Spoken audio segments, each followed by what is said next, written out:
Perfect timing. I just got my cup of tea and MSFS has now loaded. So we'll get this flight set up and we'll explore the Kola Peninsula. How about that? We'll see how the weather is. So the weather up that far north tends to suck horribly, like 24/7. If it's bad for sightseeing, we'll just set it to a clearer preset. Maybe not total clear skies, but like less cloud. But if it's not too overcast, we might just keep it for some flavor, shall we say. But yeah, the weather up there typically sucks horribly. It's awful. Should be fun in DCS. Lots of opportunities for interesting mission setups.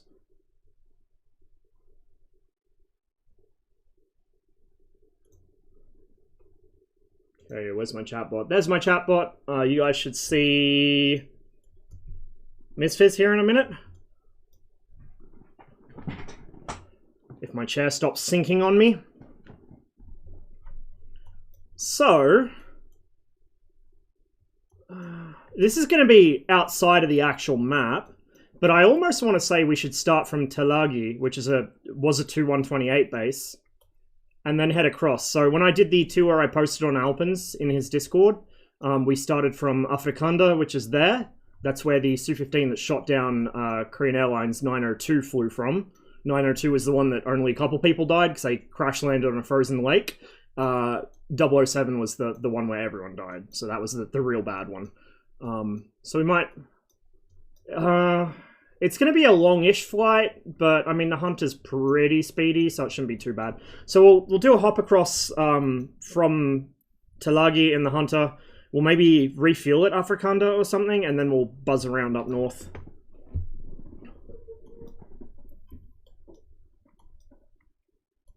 Severodvinsk is a major, pretty major naval production center, by the way. This would be good to include on the map. I don't know if they're ever going to do it. I don't know if that's kind of a bit much to expect or what, but it would be nice one day. You can see the hazards for the interceptors here.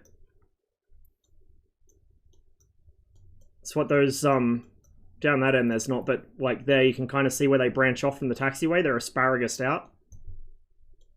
Love Google Earth Flight Sim. Hey, Chocolate. You've missed a shit show today. An absolute shit show. I have been on definitely not top form, put it that way. More like bottom form. We're just gonna, yep, we'll roll with the, what is this, F6, which I think is what I was flying last time. We're gonna fill up the drop tanks all the way. We're not gonna worry about any of that, and we'll just hit fly. And we'll see what the weather's like.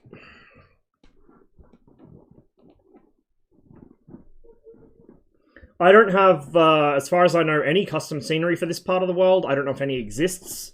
Probably paid scenery there is, but I haven't seen any for free on fs.to, so I might have another look at some point. But today we're just rolling with stock scenery.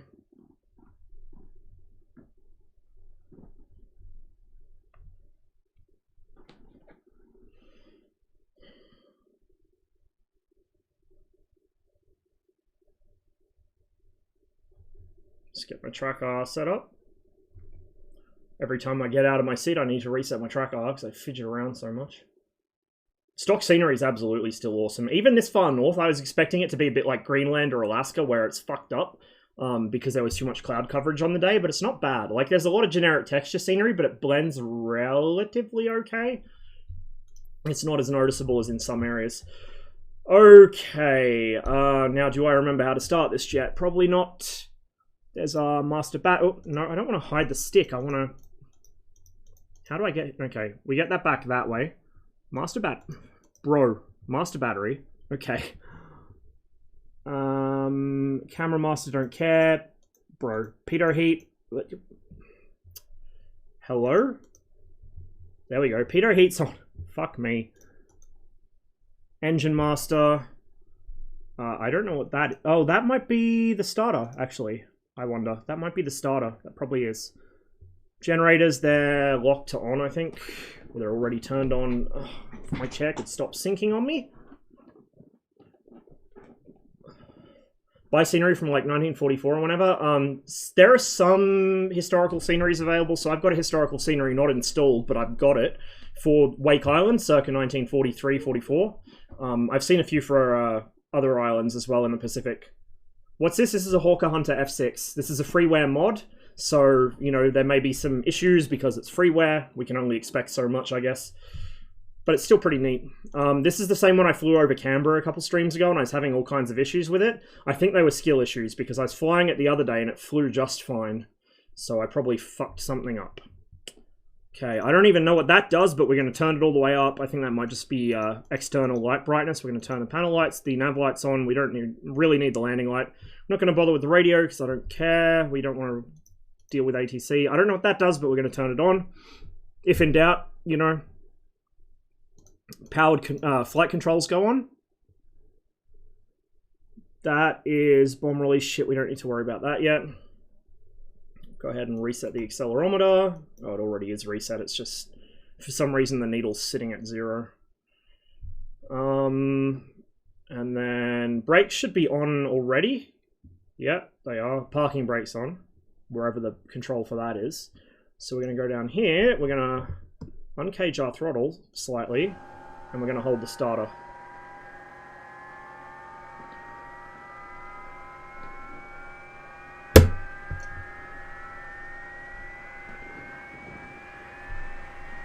Fuel pressure. Oh, fuel cock. Fuel cock goes on. There we go.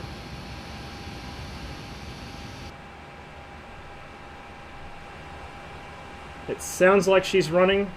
I think she's running. Let me just readjust track R again.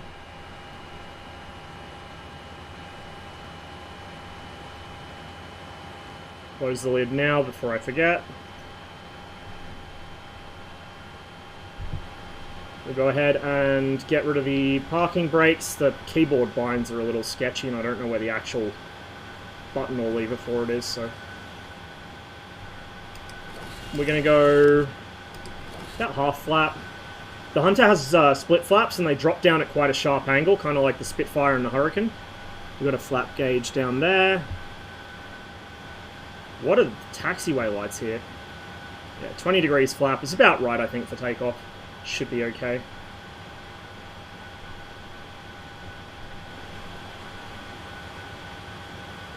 So this is, again, for those who may have missed it, this is Tulagi. This is a old Tupolev 128 base, 2128 interceptor, heavy interceptor, the big boy. Afrikanda was a Su-15 base. Monchegorsk, I forget what they flew from there, probably more 15s. So there's a lot of PVO bases up this part of the world. The far north was one of their most concentrated kind of air defense regions. We're just going to do a rolling takeoff here. The weather's actually pretty decent. I think we can leave it on live weather.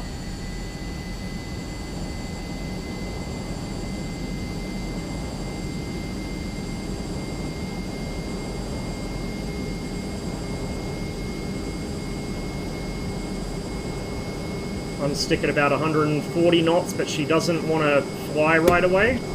So we'll give it a minute, then the gear comes up. And now we'll start pulling the flaps in. And my track R is once again out of alignment.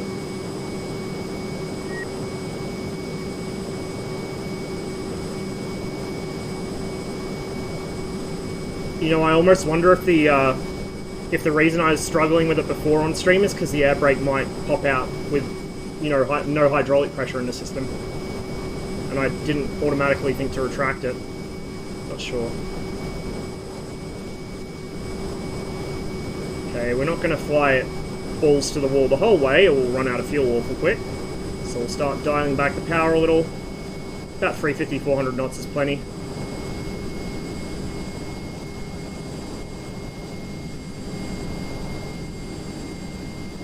So that should be Arkhangelsk right there. Archangel in English.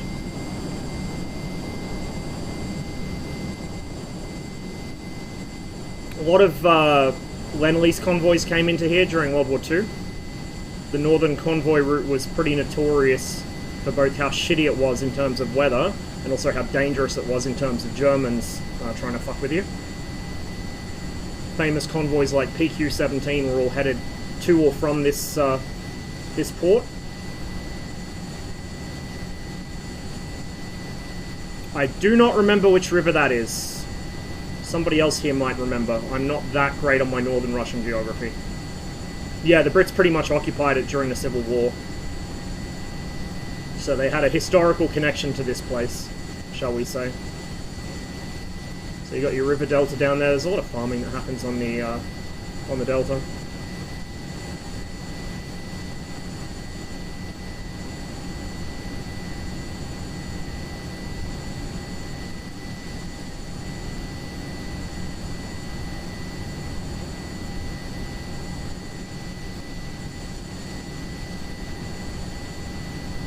Find it interesting the Hunter managed to shoot down a Mirage 3. Dude, have you seen the MiG-15s on Enigma server at the moment? I'm not surprised. You let yourself get caught by one of those older jets and you'll get torn up. Especially if you're a bit foolish and decide to try and turn with them.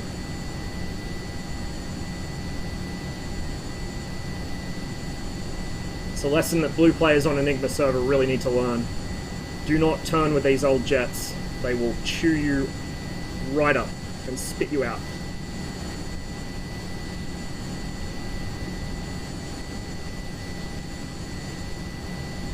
So that's Arkhangelsk, and then I think this is Severodvinsk right here. Looks about right for it. We should be able to see pretty heavy naval facilities and factories here if we're already there. Didn't the Sabre manage to shoot down an Indian MiG-21? I'm pretty sure it did, yeah. It's happened quite a few times historically, like older jets have shot down newer ones. Is the 15 kind of slow with no missiles? It can't go transonic, let alone supersonic, or it rolls over and kills itself. And yes, it has no missiles, and very little gun ammo. And the guns are like fucking softball launchers. They're powerful, but they have very low muzzle velocity. So you have to be a bit silly to get killed by one, put it that way. Yeah, this is Severodvinsk for sure. See the factory yards, the shipyards down there. It's a big naval facility. A lot of Soviet submarines were built here, like a large portion of their submarine fleet. I believe some surface ships as well. Although most surface ships were built at Admiralty in Leningrad. Or Mykolaiv, if I can speak properly today. Which is, you know, topical. So this isn't actually in the planned map area for DCS yet. It's just outside it, but who knows, maybe they'll add it at some point after early access. I hope they do. Here we have the classic MSFS water elevation disagreement. For some reason it thinks the water is at two different heights here, so it's drawing a fucking waterfall. Just pretend you don't see it, chat. It's not there, it's not real. MiG-17 would be interesting in DCS for sure, yeah. It'd have some fucking hands. Seeing how badly blue are performing against the MiG-15, the 17 would fucking just bend them over completely.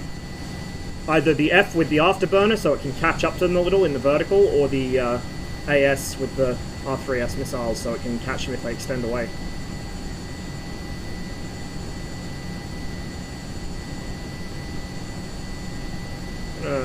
Throttle back a bit more.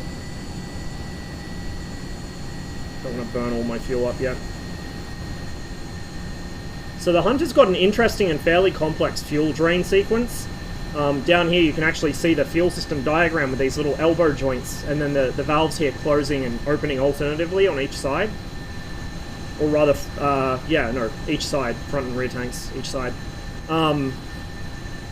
So what it does is it drains almost everything before it drains the belly tank for some reason. There might be a separate control to get it to drain the belly tank first, but I haven't found it.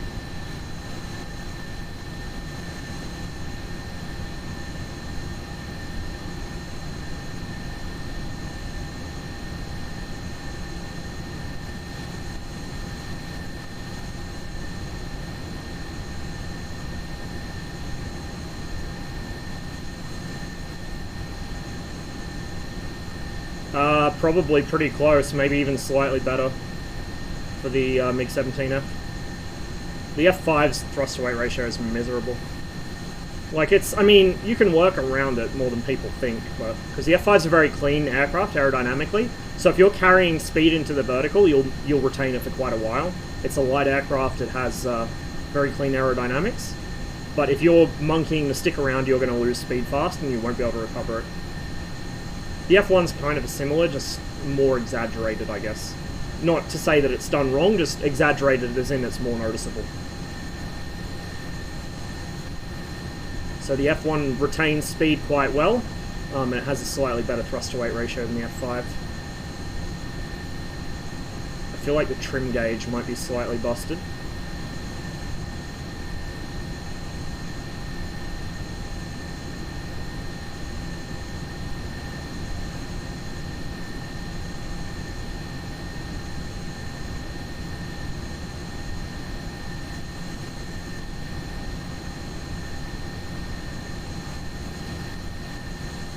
.64 is pretty close to the Mirage F1's thrust-to-weight ratio, pretty sure. It's like, what, 0.66 or something, with a typical combat load?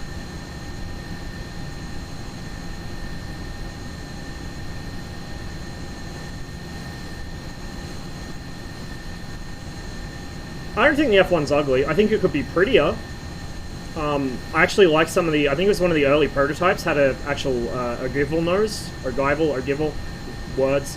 I like it a bit better than the pointy boy they ended up putting on the production aircraft. I'm like that with the Su-15 too. I prefer the more bullet-shaped nose. Nice smooth curve. I like things with curves on them.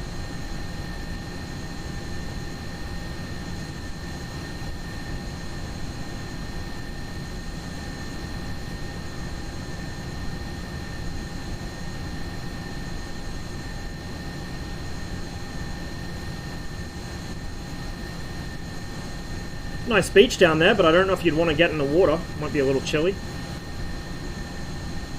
Of course, it's summer up in this part of the world right now, so nice long days. It's not going to be particularly warm, but it won't be freezing at least.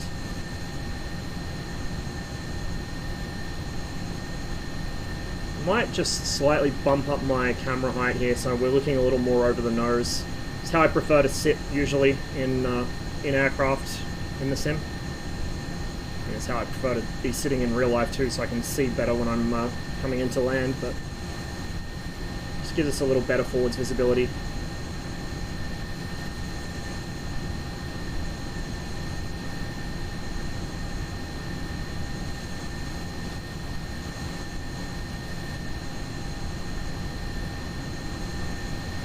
Do I have much for radio nav in this? I don't think I do.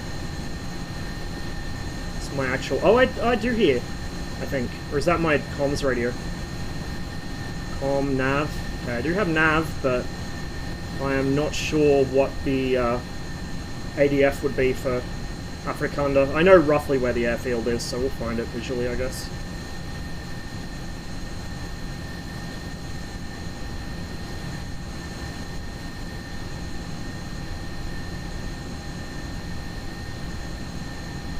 Mirage 4000 is pretty cool.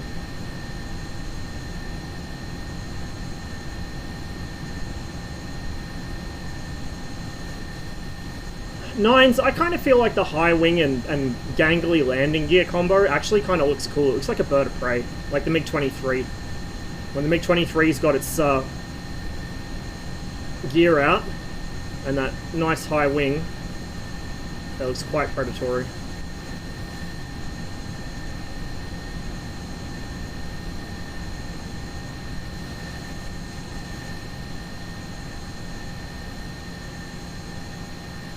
I'm not doing a very good job of keeping my speed or altitude on point here. We're actually getting pretty slow.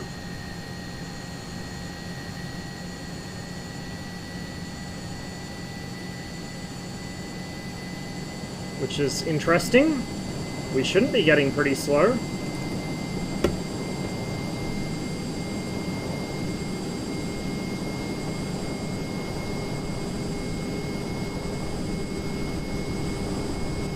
I don't know, I feel like the flight model on this might be a little... Like, it felt really good the other day when I was flying it to get those screenshots for Alpenserver, but the previous time I flew it on stream and now this time as well, it's had some interesting speed characteristics. Namely, it doesn't have any speed. It just seems like it develops massive drag out of nowhere for no readily apparent reason. We'll trim at level here. My gear and flaps should be in. The indicator says they are. The air brake should be in. It is. So I'm not sure why she's losing so much speed. Unless we just got a massive tailwind, maybe, but I don't know. I feel like that doesn't really explain it very well.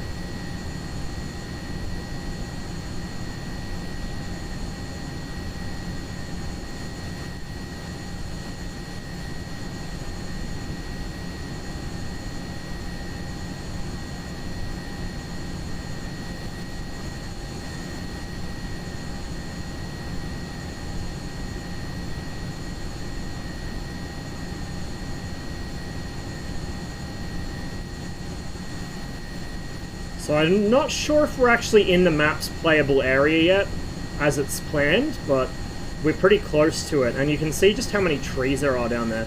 If they make this map work in DCS and it's pretty well optimized, then the excuse of there's too many trees for a Vietnam map will go out the window, because, yeah. Boreal forest and taiga, a few trees there as well, just a couple.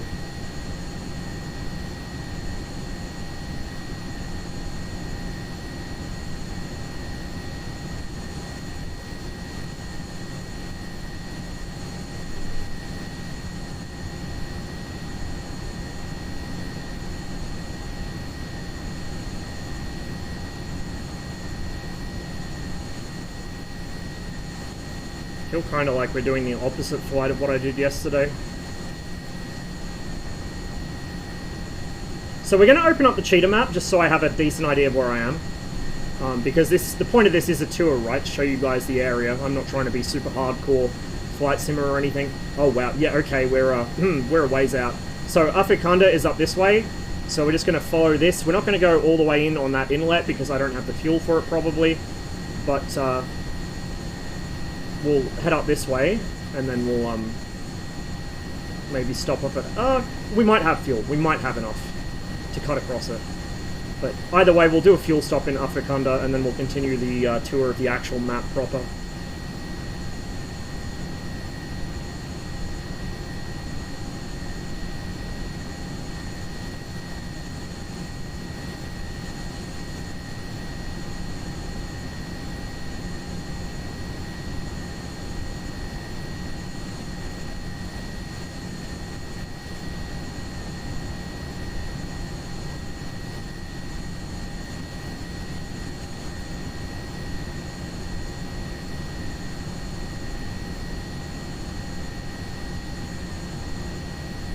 Pointy is, it depends on the aircraft. Like, I really love the ACT 28P because pointy, but usually pointy is not a big thing for me.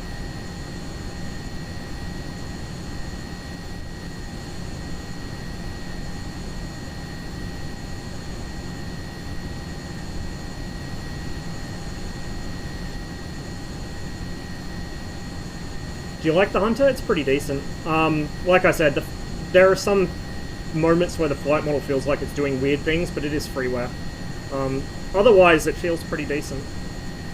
Could use a little update on the art, but it sounds pretty good, actually. Like, it does sound pretty good in my opinion. When you run the throttle all the way up, you get the blue note, or at least it sounds like you get the blue note. I haven't done a flyby camera on it, so I don't know how well it does that, but certainly from the interior you can hear the engine howling. Get some externals while we transit? Sure. Not for very long though, because it doesn't have an autopilot, best as I know. And it likes to de-trim itself sometimes, like many aircraft of this era. Very picky about what speed you fly it at. So we're flying a Hunter F6.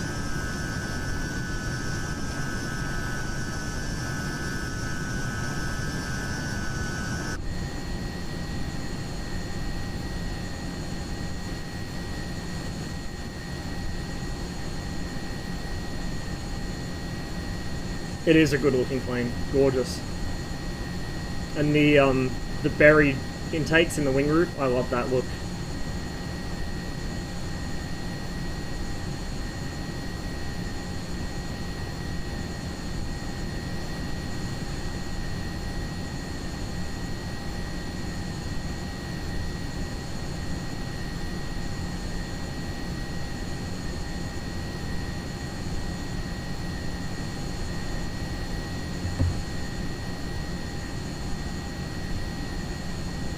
It's a shame Cotty decided to go to bed, because I think if we had him here and he was seeing this, he'd be feeling kind of inspired to maybe make something.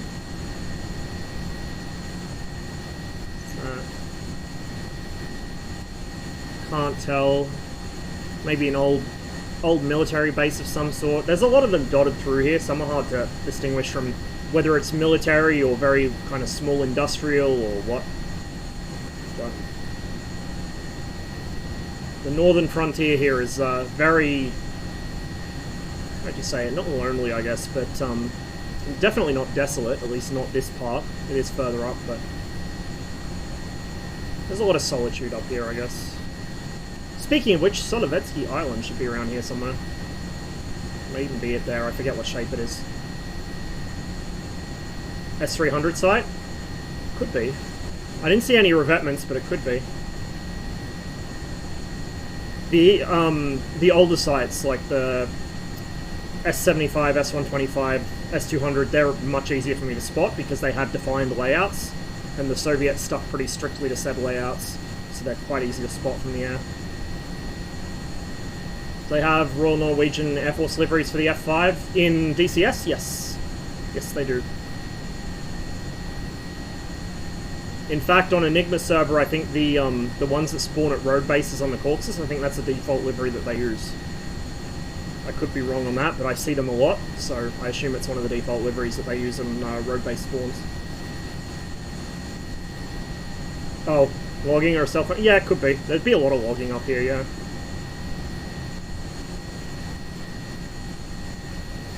A lot of trees.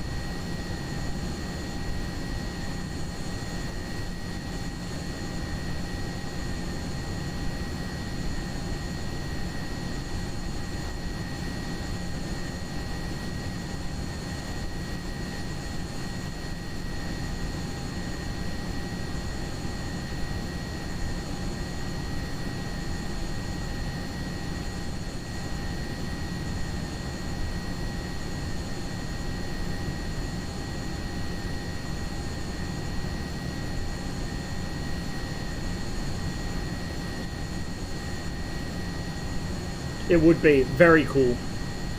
So Norway had the F5A, I think, so they didn't have the radar in it. They had the old-fashioned gun sight, but yeah, you use the F5A as a stand-in. Maybe a what-if scenario, Norway upgraded them or something. Be a lot of fun. We need some interceptors, though. Like, really more than ever now with the Kola Peninsula and then Caucasus as well, because the Caucasus, like I said in the Su-15 stream, the Caucasus was home to several Su-15 regiments, including several intercept incidents of international significance. So, between Caucasus and now Kola, we need interceptors. At least a Su-15, but ideally a Tu-128 as well, maybe. MiG-25, I could take a leave. Like, I want a MiG-25, I want variants of the MiG-25, because I want to bomb people at Mach 2.5 from high altitude, but I feel like DCS needs some improvements before the MiG-25 is really going to be any good in the sim. For instance, DCS draw distance is just not good enough for that altitude. It looks like dog shit at that kind of altitude. But it would be fun, and it would be very useful in Cold War scenarios to have.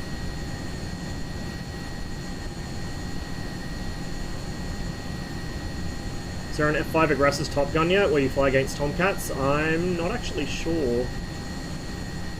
I don't really dabble much with the campaigns. I don't really play single player much in DCS other than just to practice specific skills or test things, so yeah, I don't know.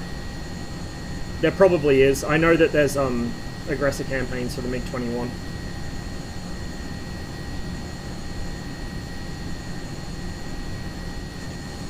Weather's getting a bit heavy. Typical northern weather. It'll probably get worse the further north we go. We're actually not going north at the moment. We're headed south, but that will change shortly. You can see that thing that looks like kind of a small bay is actually very large. Very large. I don't think we've got the fuel to fly the entire coastline, and we don't have the time either, unless I want to be here until dinner. So we're gonna just cut across here. I'm trying to remember where Solovetsky is. I think that's actually it over there, so I think that is it. But I'm not 100% sure. One of these maybe, or that big island out there. I just remember it was in this general area, up in the... What is this, the Barents Sea, I think, or the White Sea? I forget which is which. I think this is the, This is the White Sea. The Barents Sea is further up north. Like I said, my far north geography is not the best. Could stand to see some improvement, for sure. And it will need it once the map comes out.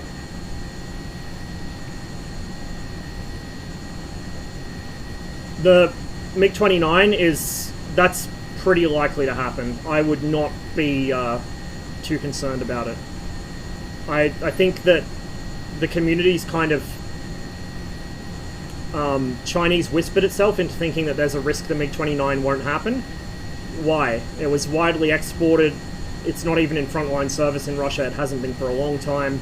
It's not that complex of an aircraft, relatively speaking, compared to like any of the MFD shit. There's no real reason why they wouldn't do a full fidelity 29 912. And they know it's going to pull sales. Like, they would have to know the 29 is going to sell like hotcakes. So I don't see anything that will stop it happening unless ED has like a major dilemma that stops them from doing a lot of things, not just the 29. 29A is not something that exists. 29A is a Western term, but yeah, it's a 912, which is the initial model. There's 29 912, which is the initial model. 912A, I think, was the Warsaw Pact Ally version, and then 912B was the export, non-Warsaw Pact export version. But MiG-29, like many Soviet aircraft, the initial model didn't actually have a suffix. It was just MiG-29. Likewise, Su-25A is a Western term. It's just Su-25 in Soviet service. The suffixes for Russian and Soviet aircraft designations and tank designations, most designations in fact, typically stands for what was done, like what work was done on it. So, for instance, D typically means either extended range for dальность range, or D for dorobotny, which is like overhauled or reworked. Reworked, I guess, is the best way to translate that. M is modernizirovaný, which is modernized, typically, not always, but typically. K is korabelny, which is like shipborne, or it's komersanty, which is like commercial export. So, like, for instance, the Su-30 MK is Su-30 modernized export. Su-30 MKK is modernized export for China. MKM modernized export Malaysia, etc. BIS designations were often used for major upgrades, particularly re-engine projects. So MiG-15 BIS was a re-engine with a much more powerful engine, well, relatively more powerful engine. MiG-21 BIS, again, refit with a considerably more powerful engine. Su-15 BIS, which was planned, was going to be the Su-15 upgraded with a MiG-25 BIS engine, MiG-21 BIS engine. Numbers are hard. And so that's where it got its BIS designation from. K doesn't always stand for commercial or shipborne, though. So, for instance, the MiG-27K, the K stands for Kaira. Kaira was the name of the television weapon system. Export version, it would be the Warsaw Pact, or even the domestic one. We're not getting the downgraded, shitty Middle Eastern one. Well, shitty, it's not that shitty. There's, like I said, the MiG-29's not been in frontline Russian service for like a decade or more. There's no reason to tiptoe around it, honestly. And most of the differences between the domestic models and the export models, this is true for most aircraft the Soviets exported, is the export models just have different IFF systems. Downgraded IFF, downgraded radar, ECCM, that's about it. Very rarely did the monkey model thing hold true in the sense that the aircraft was just worse in every respect. The MiG-23MS was really the only example I can think of that. In any other respect, it was just an avionics refit. with more outdated avionics, so they keep the good shit for themselves. Like, for instance, the difference between a Su-17 M4 and a Su-22 M4 is mainly the avionics suite, primarily the IFF. I think some of the radio equipment maybe as well. And I think the Su-22, I don't remember if the M4 was one of them, but some of the Su-22 variants had different engines. They had the Tumansky R29, like the mid-model MiG-23s and the ground attack MiG-23 derivatives, rather than the Lyulka AL7.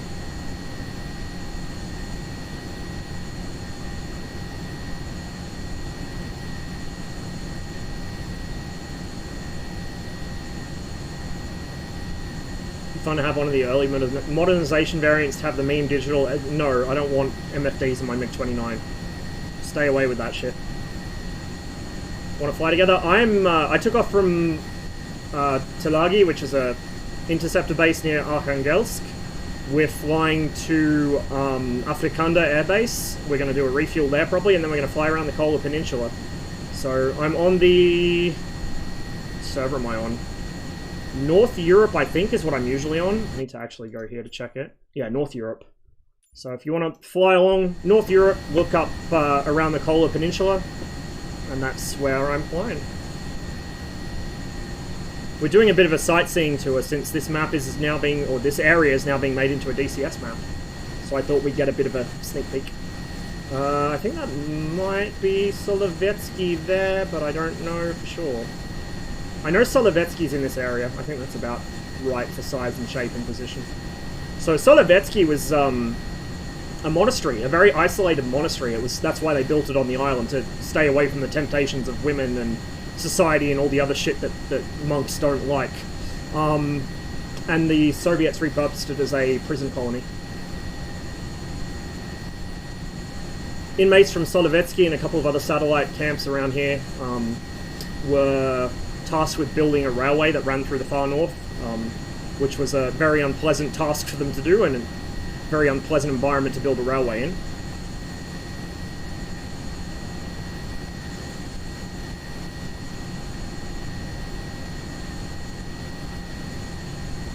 Give me a second.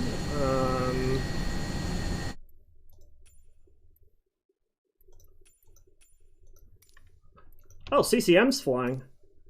Is CCM streaming at the moment, or is he just flying? Did it see you? You'd have to request it, or accept it, I guess. Yeah. Should multiplayer settings? It should be, like, just live everything, so... If you're on the same server as me on North Europe, you should see me. And I see AI traffic as well as players. And real-world traffic, too.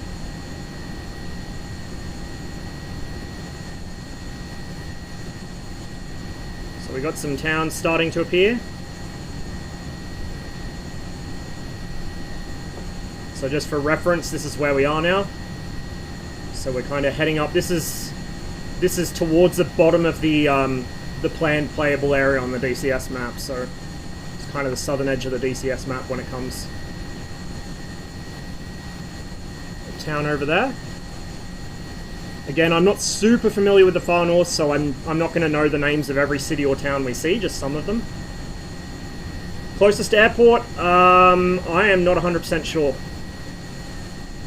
So, if I reopen the VFR map, where we took off, oh, there we go, UKEA, whichever airport that is, UKEA. And we're heading for Afrikanda, which I don't remember the code for. Afrikanda's up here somewhere.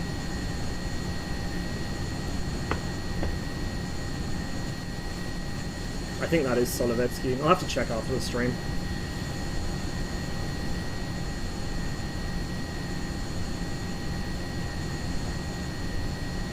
I'm just pretty much following the coast, so if you head up the coast a ways, you'll find me. I'm in a Hawker Hunter, so you might want something that can do more than about 400 knots. Otherwise, you might struggle to catch up with me.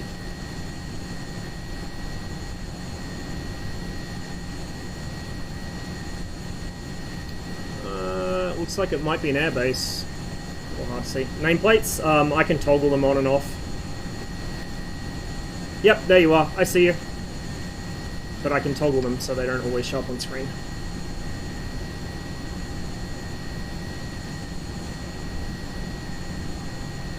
One thing I noticed about this freeware is the whiskey compass doesn't actually work, which is interesting. Of all the instruments to not work, the whiskey compass is kind of important.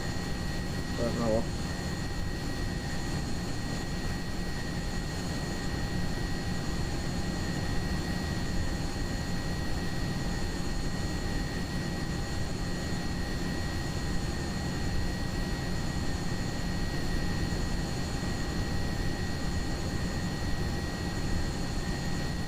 If you want to really confuse people about variants, mention the MiG-29M, because there were like 3 or 4 different MiG-29Ms, and they were all completely different aircraft.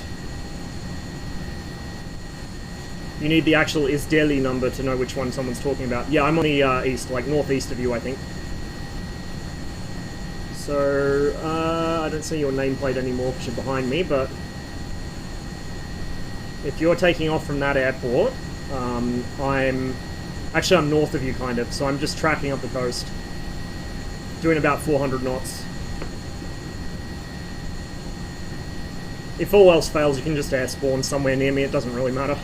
I'm not going to complain about my immersion if somebody pops into the air in front of me.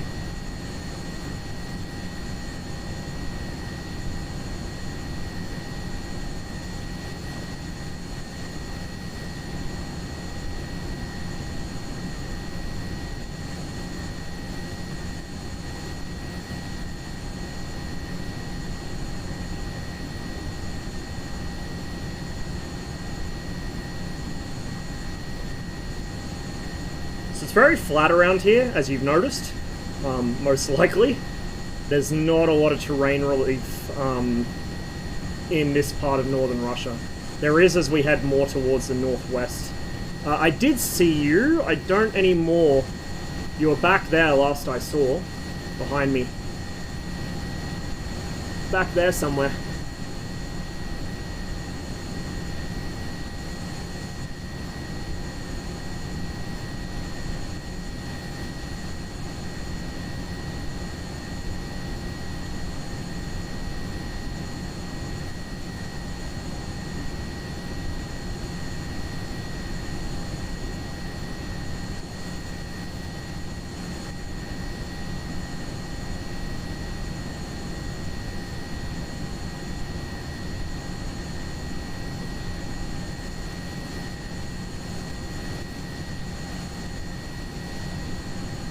Behind me.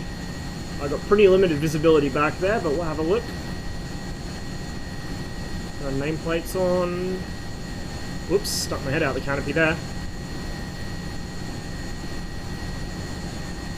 You're in my blind spot. I don't see you. I'll have to take your word for it.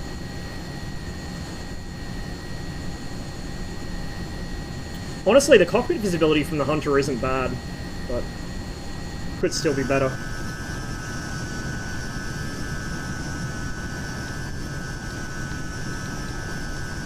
I'm still not seeing your nameplate come up. Oh, there we go. I saw it for a second. I think the clouds are occluding it. So I'm using a mod that it reworks the nameplates, and they get occluded by things like clouds. But yeah, I saw you back there for a second. So you're off my back right side.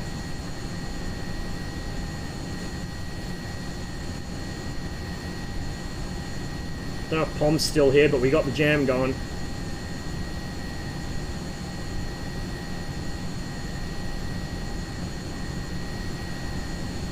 So we're still a ways out. The tanks are empty, so we're going to jettison them. They're gone. And we're on internal fuel now from the front tanks. You might not see my plane, so this is a freeware Hawker Hunter. I don't know if it has model matching of any sort.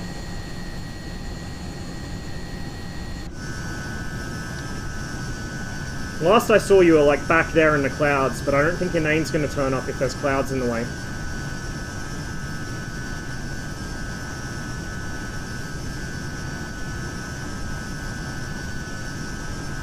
Like I said, I'm doing 400 knots, so I'm moving pretty quickly.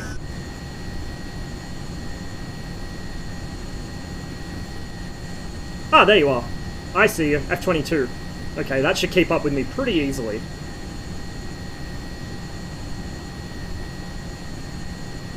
I feel like one of the things they could improve in MSFS is the range that the aircraft physical model pops in at. Like, I should actually be able to physically see you at that distance. You're not that far away, but I can't. I can just see your nameplate. You see that a lot with nav lights too. They pop in and out.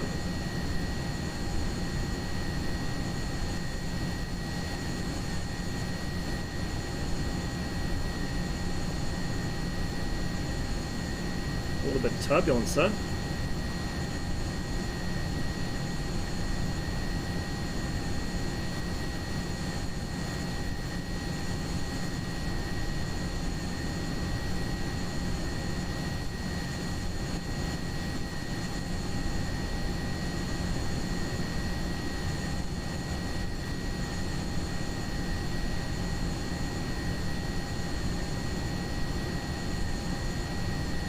I still think Pom, since he's back from boot camp, I think Pom needs to learn how to make scenery for this sim and make an actual Ashgabat scenery pack to go with all the Gerben memes. Where are you going to? We're going to land at Afrikanda and top off the fuel tanks, and then we're just going to fly around the Kola Peninsula. I'm not going anywhere as such, I'm just exploring the map, or exploring this part of the world, I guess I should say. So I mainly play DCS, and this is getting added as a map to DCS, so I want to show people what it's like up here.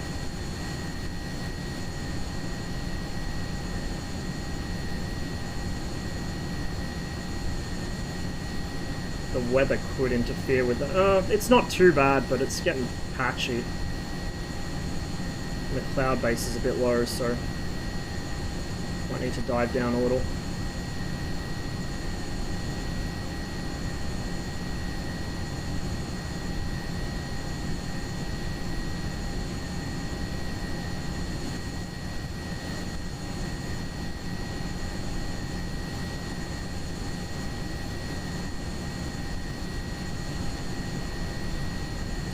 Like I said, when this map releases for DCS, if it runs well, it's well optimized. I think that'll be the last we hear about. Oh, we can't have Vietnam because the trees will eat frames, because there's plenty of trees here, a lot of trees.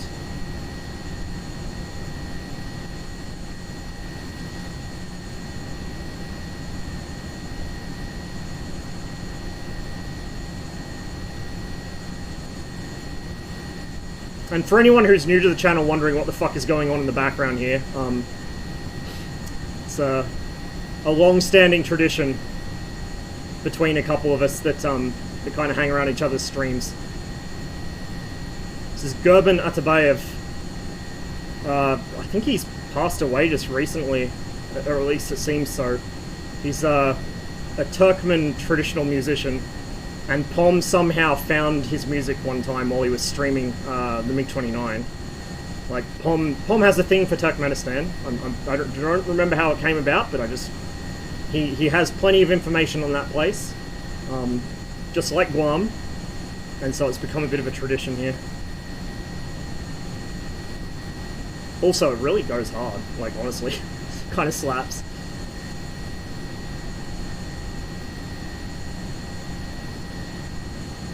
Okay, yeah, we got some pretty low cloud here. We might need to adjust the weather settings as we get further north so we can actually see. You know, what's the point of a sightseeing tour if you can't actually see the sights? But it's pretty typical up here. I think that's the eastern point of the Kola Peninsula there.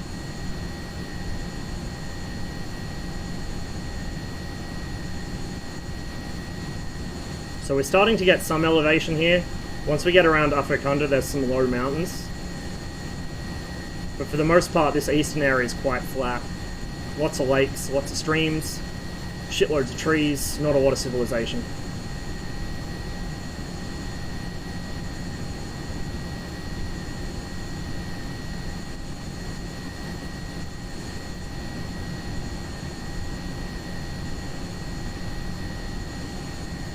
I might actually, if we're going to have to change the weather, and it looks kind of like we might, I might do it once we're landed at Afrikanda, so I'm not changing it on the fly.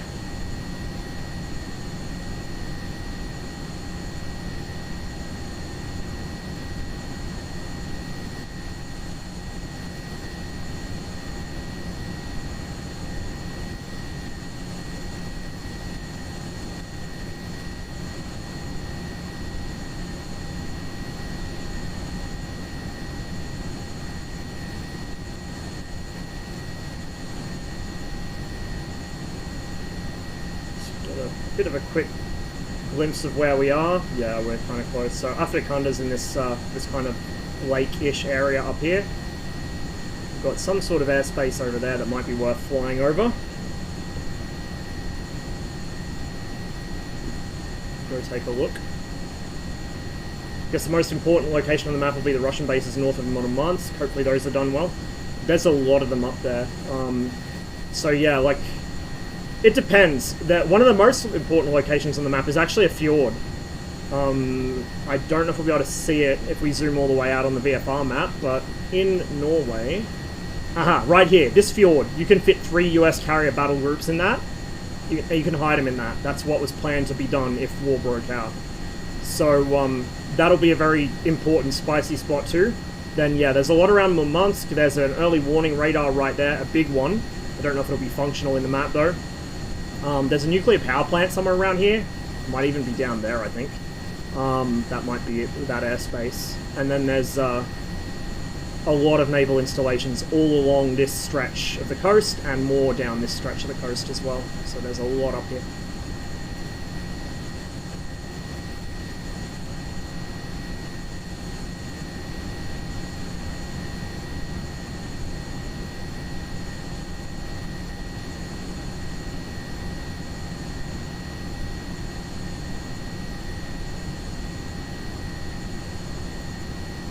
Move it. I like the name of that. Just have a look.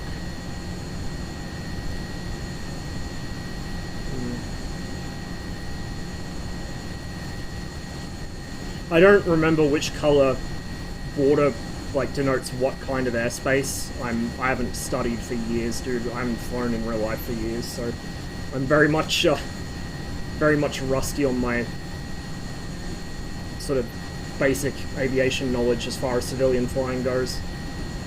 But the fact there is like delineated airspace there probably means there's something interesting to go look at.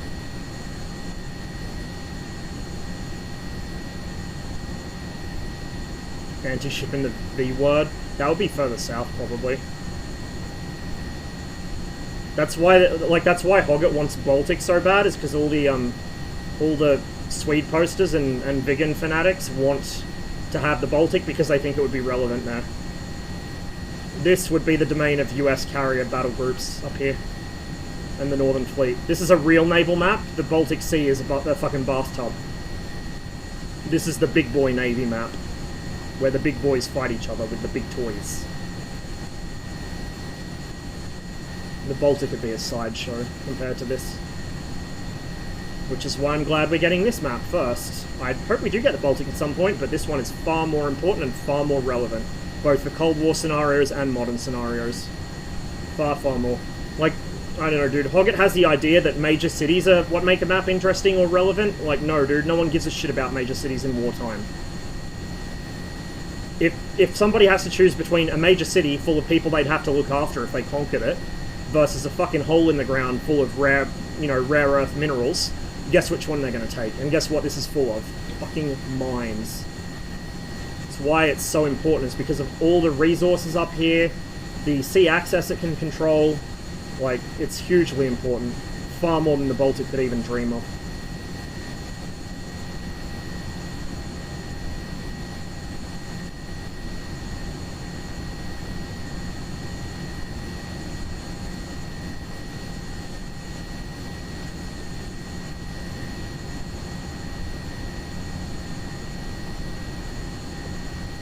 So here you can see on the left there's some generic textures because there was cloud coverage when they took the satellite imagery. It's pretty common in MSFS, but it gets worse the further north or south you go. On the right side though, we got some gorgeous satellite imagery. So just because this area is frequently completely overcast or very heavily overcast, you do have patches where it doesn't have good textures for the ground, and then right next to it it's got really nice ones. Just a fact of life. I expect in DCS it'll probably be a little better because Orbex will probably hand curate it. Whereas in this sim, because this wasn't hand curated in this area, it's just using generic textures.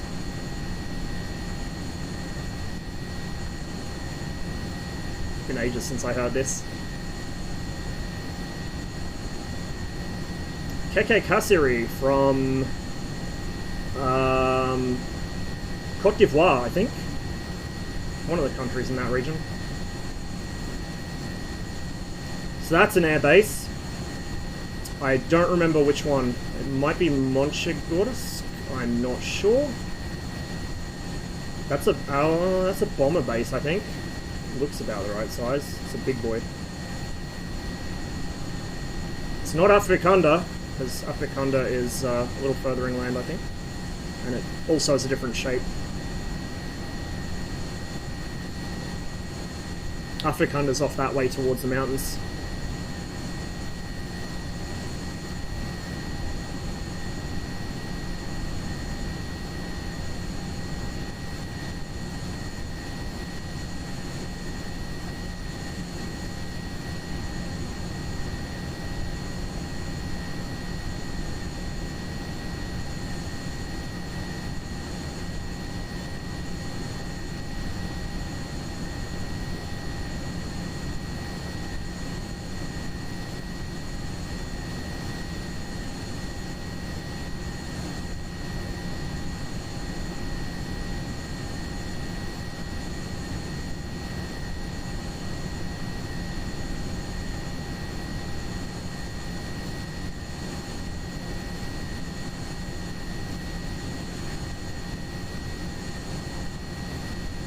Some farm one there.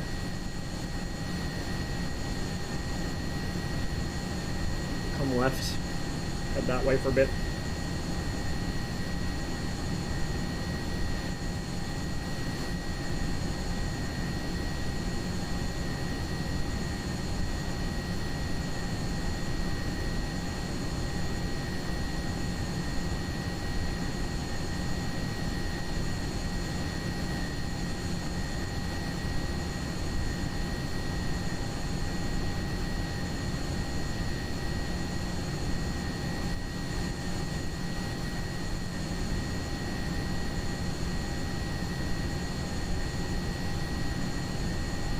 Have some concerns about performance though, but I'd expect Orbex to know what they're doing. Yeah, likewise.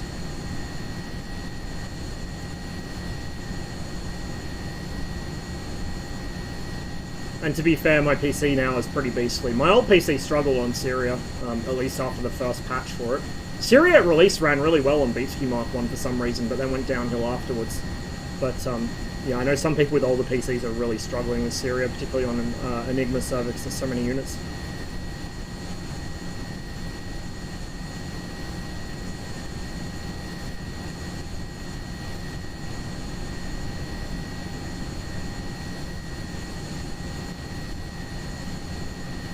Afrikanda should be right around here somewhere. I think that's actually the town right there. We should be close at any rate.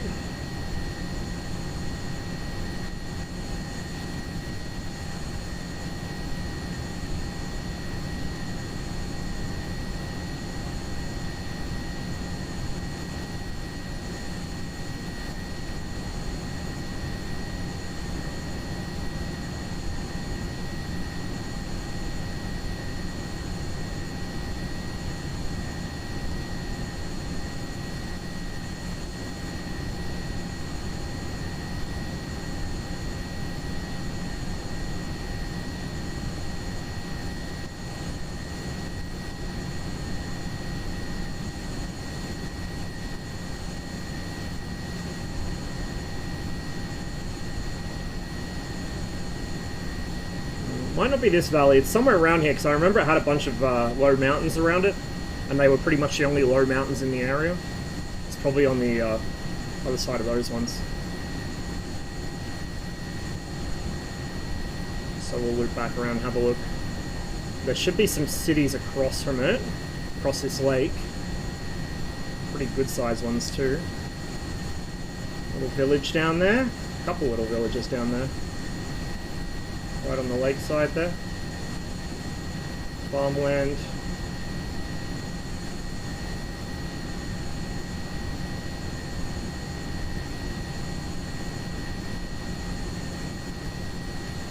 How are we going for fuel? Pretty decent. Still about 1,300 pounds fuel, which is not bad. We have been running it pretty pretty high on the throttle just because we were running into some issues early. We might have had tailwind or something like that. I just didn't want it sinking. Another little town there.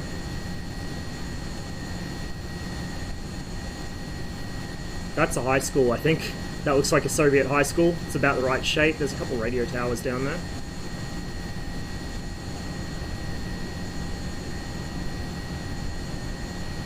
There's a city. Let me get my bearings. I might have gone past it. I might have had a bit of a whoopsie.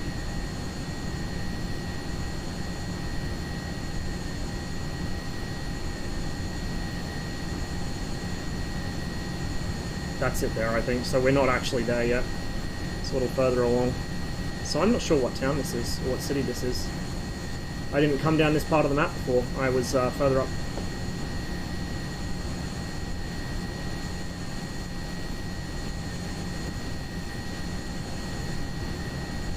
Like I said, I'm not super familiar with the geography in this region, so I don't know all the towns by name. The closer we get to Murmansk, the better I know where we are. There's a lot of dams up here. You can see one right under the nose that I'm passing now. A lot of dams. Not just on the Russian side either, but all over the place.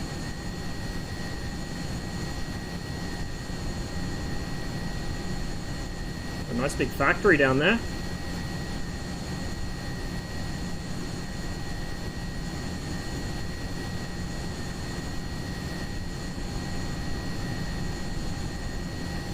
Military base.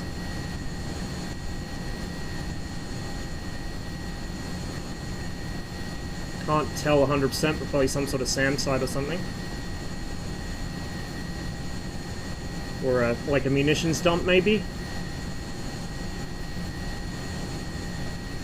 Let's go buzz around that town a bit and have a look.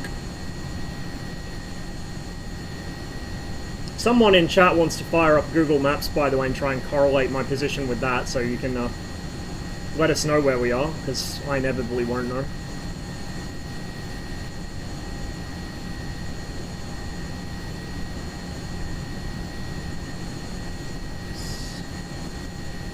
Something down there.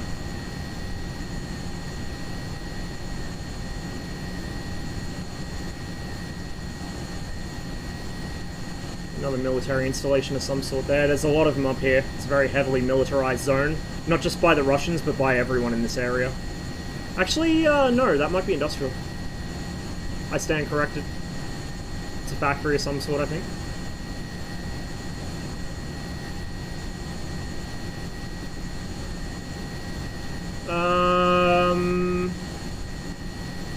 No, it might be military. I think I see revetments. Don't get shot by them. I'll try not to.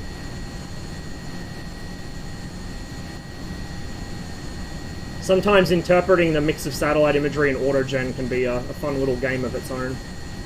There's something over there too. Plenty to see. So to all the people on Hogget that said there's nothing up here, really nothing, huh? This is just some random town I don't even know the name of. It's a pretty hefty factory. Okay, let's come right. We'll head across to that, whatever that is, and then we'll start looking for Afrikanda, because we're starting to get low on fuel now. And we're not really spoiled for choice when it comes to airfields up here. There's enough of them, but they're pretty widely spaced apart.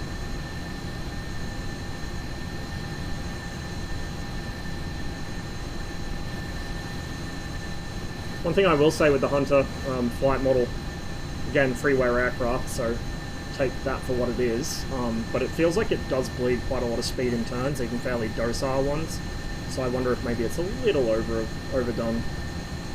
Or perhaps not, perhaps the Hunter really is like that, I don't know.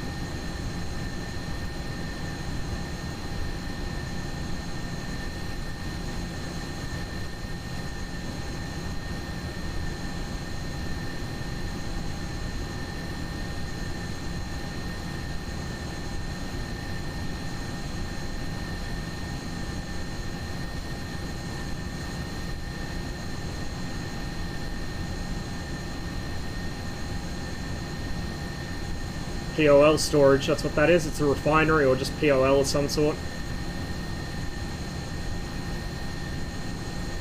Probably a refinery. A lot of resources up here.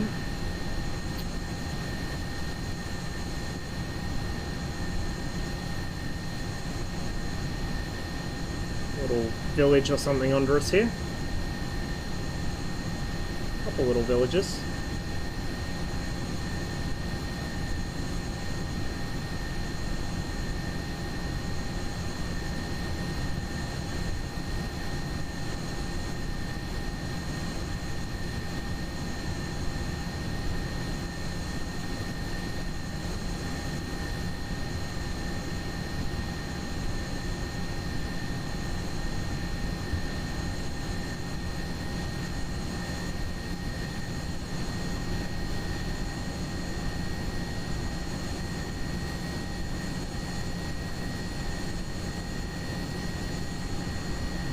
I don't know, I think we'll keep this weather. It's not bad enough that we can't see what's going on around us, but it adds some flavour.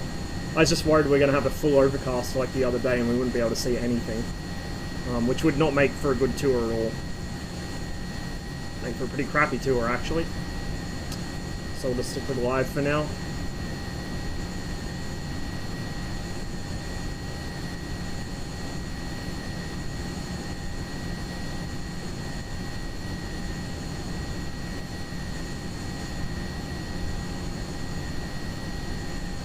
So we're looking for a PVO airfield.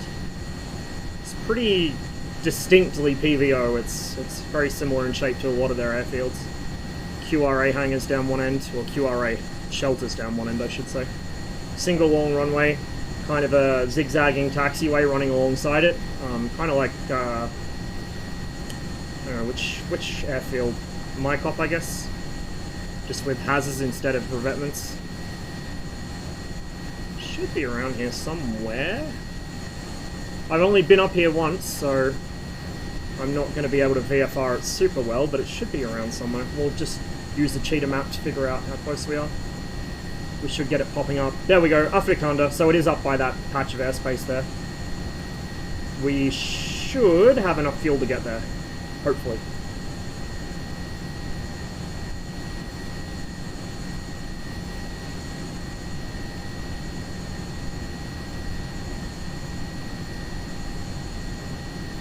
Believe me, if we had a Su-15 for this sim, I would be doing this tour in it instead. I just wanted something reasonably quick, because it's a large area to cover, with pretty good visibility, which the Hunter does have, and okay enough handling that I can throw the aircraft around a bit without it protesting too much. But I would have loved to do this tour in a Su-15 instead. A Tu-128, if we had one, would be a fitting aircraft, and it would certainly have the endurance for it, but wouldn't have the view so much. You don't have great visibility from the Tu-128.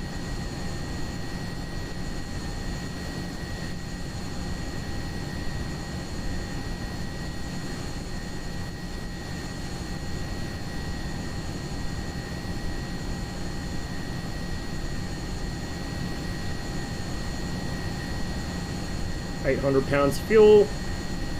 That's total in the whole system, so we do want to set down pretty shortly.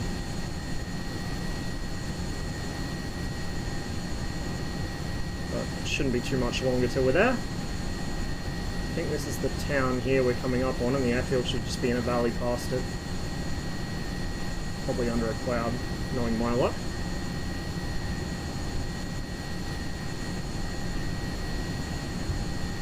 Come off the power a little.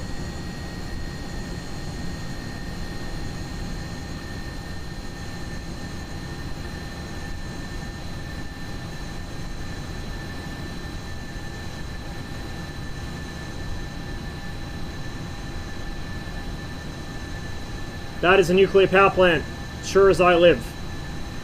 Or a power plant, but I'd say it's probably nuclear in this area. There's a city over there. Well, it's a town, I guess. It's probably not that big. That's a power plant.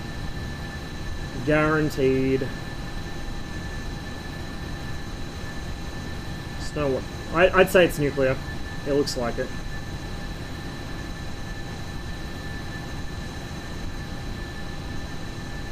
No cooling towers, because it doesn't need them. It's on a massive fucking lake.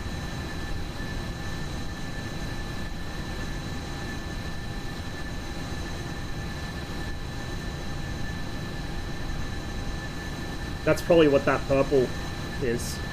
Like I said, I don't remember what color corresponds to what type of airspace, but I'm guessing that's there because nuclear power plant. That's Afrikanda runway right in front of us, so we're gonna veer right here and we'll do a kind of a half-assed left-hand circuit over it. Kolskaya, yeah, IS. Nuclear power plant.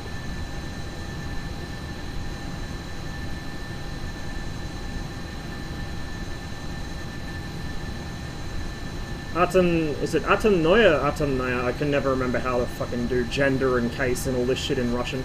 My grammar is like terrible, but Atomnaya Elektrostanция, I think. And just to make it more confusing, it conjugates differently in Ukrainian, so they're both completely different.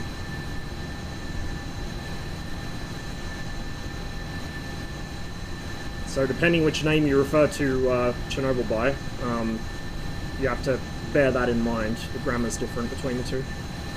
So that's Afrikanda, and we'll be landing there in just a moment. Off power a bit. The Hunter's air brake is on the rear fuselage and it hangs down quite far. As you can see there, we cannot land with that deployed. As soon as the gear comes down, that comes up. So it's kind of like the DCS MiG-29 in that regard. We want to get our flaps out here. We'll get them out full because we're losing lift pretty quickly.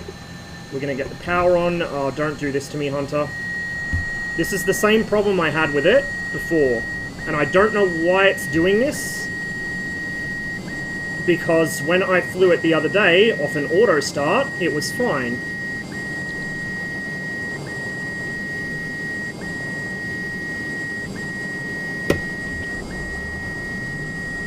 I do not know why this plane turns into such a drag monster sometimes. We're not going to be able to recover this, I think.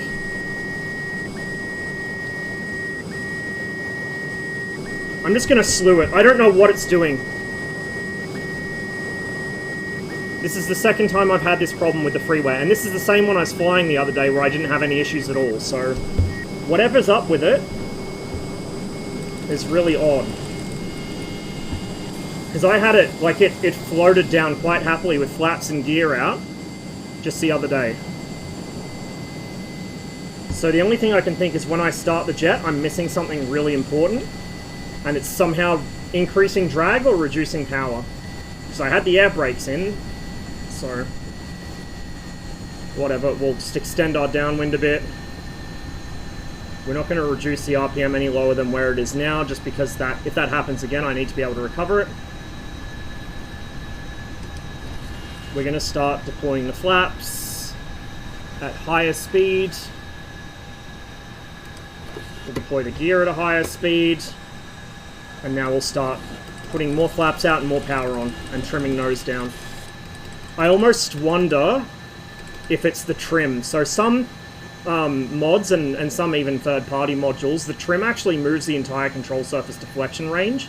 It doesn't actually trim, it just moves the entire deflection range, which is not how the fuck trim works in a real aircraft at all. I think this might be a case of that. I need to check the flight model files later and see if that's what's going on. Because if that's what's going on, I can fix it quite easily. See, it's behaving perfectly well now. So I'd say that's what it is, because I had it back trimmed for cruise. It decided to just kill itself. So something's obviously wrong with the trim. So that's a mystery solved, I guess. We know what's up with the Hunter's flight model now.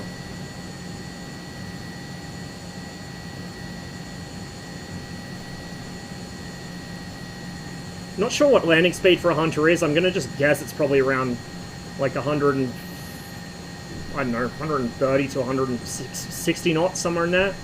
We're doing 150 now and it seems pretty happy, so it's somewhere in the 150-ish range, I reckon. I'd rather be fast than slow in any case. So we'll just roll with this.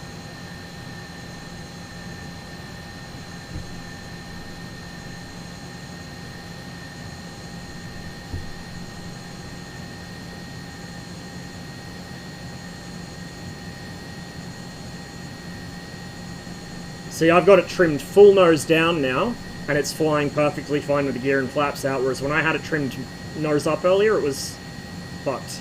And the trim gauge, like the needle actually goes off the gauge. It's past the stops.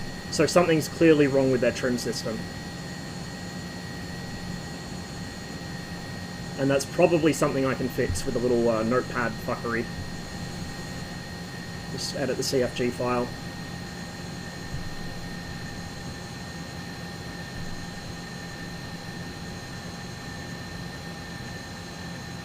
A little floaty. Actually, she might be even slower to land. Might be like 120 or something. It's floating quite heavily here.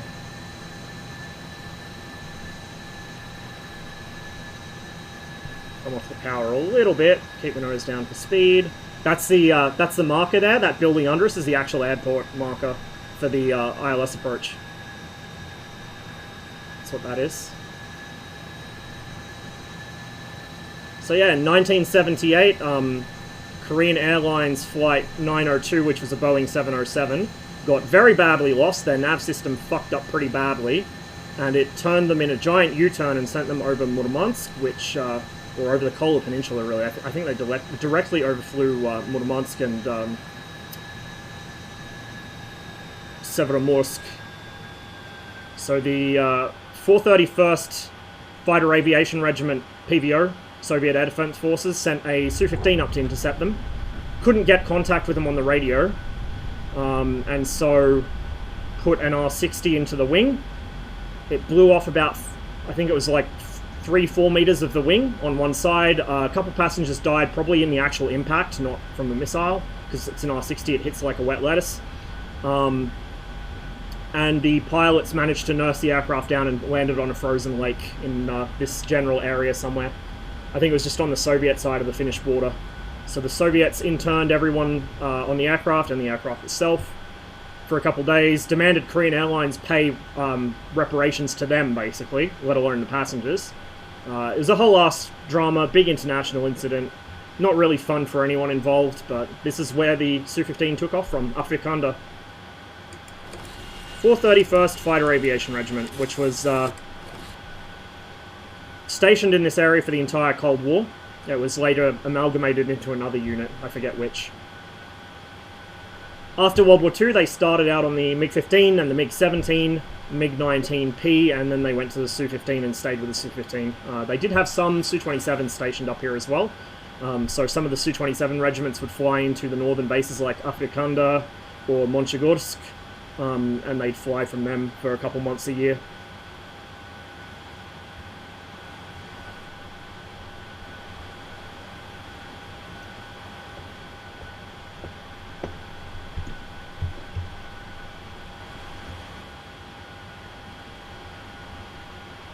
We're going to try and neutral out our trim here so the aircraft doesn't kill us on takeoff. We're going to taxi down the far end where we should find a fuel bowser. We'll fuel back up. So these little asparagus taxiways, in real life, these lead to hardened aircraft shelters. So each one of these would have a hardened aircraft shelter there, like we have in DCS at the Soviet air bases. Each one of these would have a Su-15 parked inside it. You can actually kind of see the doors on the ground textures there. Like you can see a kind of pale streak. That's the door of the hangar. Or the shelter.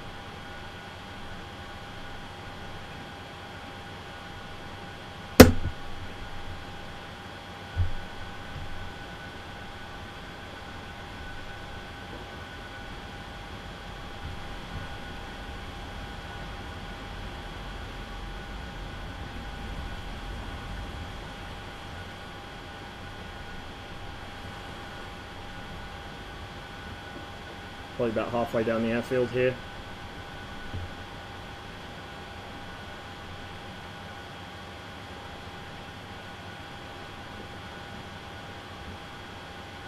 Okay, we got two options. That goes back to the runway, this goes to the other end, so we'll follow the right branch.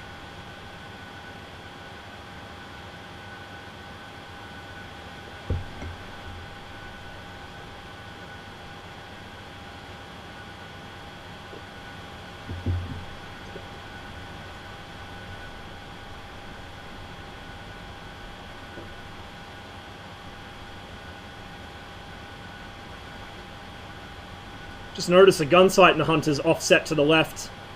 It's like the MiG-21, the MiG-23, and the MiG-19. I don't know if you've noticed in DCS, but all the gun sights are offset to the left slightly, or I think it's the left. It's most noticeable in the MiG-23, actually. You'll really see it with the HUD in the MiG-23. But even the 21, the 19, it's offset slightly to one side. You can see that here. It is in the Hunter as well.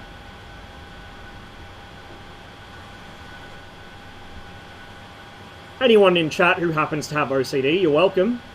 You'll never unsee that ever again.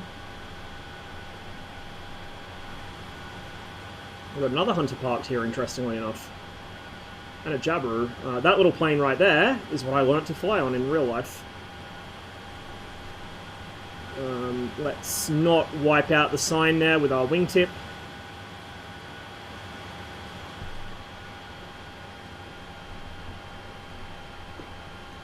Fill her right up, including the wing tanks. That should put the tanks back on. It did not. Okay. Interesting. I don't know if it's just... Let's go left and right drop tanks. Okay, and then let's put them back on, and we'll see if it actually fixes the tanks there. If it doesn't, that could limit our range a little. Okay, so it looks like the tanks won't apply unless you set them up in the initial part of the flight. We're just going to pretend they're there, alright? I'm not going to fly with no wing tank fuel because we need to be in the air for a while, so we're just going to pretend that the tanks are there and we can see them. Yeah, Vladinsky, there's a lot of little things like that that kind of trigger me in the 21. Like you noticed earlier, I had to redo my my head position in the MiG-21 and DCS because every now and then it glitches out and moves, and it really fucks with me.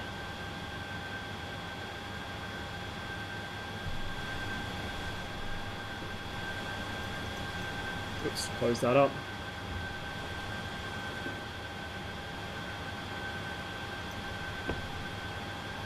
I'm not sure if that's the canopy pressurized or not. I think it is. Same as in the MiG-19. I assume it is.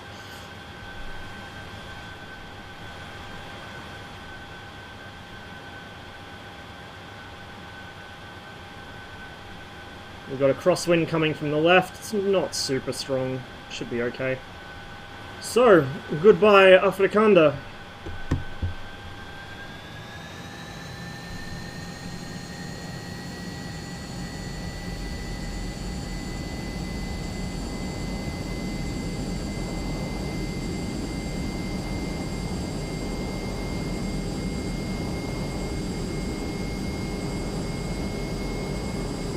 Reasonably long takeoff run in the Hunter. Whoa, that was a little pitchy. No, you don't. Come on, let's get some speed up.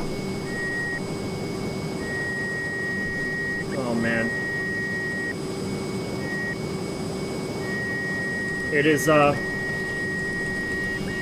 Nope. Something is up with this aircraft. I don't know what it is. We're gonna just raise it up a bit again because I don't know, dude. It must be that, yeah, it's the trim position, I guess. Weird though, that needs fixing. Hey, round. Finally, best I could pay back everyone that helped me not starve or die on I-185. Worked 64 hours and they only took $312 in taxes. Yeah, you got a hell of a drive to work, hey. It's pretty rough. So excuse the slewing there, but we're having periodic flight model issues. It is a freeware aircraft, and I think their trim's not configured properly, so it's all or nothing, and it fucks with the aircraft's handling and the available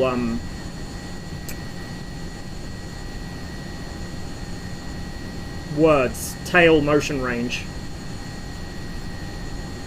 So that's something I'll have to figure out how I can fix later. I should be able to edit that myself, I think. So we got the actual town here that's associated with Afrikanda. There's also a small, like a small village or something next to it, which, I don't know if we'll see it from here. There's a little compound there. I think that might be part of the military base. Thank you for that. Appreciate it. But here's the actual city. There's actually two cities here, so I forget the names of them. One of them has a really weird name. Like a, I posted it in Alpen's server. If you go in Alpen's Discord, you'll see. I did like a photo tour of this area, kind of. But yeah, two towns here with a canal between them. Another little hydroelectric weir there. A lot more industry.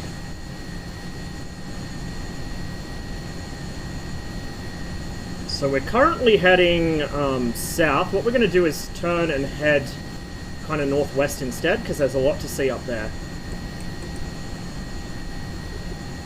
I didn't upgrade it recently, but yeah, like I built a whole new PC at the start of 2021, so I'm on a pretty beastly machine at the moment.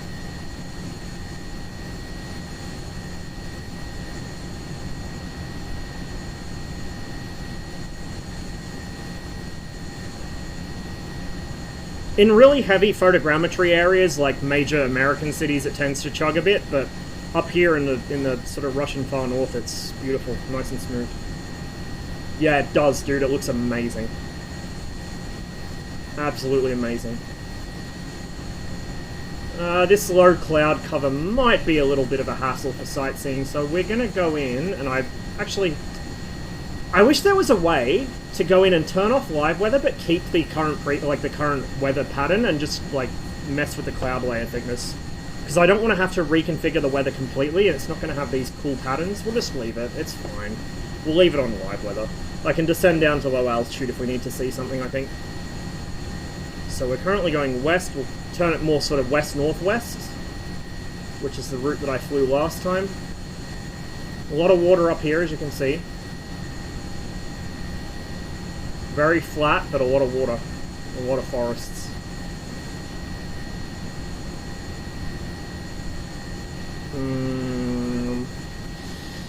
Might be a bit pea soup as we head up towards Murmansk.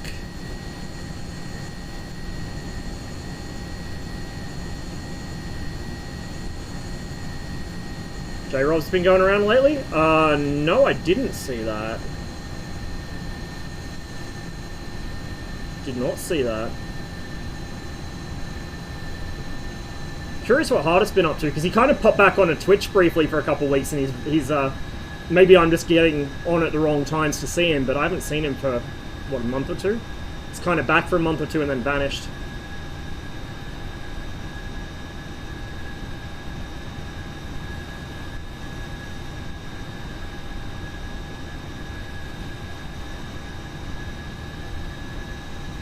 Posted in Discord? I'll have to check. I've been falling down a bit on checking my own Discord because I've been shitposting too much in Enigma's Discord. At least you know Hardest isn't dead, thought Rob was. Yeah, it'd been a long time since anyone had heard from him, hey. Very long time.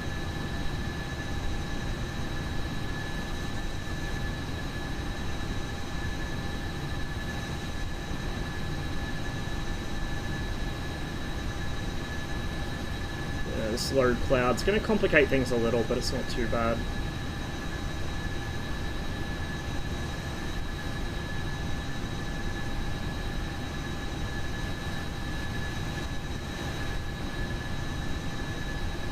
It's interesting the people you run into on Twitch, like, obviously, you know, Rob and Hardest you would expect to see because they used to stream a lot, but I've run into people on Twitch that I hadn't spoken to for 10 or 15 years that I didn't even know they had a Twitch account. And I've just bumped into them in random streamers' chats and been like, holy shit, I haven't seen you in forever. I thought you were dead. Like, it's crazy. Anita's chat, for instance. I've bumped into so many old friends in Anita's chat. It's crazy. Very small world. Very, very small world. Yeah, it is. Like I said, if this map ends up being well optimized in DCS, we can't do Vietnam because too many trees, that goes out the window. Completely goes out the window. Oh, a little bit of stutter here. I think it's the clouds doing it. I've noticed when I get into areas of really heavy weather, sometimes my PC does need to catch up a little.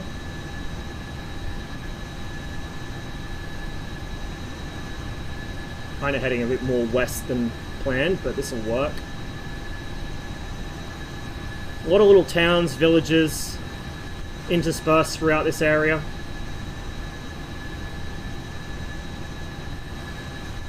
We've got a city over there. I think I might know which one it is, actually. Again, I can't remember the name, but if it's the one I'm thinking of, I did overfly it the other day. co-worker answered a ticket from Guam and it was like 12:25 AM local and I facepalm. Pom just has innate knowledge of Guam's time zone, the difference, like the time difference between it. You missed Gerben earlier. We had Gerben going. We did some normie shaving.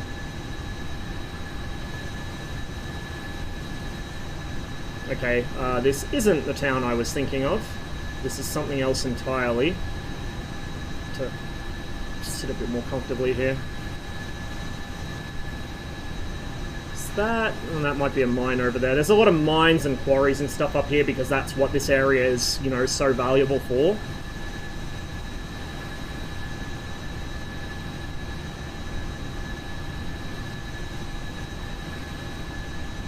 Oh, okay, that's the spoil pile. Okay, yep, I know where I am.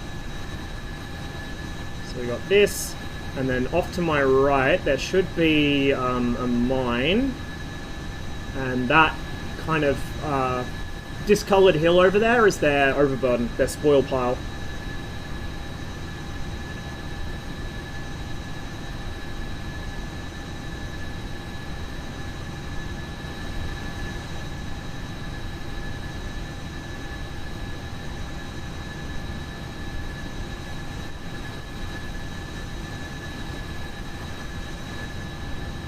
And then the town I was thinking of, which is like a fertilizer town, they mine carbonites and then they have a big fertilizer refinery there. That's further back that way, I think, from this spoil pile. Advanced VFR. We're navigating based on mines. So Afrikanda is back that way somewhere. Actually, it's probably back that ways. We did go south a bit, so it's probably the other side of that lake.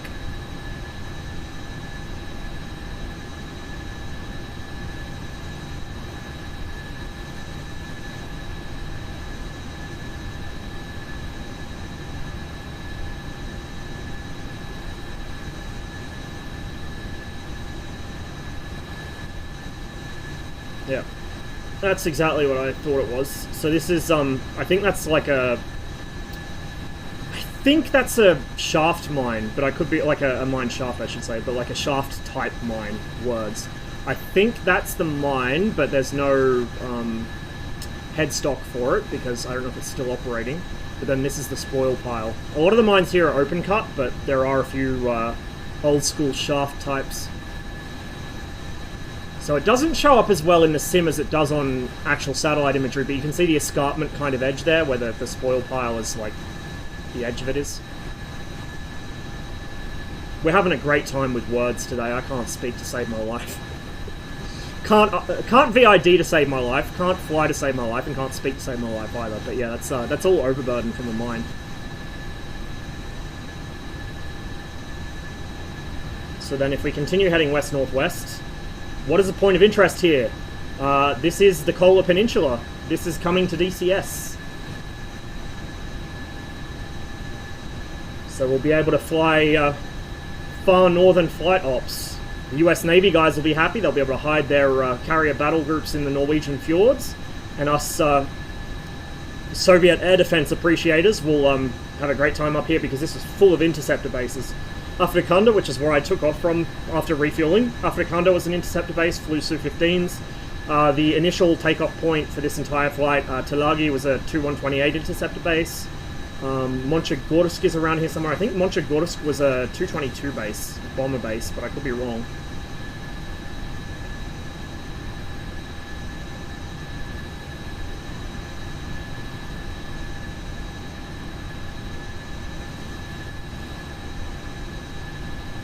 So there's quite a lot up here, more than the Baltic at any rate.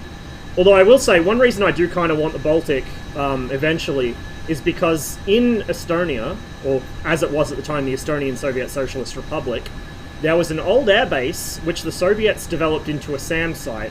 By a SAM site, I mean it was a 5 battery S-200 site. So that's 30 launches, 5 fire control radars. Yes. That would have been a lot of fun if World War III went hot. Although you could see it from space, it's such a massive site, so it probably would have caught a nuke pretty quick. But yeah, I think that's the single biggest Soviet air defense SAM site I've ever seen. 5 S-200 batteries. For reference, 2 or 3 is the more typical number for batteries for an S-200 site, and 3 is getting towards overkill.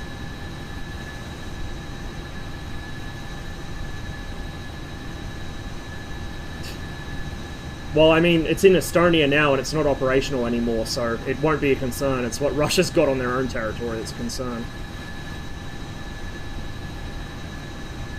I don't know, dude. I hope Russia can unfuck itself sometime soon. I don't like seeing places that I would like to visit, and that I have friends in, destroying themselves and destroying their neighbors in the process.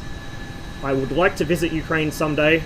I would like to visit Russia someday. I would like both countries to still be functional societies with some of their history left by the time I get there. So...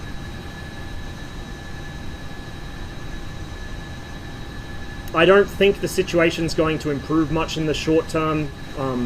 I think kind of anyone who's hoping that there's going to be a fucking revolution in Russia doesn't know much about Russian history. Or Russian, like, just the kind of status of Russian society. But at the same time, hopefully the current status quo doesn't last. So we're getting a bit of MS PowerPoint here. I think just again because of the clouds. I actually suspect that whatever the clouds render on is the same thing OBS is using. I think I've got OBS set to hardware rendering at the moment, so it's probably fighting my video card for it. Yeah, he'll be there till he's dead, so hopefully he's fucking dead sooner rather than later, and whoever replaces him isn't worse, which I'm genuinely worried about. I'm honestly scared whoever replaces him will be worse. It is totally within the realm of possibility. Whatever happens, when all is said and done, if/when they unfuck themselves or they are forcibly unfucked, I hope we don't repeat the same mistakes we made back when we thought that, you know, in the 90s that the problem would fix itself and we didn't have to actually worry about them anymore. I don't want a repeat of the 90s. For their sake and for our sake. It is what it is. It is shit, is what it is, but yeah. I don't know, man. It's like, the more you look at it, obviously hindsight's perfect, but the more you look at it now, the more you start to wonder how everyone missed it for so long. Especially when people like Nixon, I mean, I know Nixon, he had issues of his own, but can't fault him on this. He saw this coming back in the early 90s. He knew this would happen fucking 30 years ago. Almost 30 years to the day he called this, and nobody really listened.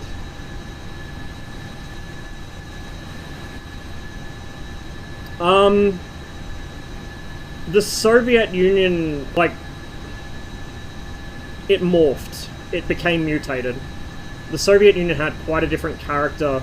Although there are a lot of continuities between the Russian Empire and the Soviet Union and modern Russia, in particular, like, an idea that they were always victims and there was, like, always this external conspiracy against them and all this.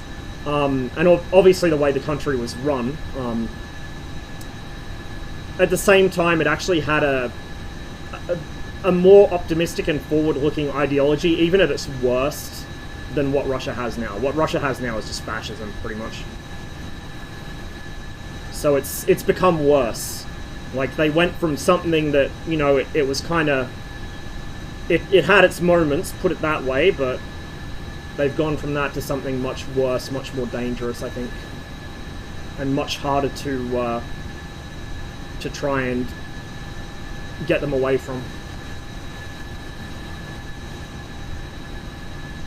But nationalist politicians are going to do nationalist politician things. They're going to take advantage of any perceived national humiliation. And we've seen it in Yugoslavia, or what was once Yugoslavia. We're seeing it now in Russia. We've seen it in a bunch of the other former Soviet republics as well. Fuck, we've even seen it in the US.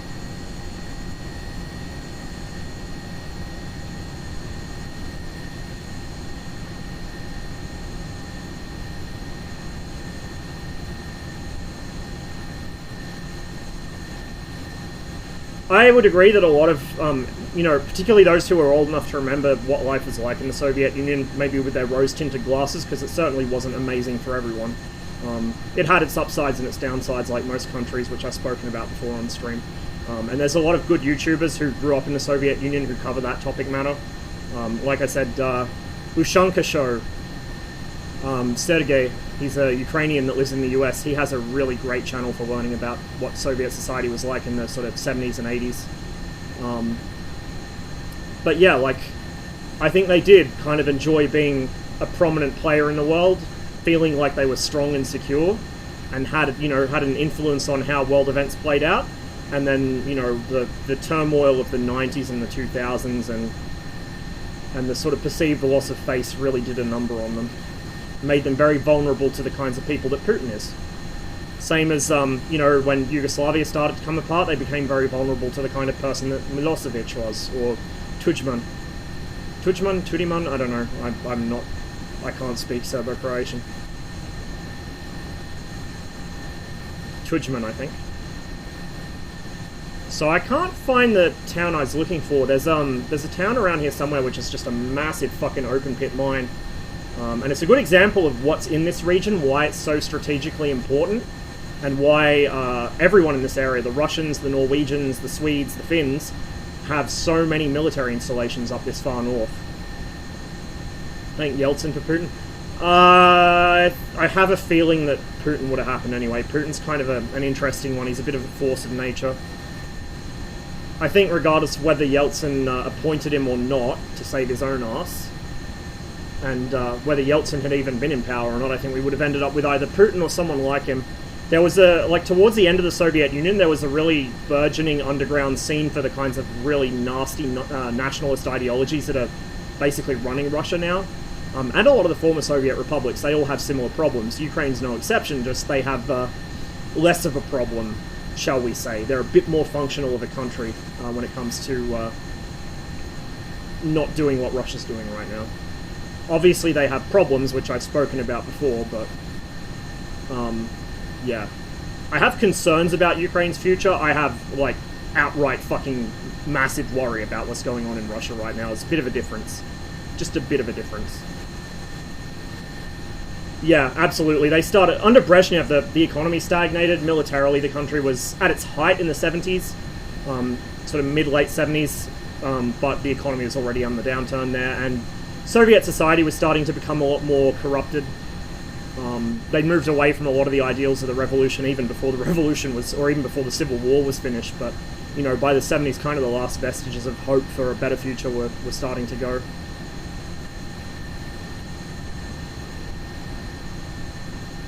Yeah, and, you know, you would naturally expect both Ukrainian and NATO propaganda to kind of hide any of their issues they're having, which Yuki, if he's still in chat, has spoken about a few times on the stream chat before when we've been talking about the topic. You know, it's not all sunshine and roses. They're doing very well for what, you know, the situation they have, but it's not quite as one-sided as the propaganda makes it look. The Russians are performing a lot worse than they should be, and they attacked with a lot less troops than they should have, but at the same time, they're still able to seize and hold ground to an extent. So, as with most things, everyone's got a different fucking angle on it, and everyone's trying to bend perception to their own ends. Will there be any backlash in the republics? It sounds like a lot of the conscripts are... isn't that the question? They've been having issues with those kinds of sentiments for a while now, and it's only going to get worse from this. There's been a lot of pushback in the Russian Far East, actually, even before the war, because the Russian Far East is so neglected by Moscow. Moscow is basically a parasite, like, as in the government, is basically a parasite on the rest of the country. And a lot of the republics, especially like the sort of the republics that are more based on ethnic groups, are starting to wake up to that, and a lot of the old, not nationalist movements, I guess you could say, but like consciousness of their own identity is starting to wake back up after a very long time. So I think Russia's going to have a lot of problems in the near future. Well, medium-range future, shall we say. We've done a few flights around Vladivostok in the sim. It's quite beautiful. Another place I'd like to visit one day, if Putin stops fucking the place up. So we're getting close to the reservoir that kind of feeds into the river that runs up through Murmansk. I'm having a shocker with geography today, guys. I can't remember place names or river names to save my life. I think it's the river Tuloma. Yeah, Tuloma River. Right, okay. I'm good. We remembered, chat. We remembered. It's all good. We're saved. So we're getting pretty close. In fact, we should come across Verkhny Tuloma pretty soon, which is like the highest dam of this reservoir.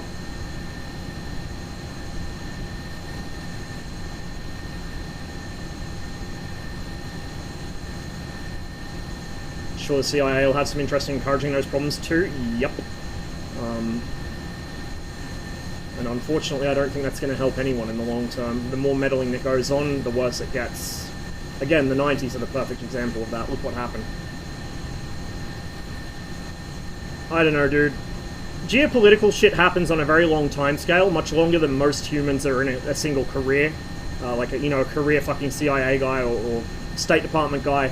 They're not going to be in that job long enough to see the after effects of what they've done, unless they're fucking Kissinger and they suck the life force from all the creatures around them to stay on this planet for another fucking 100 years.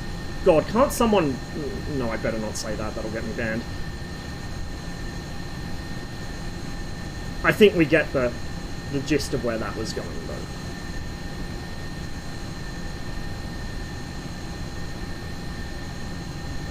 So much of what Kissinger did in the 70s is really now coming back to haunt us, particularly in the Middle East. Like, we have him to blame for so much of what is wrong in the world today. Fucking disgusting. There are very few human beings on the planet you can call truly evil, and he's one of them. Let's reach the meth limit. Yeah, it should be hitting about peak effectiveness right now, so that makes sense.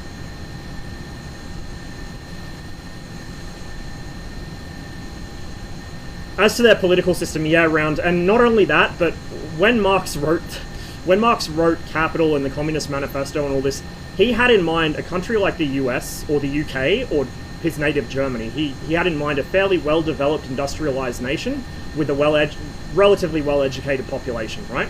That's the kind of country Marx had in mind when he wrote the Communist Manifesto. He did not have in mind an agrarian shithole rife with corruption and cronyism, which is what Russia was as the empire. And, to an extent, it did do good for them in the fact it pulled them out of that shithole and brought them up to the modern age, mostly.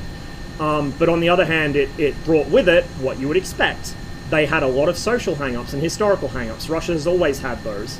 And like I said, there's a very strong sort of thread of continuity between the Russian Empire and the Soviet Union.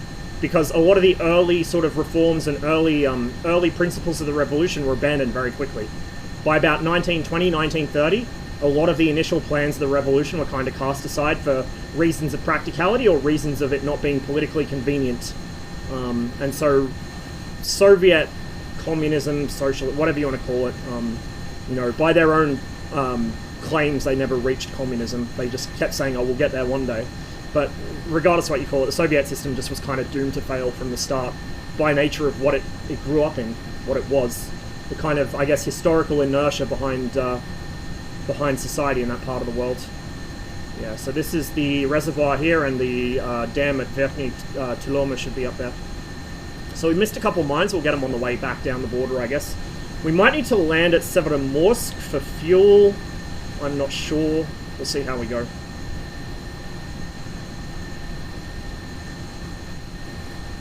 Always felt the European portion of Russia has only cared about the eastern half because of resources, but that's about it. Yeah, pretty much. Pretty much.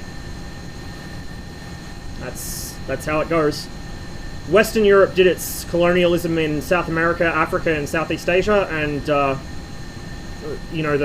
European Russians did their colonialism throughout the East because, well, it's also kind of where they were situated and the historical influences they had because they were conquered by people from the East, right? They lived under the fucking Tatar yoke for how many centuries? So when they finally cast that off and became a nation in their own right, the first place they looked was East. So it's an interesting situation. What airframe is this? Hunter. F Mark 6. Or F6, I guess, using post-war RAF nomenclature.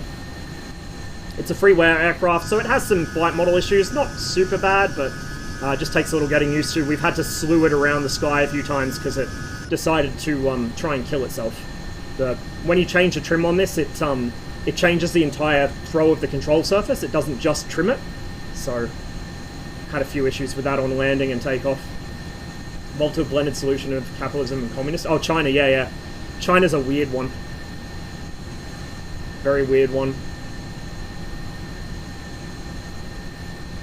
China's culture leads itself to centralized control. I mean, I don't know a lot of Chinese history. Steve would know better because, you know, Steve's Chinese. But I feel like that is a fair point. I feel like they have tended to have more of a centralized sort of, more of a collectivist mindset. I think a lot of the sort of, particularly the Eastern Slavs, but a lot of the Slavic people have too. I think a lot of my ancestors were more collectivist sort of people, because I'm very much a collectivist sort of minded person. Here we go, this is Verkhny Tuloma, that's the dam there, hydroelectric station. So this is the River Tuloma, and this will lead us to Murmansk. Verkhny Tuloma just means upper Tuloma, upper because it's upstream, obviously. Remember, rivers, the downstream is where it outlets into the sea, and the upstream is where the source is.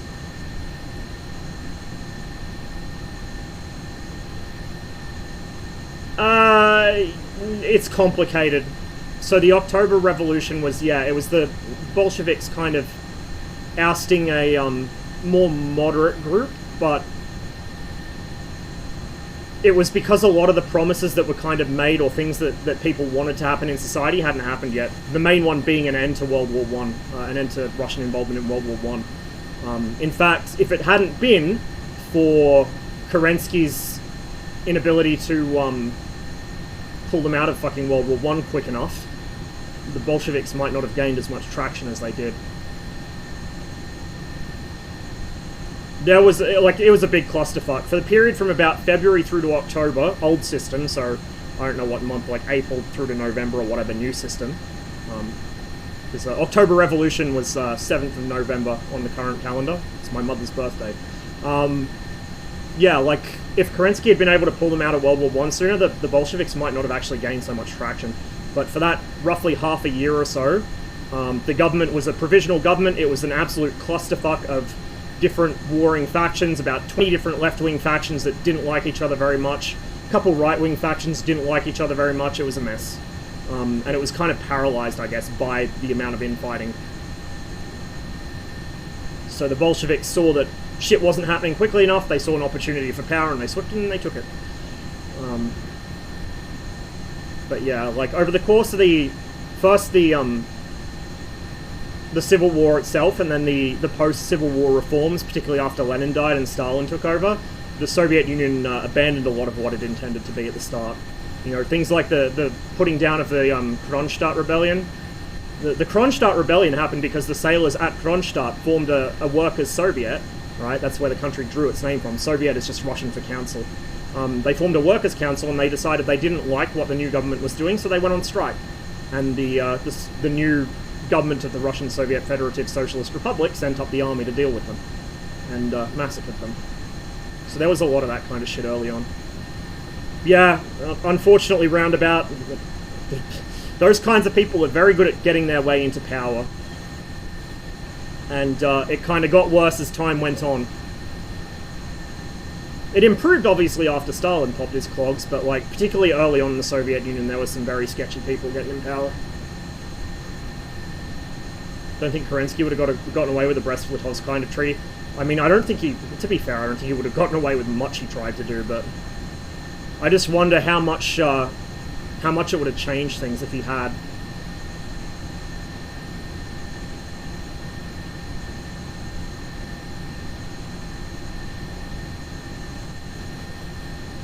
So this should be the actual town of Tuloma here.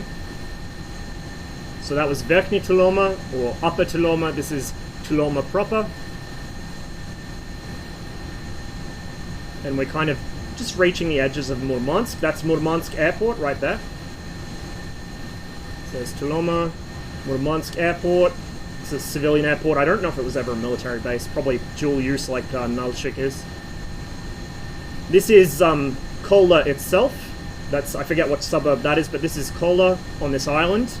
There's another hydroelectric scheme here, a couple weirs and a couple dams, as you can see.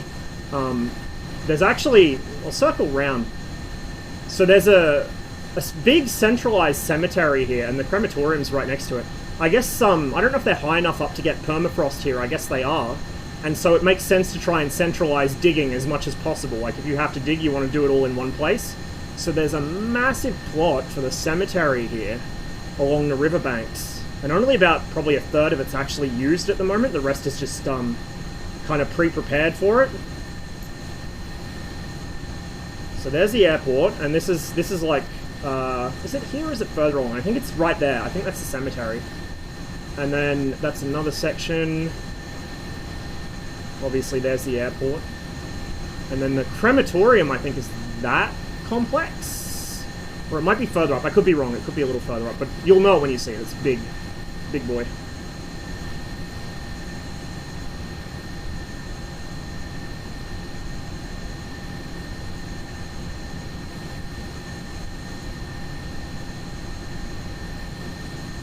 That's an old World War II era airbase right there.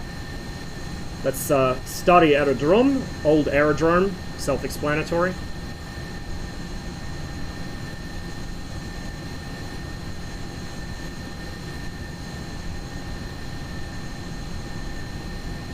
And now we're coming into south end of Murmansk right now. Oh, yes, I stand corrected. I think this is the cemetery, this area here. Yep, this is a cemetery. Okay. So right there, the crematorium is like that complex. Cemetery, cemetery. All this is cemetery. Most of it not used yet. We've got some radio towers there. And now we're on the south side of town. There's a lot of farms and stuff up here. There's a lot of old, you won't see them as well in MSFS, because the autogen will turn them into existing buildings, but there's a lot of buildings that are abandoned, like abandoned settlements or military bases, and they just fall into ruins in this area. All through the far north, there's a lot of them like that.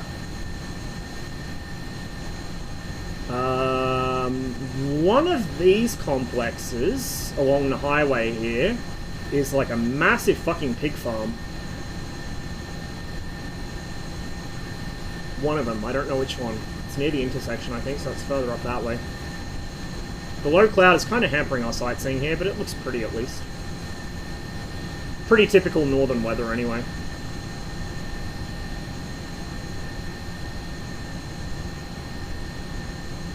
So these, in real life, a lot of these buildings are ruins in this area. Like, this is just a massive ruin complex, I think. There's a couple of them around here.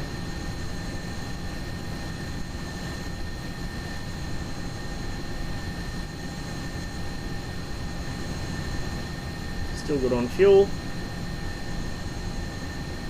So here's the southern part of Murmansk city. Actually, this is a separate suburb. I think this is Sapanovo. Because there's an old Soviet airbase right around here somewhere, which is Sapanovo Air Base. It's kind of fallen into disrepair. I don't think it's in use anymore. Runway's all X'd off.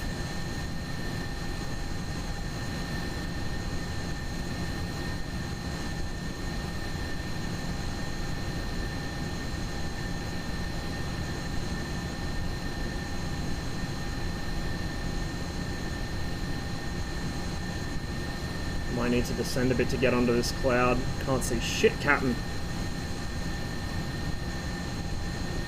Some more radio towers to watch out for there. Airfield's further north, actually. I stand corrected. I'm small brain today, like I said. The airfield I'm thinking of is further up near Severomorsk.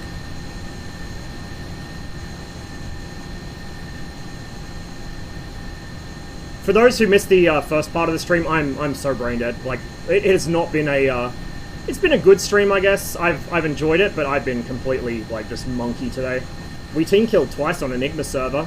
Misidentified a pair of F1s as the first one is a Su-25, the second one's a fucking MiG-19. I don't know what is wrong with me today, but we did. Then rammed behind by accident while I was trying to fumble for my master arm switch, because I forgot it. So it has been one of those today.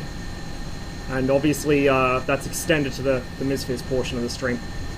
So this is Murmansk proper. This is like merchant shipyards mostly. there's not a lot of military stuff in Murmansk itself, other than repair yards. So, I don't know if we'll be able to see it in game. I love this song. I love this song. The floating dock that Kuznetsov was sitting on, I don't know if she is anymore, she's on a new one, I think, or a different one, is somewhere around this area. Like it's parked along here somewhere. We might even see some kind of auto-gen fuckery of it.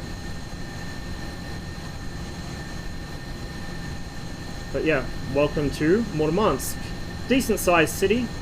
A lot of industry up here as well as military stuff. The military stuff's more so across the ways there in Severomorsk, but there's a bit here too. Mainly industrial.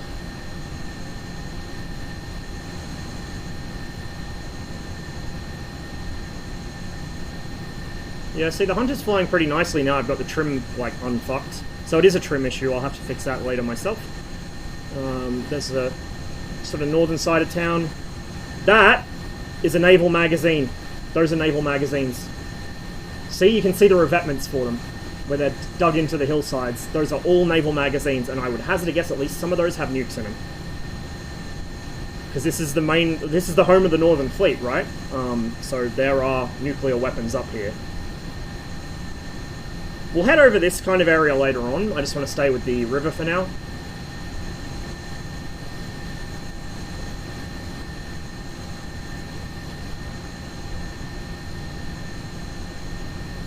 So for all those people on Hoggett who said there's nothing here, really, there's nothing here, huh? So, compared to the Baltic, this is nothing, I guess.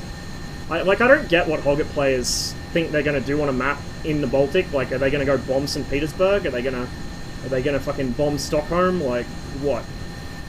Cities aren't that relevant in warfare. Resources are, and this place is full of resources and full of fucking military bases. This is Severomorsk here. Actually, is this Severomorsk? Yeah, I think it is. Trying to remember where I am. Wait, no, that's Severomorsk in front of us. This is Safanovo Air Base there. Remember I said that's the old interceptor base right there. That runway's out of service in real life, I'm pretty sure. Thanks for the follow, whoever that was. My alerts are not playing nice to me today, but I do appreciate it. Hope you're enjoying the show. Oh no! No! Misfizz, no! Oh, for fuck's sake. Okay, well that's going to be another 45 minutes to restart the sim. Wonderful. We'll just air spawn. We'll spawn at Safanovo, I guess. Fuck, that pisses me off. Welcome to the joys of Misfizz streaming.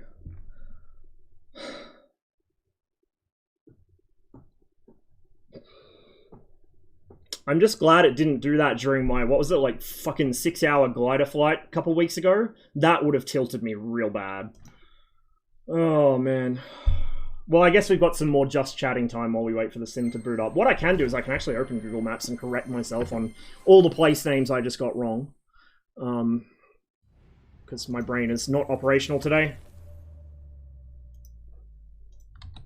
We're just gonna have to click through the menu that comes up here to tell it, yes, I do want to launch it in regular mode, not safe mode.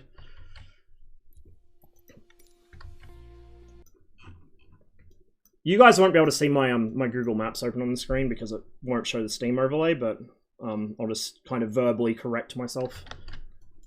We'll do some storytelling.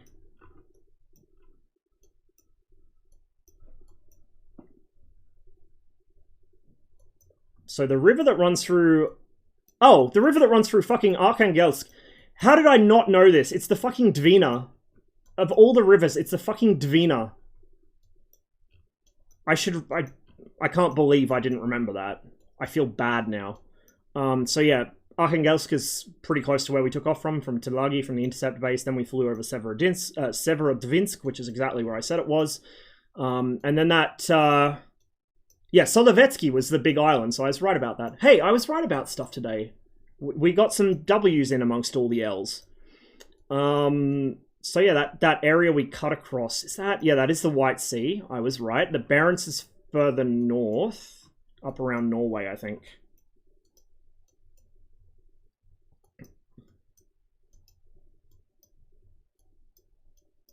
So that town that I said, oh, there's a town there, but I don't know which one it is. That was Onega. I don't know how you stress that, which syllable the stress falls on, but it was that, and it's on the river of the same name. We went past Belomorsk, which is where the Belomor Canal goes through. We didn't actually... no, we did fly over it. That was the airport that our little fly-along buddy came from. So, Belomorsk was, I think, or was it Kem? No, I stand corrected. It was Kem, I think. We did go past Belomorsk, but I don't think I announced it. So, yeah. We would have gone past the Belomor Canal... from the White Sea to the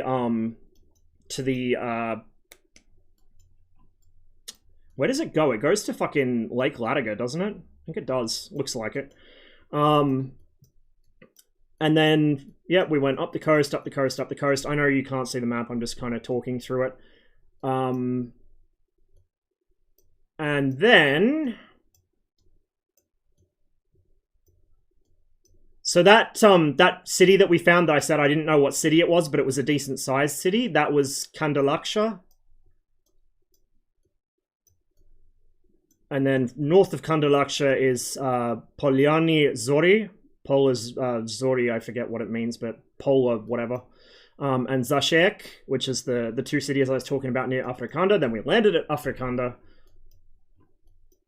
That is indeed Kola nuclear power plant, or Kolskaya Atomnaya Elektrostanция. So that was that big power plant we flew over, and I said it's probably nuclear. Well, it is. That's going to be in the map because it's right across from Afrikanda. And then we headed west-northwest. There's a spoil pile. You can even see it from space. It's so big. The town that we flew by near that spoil pile, I think, was Yona. Yonsky is to the south of it. And then we just kind of bummed around until we hit the reservoir of the Tuloma River. So the actual city I was looking for, Kovdor, the big mining city, we bypassed that. We flew a bit too far northeast to hit it. But we can get that on the way back down the border, maybe.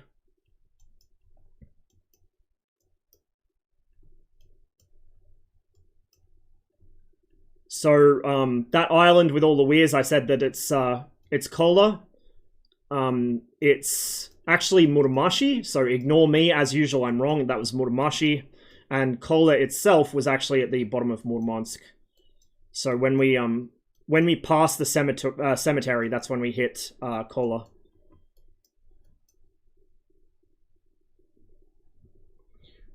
What do you think about the rear aspect? Oh, I did answer this, but I think you were AFK when I said it. I like it. I think it has some fine tuning to happen.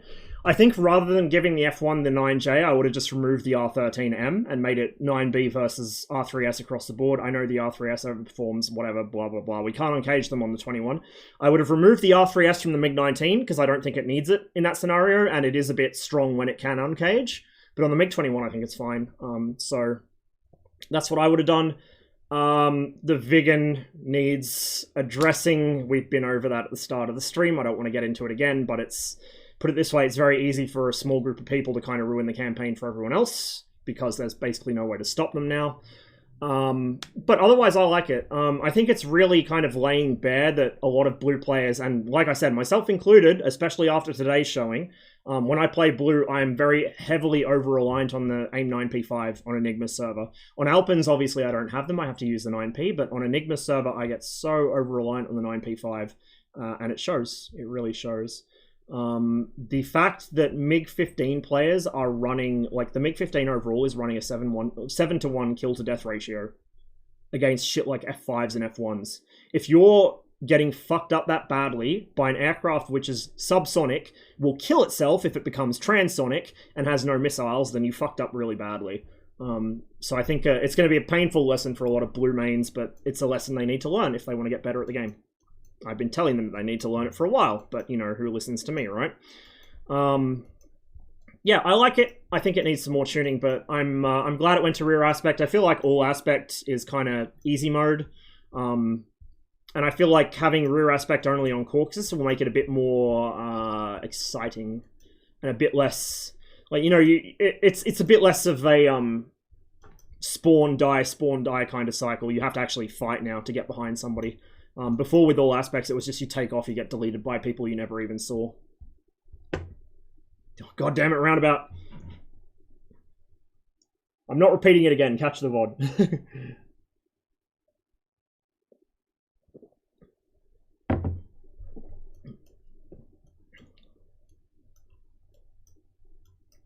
So yeah, we'll take off from Safanovo, rather than just air spawning. That little town on the coast, that's not part of Safanovo. Safanovo is the town that was specifically at the end of the runway. The one on the edge of the coast there is Roslyakovo. And we were just about to fucking overfly the Aviation Museum of the Northern Fleet when the game crashed. It's a conspiracy. It's a conspiracy. The sim doesn't want me to see it. Yeah, this is my favorite In Excess song. This is my favorite, and Love is my second favorite. Oh, they're building a new airbase. Ah, I see this. They're building a new airbase directly across the river from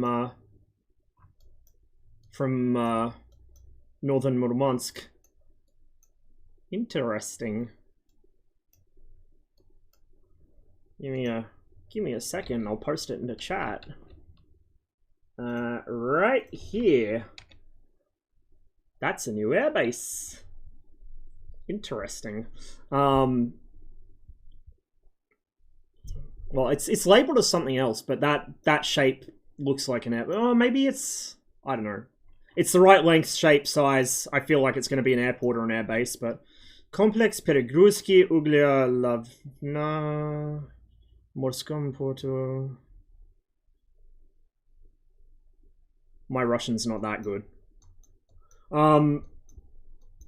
Mi-24 nerfed so much. I don't know. I feel like because Blue have lost a lot of their Mavericks. I think the A10 still hasn't, but they've lost a lot of their Mavericks and stuff. I think it's fair. The issue with Petrovich is coming and going. I haven't had that problem yet, but I know a lot of people have. I feel like it might be based on the ambient lighting. Because I know Petrovich has trouble spotting things under a heavy overcast, and some of those missions are on heavy overcast, so I wonder if that's maybe it. But like I said, he works for me. The 4 ATGMs, all I can really say is you've got to spend them more wisely now, so use the ATGMs on Vulcans and save the rockets for M113s and then, you know, gun for anything else.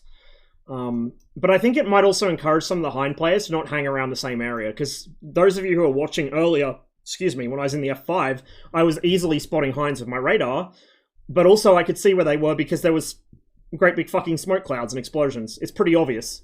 You know, you're flying along the front line in your F5, even if you're not a fucking radar on Chad, and you're scared to turn it on because you think you might get cancer or whatever, all you have to do is look outside and you start seeing smokestacks rising from along the front line and explosions going off. It's like, oh, there's a Hind there. It's pretty fucking obvious.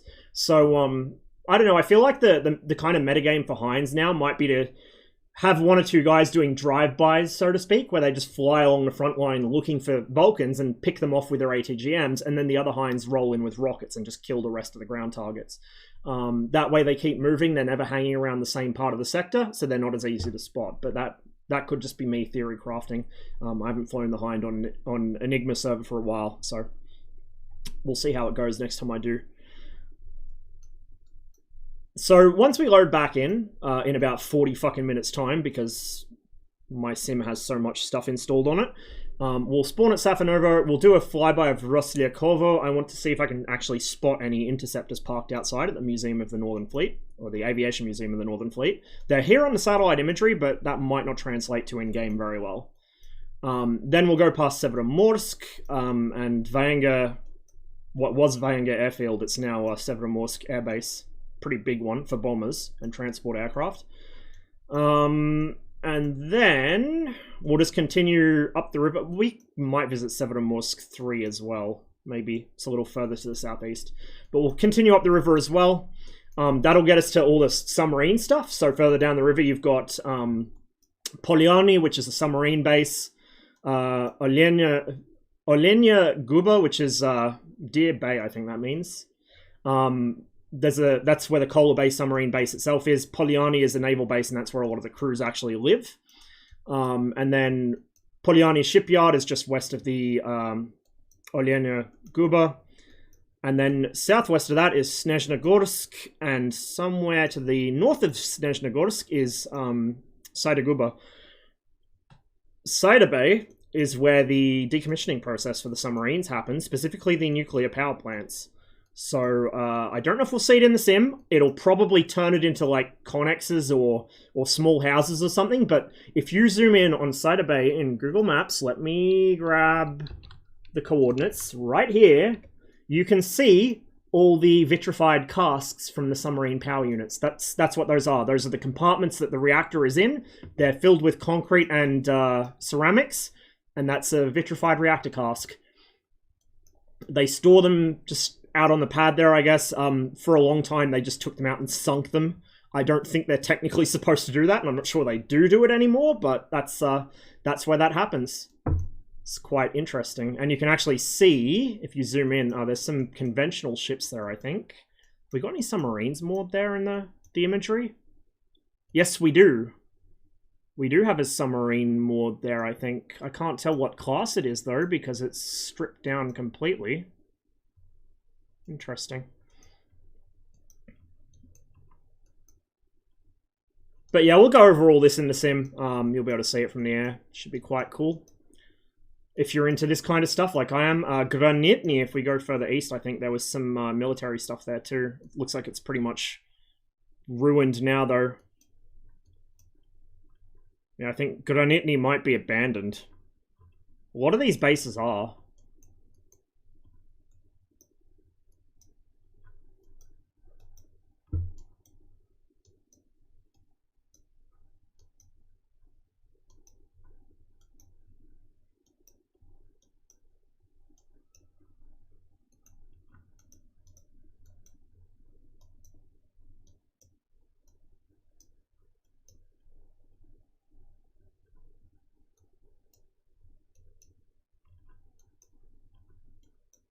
Just looking at the map and thinking where else we can visit.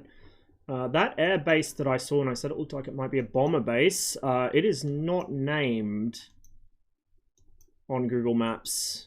It looks like it was under construction, so that might be a new one. It looks like a modern Russian air base, not a Soviet one, so it could well be a new one.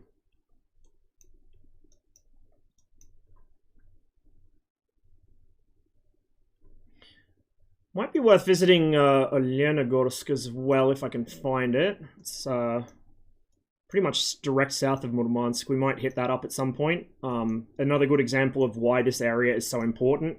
Like Kovdor, it's a massive open pit mine. I'm not sure what they actually mined there, though.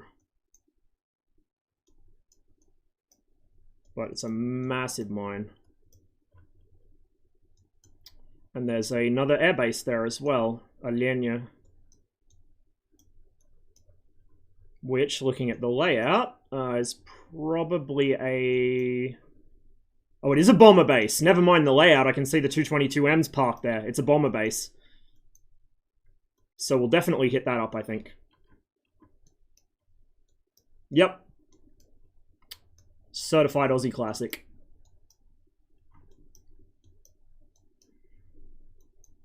I might just leave Google Maps there open. I'm going to take a really short break, guys, while the sim loads. I will be back pretty quickly. And then hopefully we won't have any more crashes. It has been a pretty long flight, so I guess it was bound to happen sooner or later.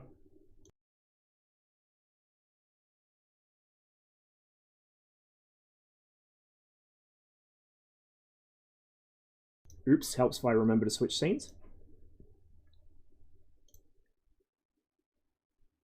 And that's the wrong thing to... I'm having one today, like I said. It's a bit all over the place.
I'm looking forwards to the intensification of the interceptor lobby.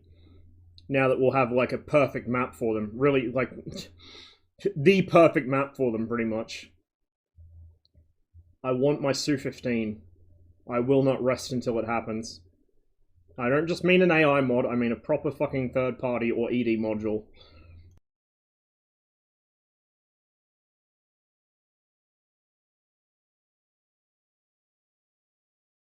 Anyway, since the sim decided to crash on us, we're going to be waiting a while for it to load back up. I'll be here, I'll just kind of chat with you guys, so...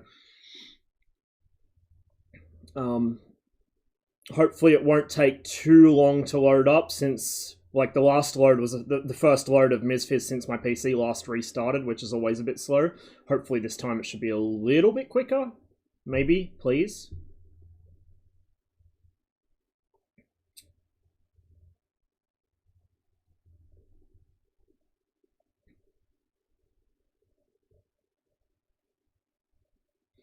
I was thinking of popping back to DCS after we're done with MSFS. I was just going to do the sort of the Kola flight in MSFS, then go back to DCS. I don't know.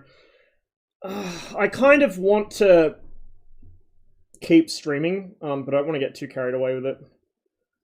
I'm going to be busy for a couple days working on an assessment for my course. I will be streaming the normal time for Armour, so I'll have a short stream before class on Monday my time, or Sunday for you guys in the Western Hemisphere.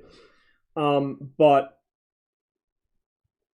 like, I'm probably going to be super busy with that and less able to catch up on Discords or do any of the other shit I need to get done before Tuesday, which is when the assessment's actually due. So stream schedule for next week is up in the air a bit. There may or may not be a, you know, your sort of weekend stream Friday or Saturday or whatever like we're doing here. It may just be the Armour streams for a week or so. And then we'll get back into the regular timetable afterwards. I say timetable as if I have one.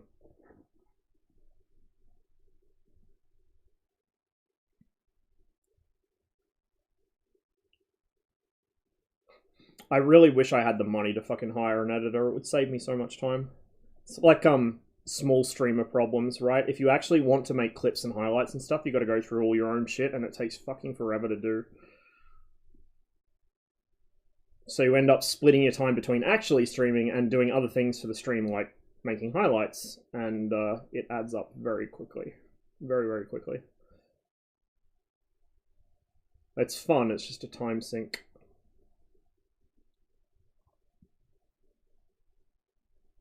Incidentally, that's a freeware Huey on the BRB screen right there, but it flies okay, but it could use some improvement, I think, and it tends to crash my sim. Milviz are working on a full fidelity Huey, and when that comes out, I think I'll be all over it, and we'll be doing some Huey flying in MSFS. Should be interesting. Do some more Vietnam tours. Since we did one in the 337, I kind of feel like doing a bit of a slower and lower one in the Huey. Kind of focusing on some of the coastal cities a bit more. Since I've got some custom scenery for them now.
I should also note, with this little tour we're doing of the Kola Peninsula, we're going to be sticking mostly to the eastern side. We're not going to be crossing into Norway, I don't think. Maybe a little bit, but not very far.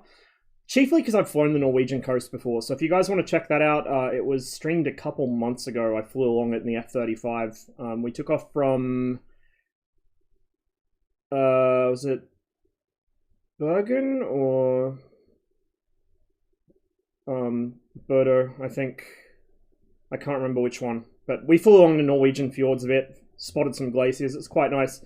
So if you want to see what Norway looks like, it is in a past VOD. I don't remember which one. You'll have to try and find it on my YouTube channel, because it won't be up on Twitch anymore. But yeah, we have done the Norway part, so we're doing the eastern part now. Tempest! Welcome to the stream, everybody. Thanks to the raid, man. Appreciate it. Hope you had a wonderful stream.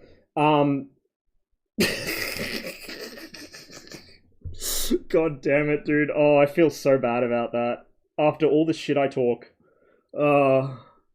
Look, I got an excuse, okay? My sim crashed halfway through our tour of the Kola Peninsula, so we're going to wait for MSFS to boot back up, and then we're going to continue it. The sim crashed right as we were passing the Museum of Aviation for the Northern Fleet. So we're going to take off from Safanovo Air Base and continue that. Yeah, dude, okay, so the first one with the 530... I got a call out for a Su-25, and I was badly disorientated, right? It was roughly in the right position in passing, because I had like no plan form. I can only see it in profile. In passing, it looked like a Su-25, so I was like, oh, that's probably him. It wasn't him. The second one, I mistook for a MiG-19. Don't ask me how. I was sure it was a 19. I was sure I saw heavily swept wings and a pair of smoke trails. Maybe there was a 19 merged with him, and I saw the 19, and then kind of, you know, my eyes did the funny and switched from one to the other. I don't know. I just don't know. But yeah, that was kind of where I realized that me flying the F1 without a GCI is not going to work out very well in core. Because on Syria, I can do it because Syria's more open. So it's a lot less stressful. Like, I can see people coming. I can kind of set up my my missile attacks, but... Bro, on Caucasus, it's just a fucking knife fight in a phone booth, and the F1 is not good at that. The situational awareness is so bad. Like, never mind the flight performance or the weaponry or anything, it's just... I was so stressed out because I couldn't see outside the cockpit that I saw something, I mistook it for an enemy, and I shot. As soon as I got back in the F5, the friendly fire stopped. So, like I said to the stream when I was kind of coming up with excuses for myself, I think it's a good example of how human factors can seriously confound a difficult situation, particularly in combat. Like, when you're really stressed out and you don't know who's where or what's going on, you kind of, your head's tumbling, it's very easy to team kill. Whereas you get back in the F5, you got this wonderful fucking view outside. You got a much easier radar to work with. Like, the radar's a big thing in the F5. So many people shit-talk that thing, man. I'm actually going to go back and highlight that radar work I was doing. We won't highlight the embarrassing outcome of me flying into a hind, because I forgot my master arm and was fumbling for it. But we'll highlight the radar use, because every time I see people like, oh, the F5 has a radar? Huh? I've never used it. Oh, it's useless, blah, blah. It's like, bro, you are missing out on probably the best part of that jet, aside from the 9P5. Like... The F5's radar makes your life so much easier. Oh my god. Like, I didn't get call-outs of people, or you know, like, I couldn't visibly see them. And so I'd see the contact on the radar. It's obviously a contact. I can tell where it's going. I can tell roughly how fast it is. I'm like, oh, there's somebody there. Lock them up, fly towards them, visually ID it. Like, it's wonderful. Oh my god, it's so nice. Versus the F1, where it's just, like, a clunky mess. And it, like, half the time it just drops lock. I mean, the F5 probably should at that altitude too, to be honest, but... It's a world of difference, man. Every time I fly the F1, I feel really claustrophobic. And then, as soon as I go back to the F5, you know, as much as I complain about the F5 sometimes being a bit of a Toyota Camry, it's just a breath of fresh air, man. It feels so nice. Just brain off, kill mode engaged, easiest claps of your life in the F5, honestly. Such an underrated jet. My sim is actually finally loaded back in. It was pretty quick this time, relatively speaking, so give me a moment here and we'll get it set back up. Yeah, like, I definitely need more hours in it too, but I've formed a pretty solid opinion of it. So have the other MiG Mafia kind of guys. Zach and Davey have both arrived at pretty much the same conclusion as me, which is, it's not a bad plane, but it's useless as a fighter. It's terrible as a fucking fighter. Like, you can still make it work, but you need really good SA. You probably need a GCI. It's still really difficult to kind of keep eyes on people, especially if they start maneuvering. I don't know. Like, I like the F1, but I don't like it as a fighter. I like it as an interceptor and a strike aircraft, so that's probably what I'm going to use it for. Intercept, strike, reconnaissance, and stick with the F5 for actual dogfighting, I think. I haven't done any ground attack yet, but I need to, because it seems like it'd be really fun at that. Really good at it, too. Okay, so while we got the map open here, I'll just show you where we were. So we took off from Tulagi, which is an interceptor base. That was where 2-128s operated from. Across the Dvina River, this is the northern Dvina, past Arkhangelsk, past Severodvinsk, and then we kind of followed the coast along here. Then this is Solovetsky Island, so I was correct. That was the right island. We hooked in here, kind of cut across this part, and then past Belomorsk, which is the top of the Belomor Canal. There's a canal there. Well, you can see two halves of it. And that flows down into Lake Ladoga via whichever lake this is. I don't remember the name of it. Then we kept flying up the coast. Kiem is, and Ganjovo is where we were joined by a viewer flying along with us. And then continued up here. And then we cut in through this way, past Kandalaksha, and then north to Afrikanda, which is a Su-15 base back in the Cold War. And then from Afrikanda, you can see another dam here. Like I said, there's dams everywhere up here. From Afrikanda, we kind of went west-northwest. This is that spoil pile I was talking about right there. So we passed that. We kind of caught the edge of these villages here, or these towns here. This is Kovdor, so we didn't quite get close enough to see this, but this is something I did want to fly past. And then from here, we just kind of went northwest until we hit the Tuloma River Reservoir. And then there's Verkhny Tulomsky, or sorry, Verkhny Tuloma, Verkhnaya Tuloma, I forget, the fucking brain is dead today. Murmashi, which is kind of this area here. That's Murmashi with Murmansk Airport. And then the city itself. So we're going to start from down here. Severomorsk. Oh, we can't... Oh, okay. So we can't spawn at Safanovo. Even though it has a runway in game, we can't spawn at Safanovo. So we'll fly from... fuck it, we'll fly from... Severomorsk 3. We'll go from here. Let's just start from one of these houses. See, it's quite an expansive airbase. So we'll start from here. We're still flying the Hunter. Still live weather, so let's go. Gotta head to bed. Alright, man. Catch you later. Thanks again for the raid. I promise I will not team kill so much next time I'm on the server. Oh, man. Feels bad. But yeah, I'll catch you around, man. Probably tomorrow.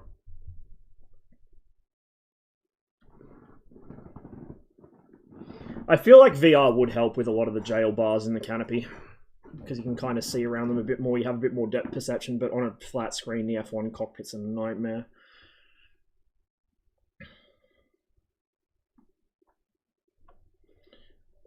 At some point in the not too distant future, as in probably next week, I will try and hop back on Blue, but we'll fly the F5, I think, right from the start. We'll maybe do some Huey stuff as well. I do want to show that the 9Bs are not as bad as people think. They're not brilliant at all, but they're workable. And the F5's a pretty strong fighter in itself, so should be fine. Severomorsk 3, Naval Air Base. It's got me turned the wrong way around. We're going to have to do a bit of a Yui here. Or we can just go, if I can remember. No, that's not the right button. That's not the right button. This is the right button. We'll just rotate ourselves using slew. That is not a very happy noise. I think that was the air brake for some reason being deployed on the ground. I forgot to put the wing... No, the wing tanks are on. Okay, so we'll go full fuel. Did hit with them. Yeah, I did. Except that one that I called it was a bad shot as soon as I fired it. I realized, like, fuck, that's a bad shot. It was too close. It was pulling too hard. I thought maybe if I give it enough lead, but no, it's no amount of lead was going to save that shot. These switches are really fucking fiddly to click. That's, what's that one? Pitot Heat. That's Camera Master. We don't need the camera on. It'd be, I guess, for the gun camera or something. We want our powered flight controls on. We definitely want them on. We'll get our flaps half, which is about 20 degrees from memory. Well, halfway on the setting. I'm pretty sure it's they drop like 80 or some shit, 60 or 80. Kind of like the spit. Okay, nav lights and such go on. We won't bother with the radio again because fuck the radio. We're going to be antisocial. I don't remember what that does. Oh, that might be the air brake, I wonder. No, it's not the air brake. Where is the air brake on this? The control for it. Not animated, perhaps. Let me put this on and we'll go have a look at the exterior of the aircraft. It probably won't work with the gear down. But I bet you that's what it is. It's probably the air brake switch. Yeah. It's not going to deploy on the ground, so... Whoop, let me just level my view. We're going to turn that off because I don't know what it does and I don't trust it. That could have explained part of why I came unstuck last flight at the beginning. So it's just the engine start now, I think. Oh, fuel cock. Fuel cock. Engine starter. There we go. Hello, welcome to the stream.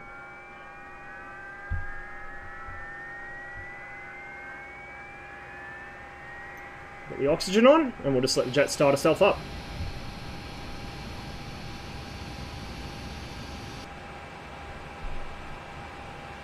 So to close it, I have to click this side of the canopy, I think.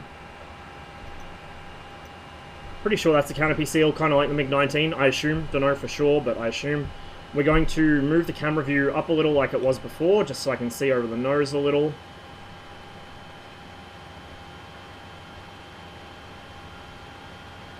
Awesome landing. I haven't even landed yet.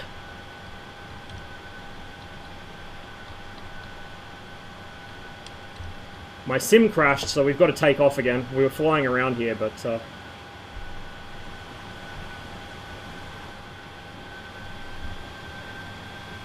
Get rid of the parking brakes, and let's start taxiing. Give it a little bit of back trim. I don't want to give it too much, though. Hopefully we won't have takeoff issues this time.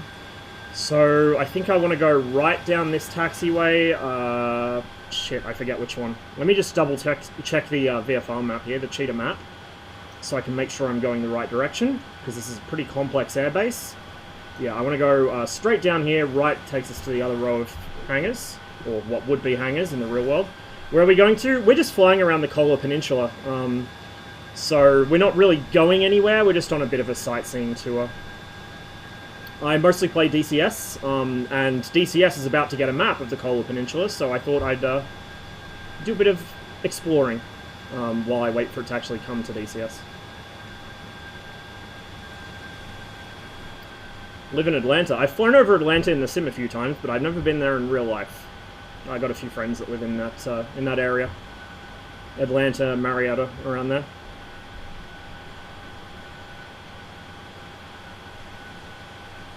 Yeah, they really did. Okay, that's heading off to some more hangars, so we want to go left here. This should take us to the runway.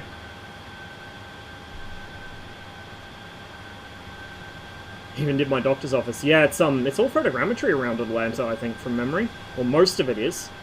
So you can even read, like, billboards and stuff on the streets.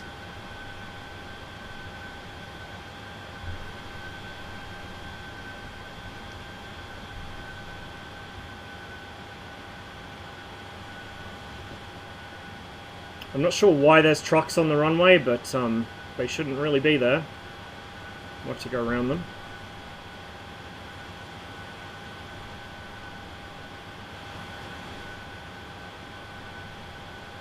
So we want to go northwest from here to get back to Murmansk.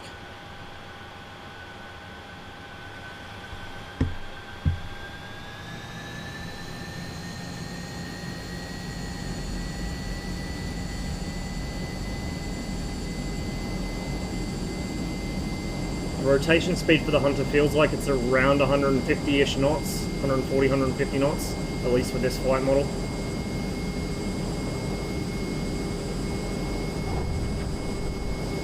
Yeah, somewhere around there. But she doesn't want to climb again.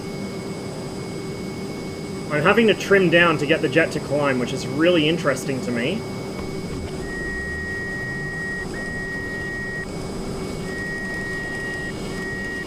It's not... Hang on. We're going to have to go into slew again. I don't know why it's not climbing. Something's obviously up with the flight model at low speeds, but I don't know what.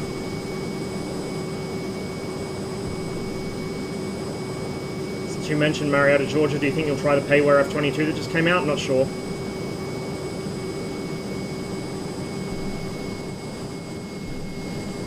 Depends how good it is, I guess. Like, a lot of the modern military stuff tends to be a bit on quality. Or, like, the flight control systems aren't modeled, and if the flight controls aren't modeled, then I don't really see much point.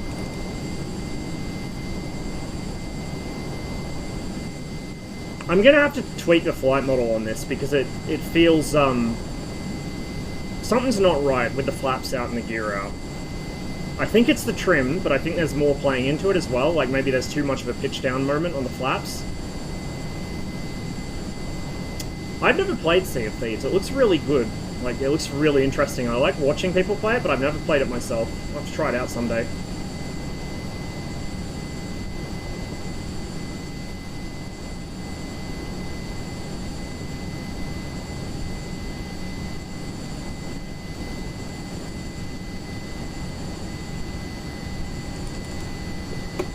So just make sure all of our flaps, gear, air brake are all in, which they are.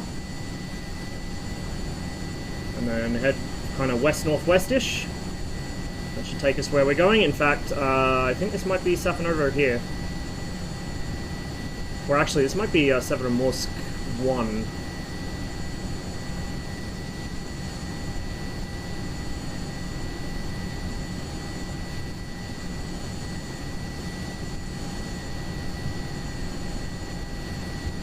Yeah, that's Severomorsk 1, I think, and then Safanovo is over here, because that's Severomorsk itself, the town of it. So this is about where we were when the sim crashed. Hopefully it doesn't crash again. So there's Safanovo. I think it's named for Boris Safanov. He's a Soviet pilot.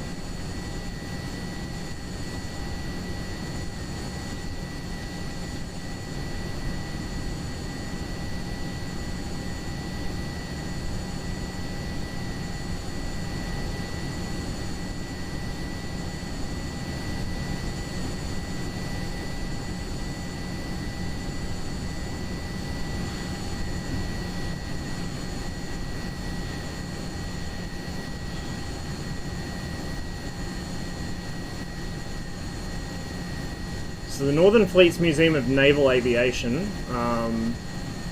should be around here somewhere. Just on this patch of the waterfront, I think. I think that's it there. Probably not going to see any of the aircraft there, because I don't think they'll show any imagery, but that's where they would be.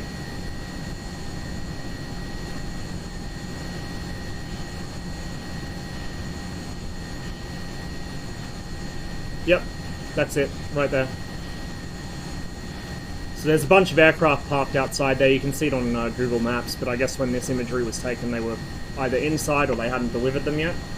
Check your general chat when you go level flight. Oh god. I'm scared to look. Hang on, this thing's a bit trim heavy.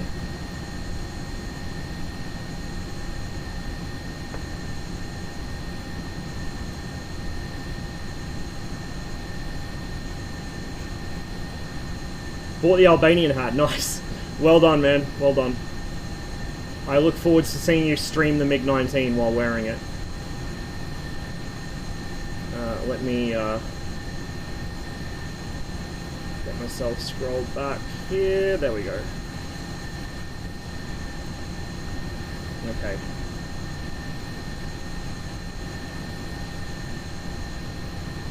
I'm sure you'll find a way, dude. Life finds a way. Anyway, let's get back to the tour before we have any more issues with MSFS deciding to cut it short.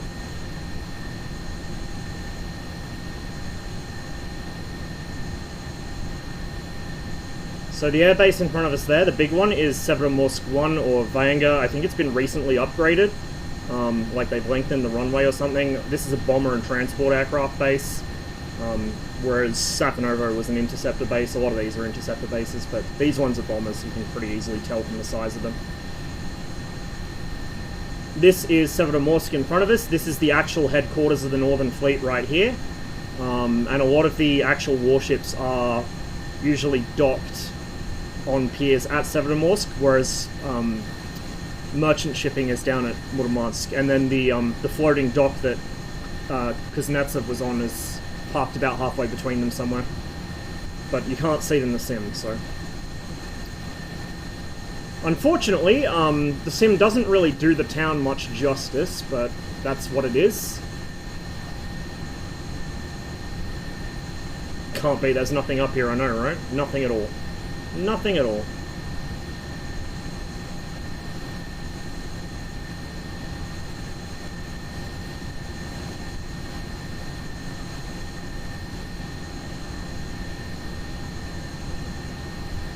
That's Polyani over there that you can just kind of see poking out above the hilltops.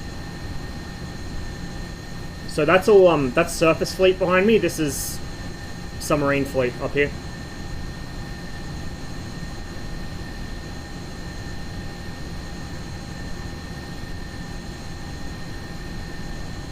Throttle back a bit, we're running a little fast here.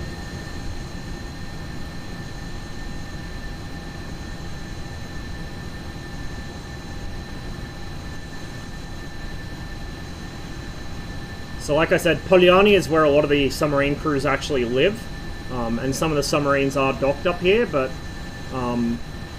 the actual main sub base is a little further over in Kola Bay over there. So there's Polyani. This is Kola Bay, just over here. That town in the distance is Snezhinsk, or sorry, Snezhnogorsk, there we go. I got there in the end. My mouth's not working today. Snezhnogorsk, which means like snowy mountain.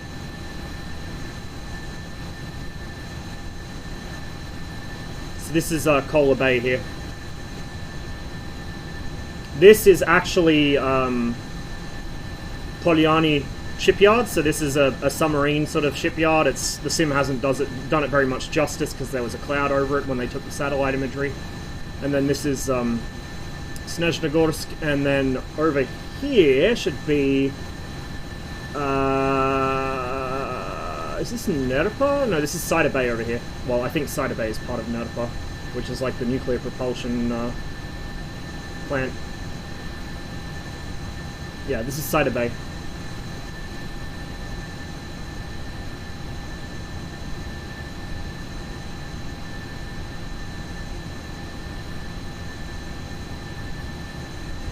Those are the reactor casks.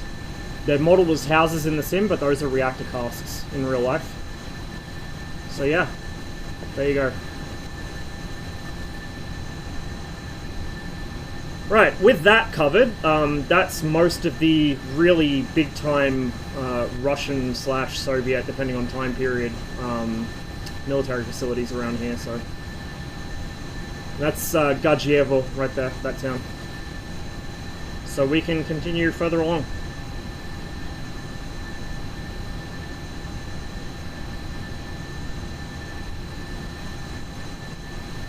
You can see the terrain's becoming a lot more rocky and kind of barren. So we're out of the taiga, we're up into more tundra area now.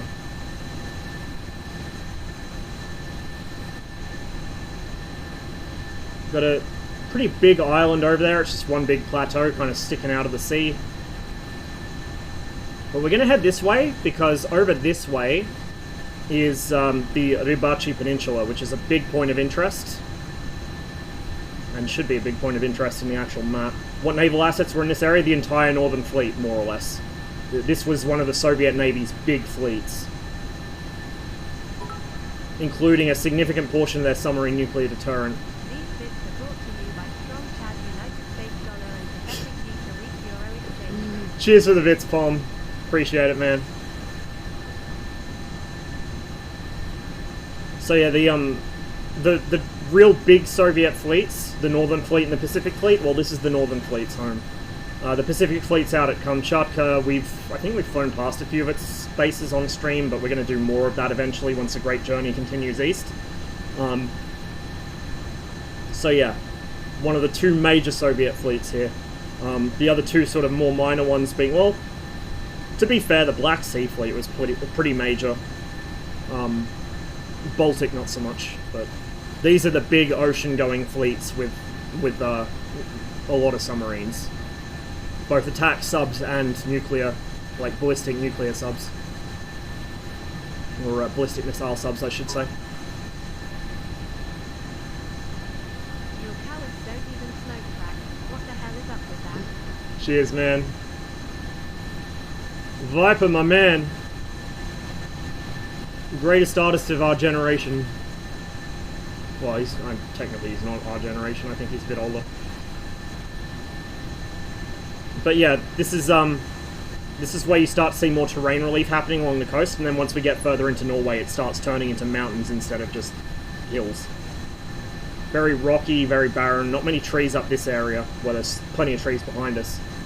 This thing over here, this is the eastern edge of the Rybachi Peninsula, so we're going to head over that way. There's a few towns and stuff that I want to kind of fly past in this area. We'll double back for them.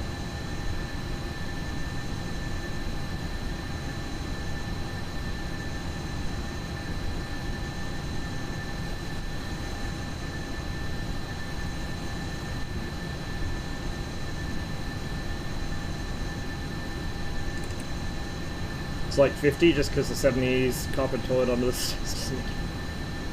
God damn it.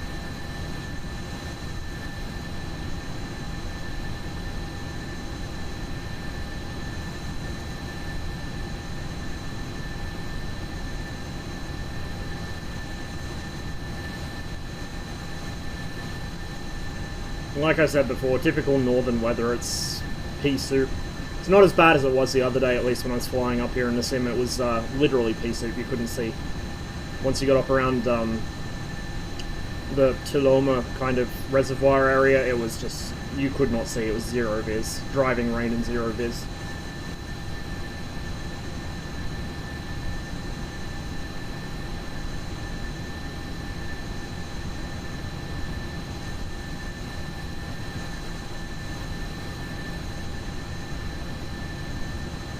So we're on the eastern part of the Rybachi Peninsula now to just open the VFR map. This is the peninsula as a whole. This part is where the fun stuff is, here and here, and there's some fun stuff here too, which we'll fly past. I think purple is no-no airspace, because there was some around the nuclear power plant. There's plenty there at the sub bases, so purple being no-no makes sense, I guess. So the Tu-128, the Fiddler, was based at Tulagi, which is where we took off from before the sim crashed, like way back at the start of the flight. And they would move up here for basing occasionally, but I don't think there were many regiments permanently stationed here. They were more sort of to the east around Talagi, Amderma, places like that, like along the sort of real northern coast of Russia. Northwest here was mainly Su-15s. Backfires, that's the 222M, right? 222M. There's plenty of them around here. In fact, one of the airfields we'll go past later in the flight is a 222M base, and I think Severomorsk 1 is as well, which is where we took off from after we rebooted the sim. Pom, tell me what you recognize coming up here in a second. We're going to fly right by it.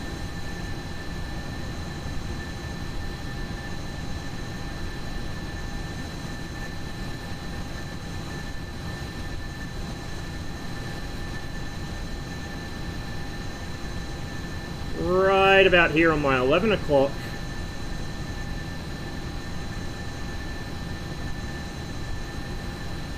It's a nice little beach there.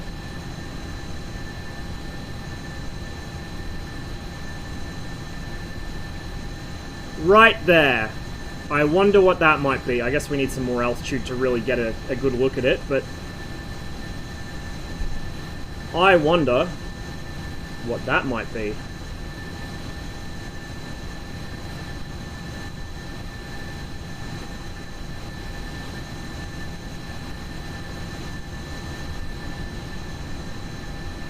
What jet is this? The Hawker Hunter F6. It's a freeware add-on for MSFS. Looks like a radar station down there. Early warning, maybe. But yeah, who recognized that? Who's got to guess what that was?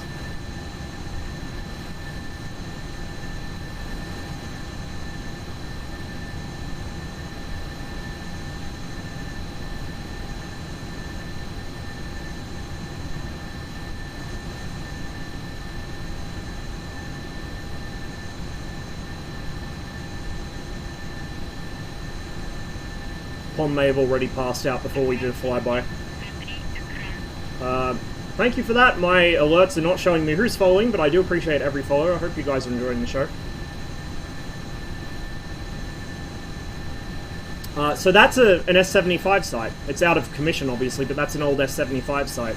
So you could see the 6 revetments arranged in like a flower petal shape, where the launches would have been, and then the central revetment for the fire control radar, and then the larger one for the early warning radar and a bunch of the site equipment, like the generator trailers and stuff.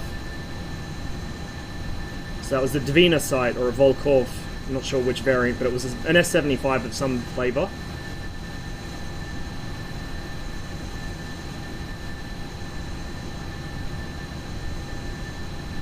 And things get a little more interesting as we go further this way. However, the thing I really want to show, which I really want to see in DCS, I don't think it's actually, I don't think the ground textures will appear, because right here you can see it goes from these beautiful satellite imagery textures to tiling MSFS generic textures, because there was, like, this section of satellite imagery wasn't very high resolution, so it just replaced it.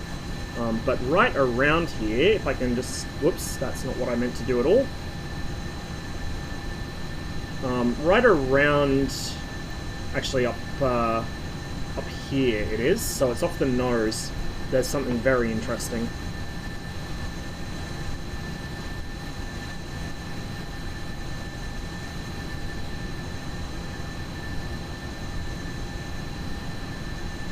I think I accidentally reset the camera view there, so we'll raise it back up a little so I can see over the nose.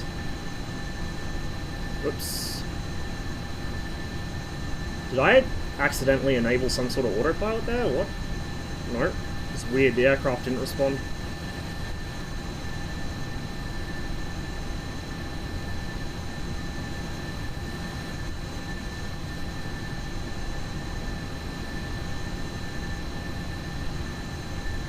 Nice thing about the 222 is we already have it in DCS, although we have a modernized version. We have the 222 M4. I like the M2 better with the Cheburashka intakes rather than the square ones. Looks a bit better in my opinion.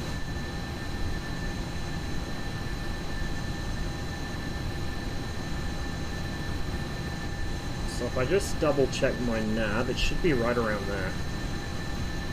Just past this little river and right around there. There might be a building to symbolize it in the sim, but in real life, it's a particular kind of building.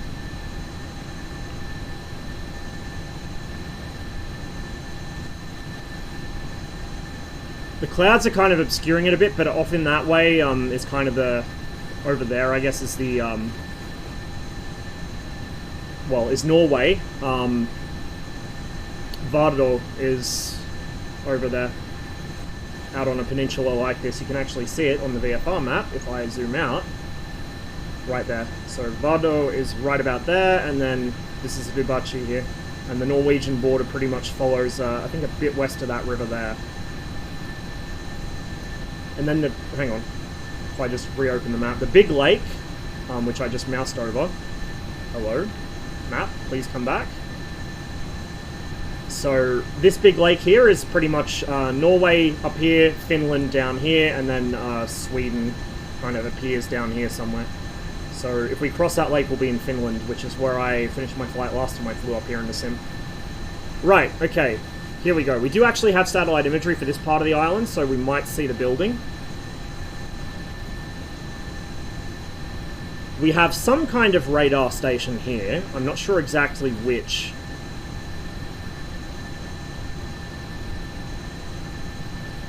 But I have found this on Google Maps as well. I'm not sure what kind of radars they are.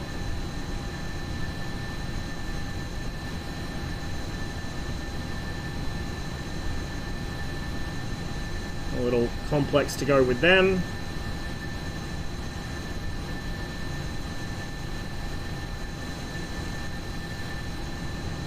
So that's pretty cool, some radars, but the real big radar is a little further down this way.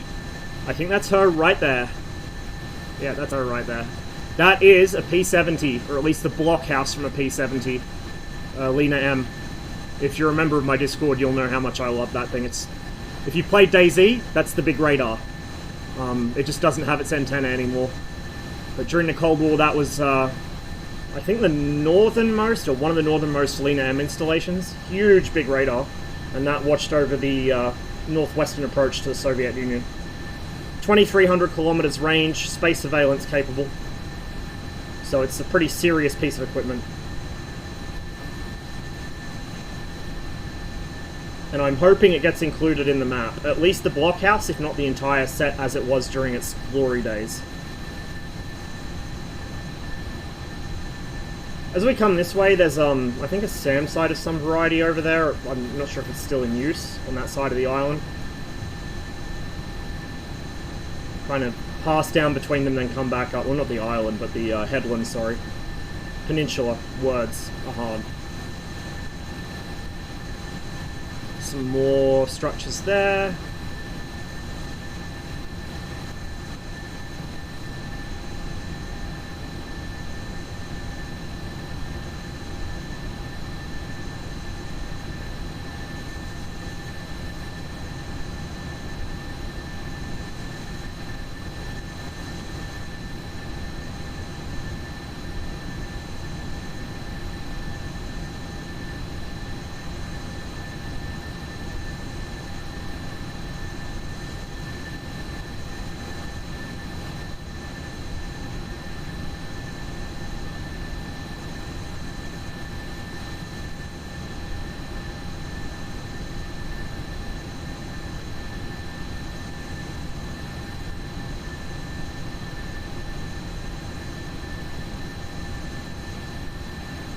Pretty desolate up here, in a pleasant kind of beautiful way.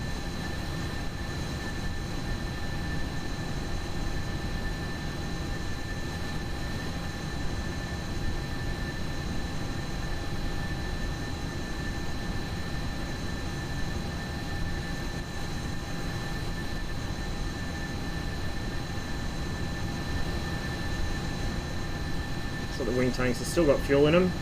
Well, it'll be a while before they empty, because like I said, the Hunter transfers fuel pretty much from every other tank except the front ones, and then it starts sipping from the wing tanks. It takes a little from the wings, and it moves it around, I guess, to maintain CG. It's quite a complicated fuel system, and you can see the different valves opening and closing on the fuel system diagram down here.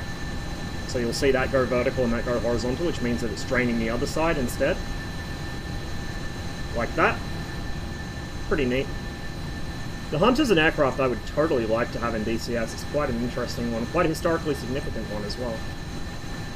Been involved in a lot of wars.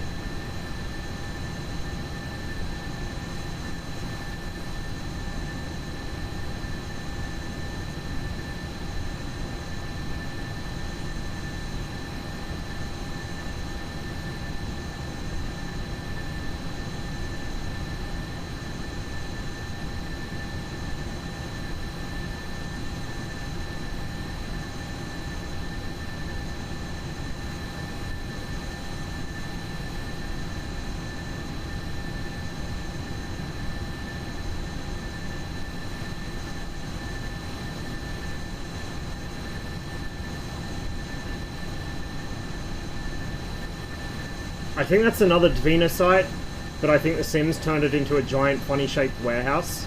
But it looks like I see 6 arms on that, I think, so it's probably a Dvina site.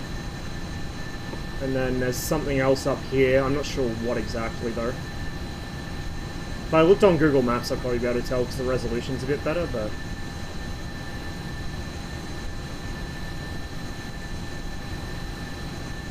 Might be oh, it's probably a fucking S125 site. I wouldn't be surprised. Because I know there was at least one of them up here near the Lena.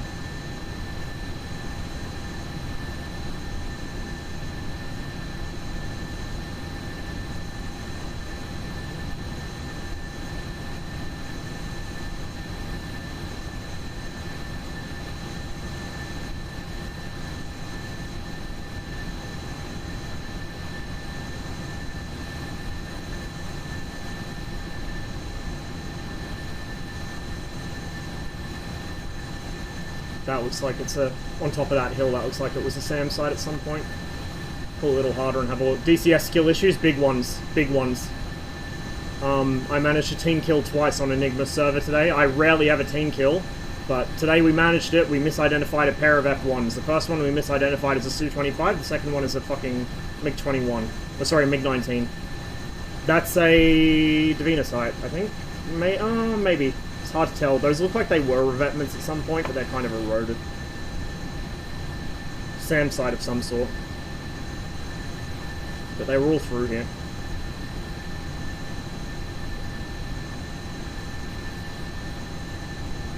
So yeah, I've learnt that, I was flying the F1 when I did it too. I've learnt that when I fly the F1, I get so stressed out from the lack of situational awareness, I can't ID things. I got in the F5 and I was fine. Like, the F5 is so nice and easy to fly compared to the F1. Not just in terms of how it controls in its flight dynamics, but, like, you can see outside, which is amazing. The radar is so much less clunky. I mean, I know a lot of people think the F5 radar is clunky, but once you get kind of the fluid feel for it, it becomes very easy to use, much more than the F1's radar. The F1 radar is genuinely janky. Even before you factor in the early access problems, like the actual aircraft itself in real life has a janky radar, so... I don't know, I really think the F5 is the better fighter, but the F1's a better strike aircraft and interceptor, which is what it was designed to do, so it makes sense. I enjoy the F1, I think I'll just probably mostly stick to ground attack with it, or intercepting the bombers, or maybe flying it as a hit-and-run kind of fighter when we've got a GCI on who can do VID for me. Because, you know, if you can't call the AI declare function, and you don't have a human GCI on, an Overlord on the server won't declare, so...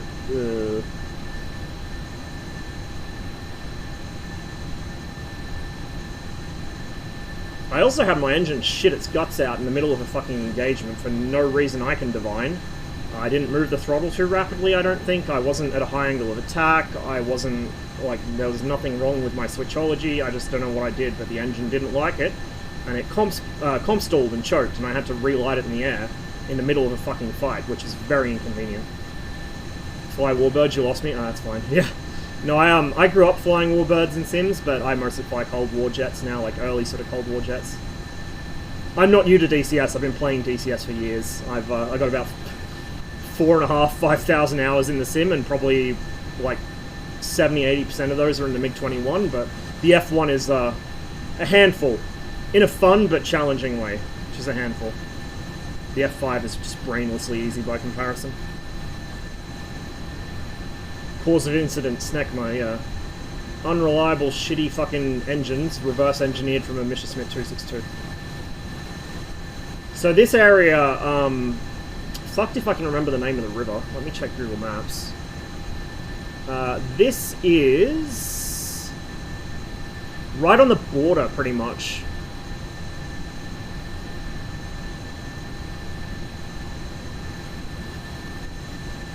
So, Linhammer is... Oh, actually, Linhammer is part of Russia. Never mind, it's on the Russian side of the border. So, Linhammer is where we just passed, and then this is Pechenga, and this is the Pechenga River. Thank you for the follow. Appreciate it. So, this is Pechenga down here. There's a lot of military stuff here, like there's factories and military barracks and shit, and there's also a polygon, or as we would call it in English, a proving ground down here somewhere. That looks like a parade ground to me. It is a parade ground, I'm pretty sure. And then the proving ground is right over there. There's a firing range. A couple barracks down here. But yeah, you got your firing range there. You can see it, the laneways uphill. There was another one somewhere down here, I think. So this, like I said, this area is very heavily militarized by everyone in the region, not just the Russians, because there are so many natural resources up here. So it's a very kind of, how do I say this, contentious area, I guess you'd say.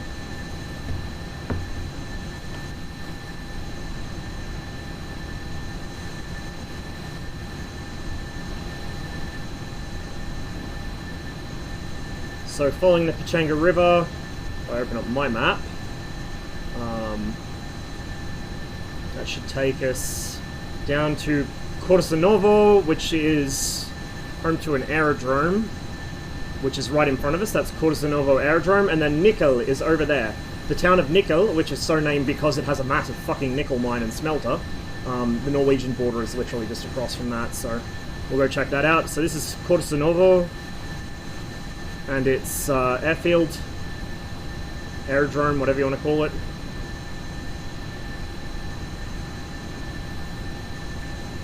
Which looks like it is / was a military airbase at some point in its life, but may just be a civil one now. That happens a lot in Russia. And vice versa. And there's Nickel. This is probably their tailings pond, looking at the shape of it. So I don't know if it's supposed to be actual, you know, watercolor. It's probably supposed to be like brown.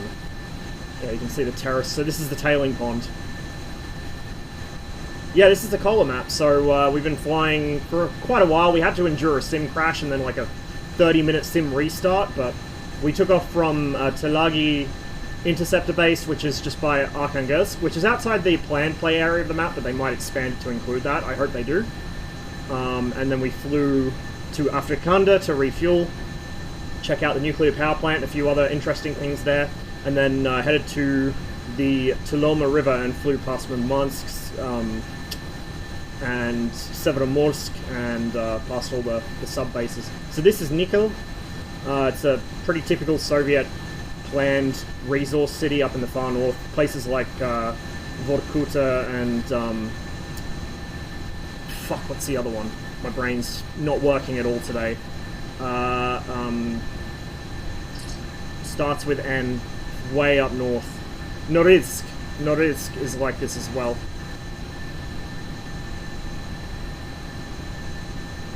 Interesting to see flight sim devs creating for multiple sims. Yeah, it is, absolutely.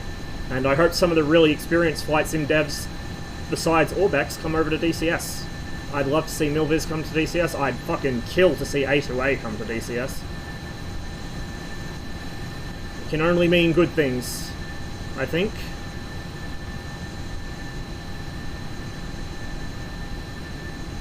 I hope so, anyway. But yeah, this is Nickel, and there's the fucking mine. Like I said, big mine. Big ass hole in the ground.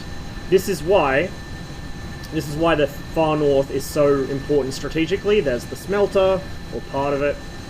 This is why no one cares about the Baltics, and everyone cares about this part of the world instead. Unless you're on Hogget, in which case they think that big cities are the only thing you need in a map. This is the real shit right here. This is the shit people fight wars over. And like I explained to one of the guys on Hogget who thought there was nothing up here, places like this, with massive fucking deposits of nickel or molybdenum or whatever other alloys you need to make good steel, even after the Allies had pushed into the borders of Nazi Germany during World War II, the Germans had like a seriously well-equipped army still up here to try and occupy this area. This is the shit countries fight wars over, not cities, usually not cities. You know, this is the big deal here. And there's a lot of this in this region. Like I said, there's two other massive open pit mines we could, well, we will overfly during this tour, but we haven't yet. So...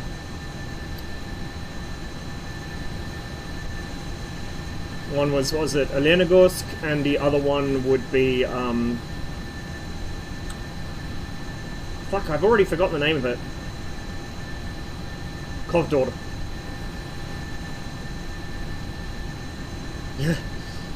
Yeah, seriously.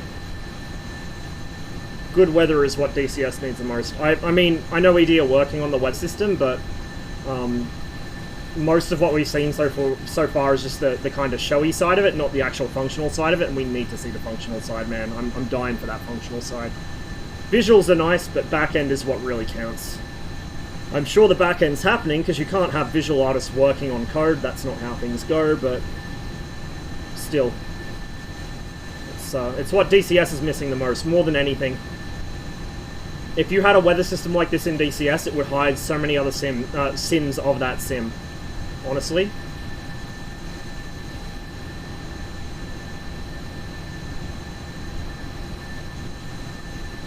So that's Norway over there.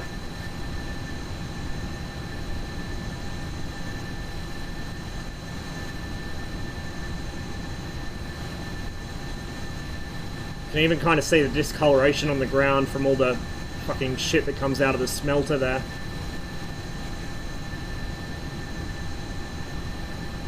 So we're going to continue this way. If I just look on the map where we are, UPEC, I forget which airport that, well, is that an airport or an air base? That's an air base. I forget where, like, what that is. ZAP, did we even see that? I don't think we did. I passed it. Oh, hang on, no, was this, no, we did go past here, I think.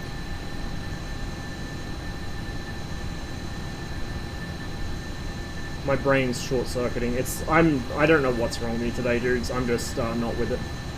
So, bear with me.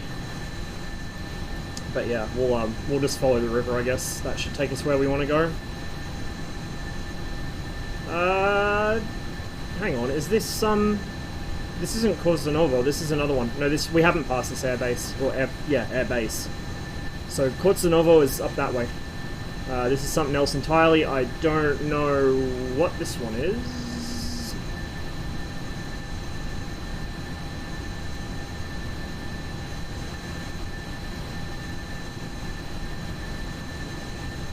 Interesting building. I doubt it's that shape in real life. It's probably just the auto-gen getting a bit carried away. So that's near Nikel. Do we have a label for an airbase near Nikel? I don't think we do.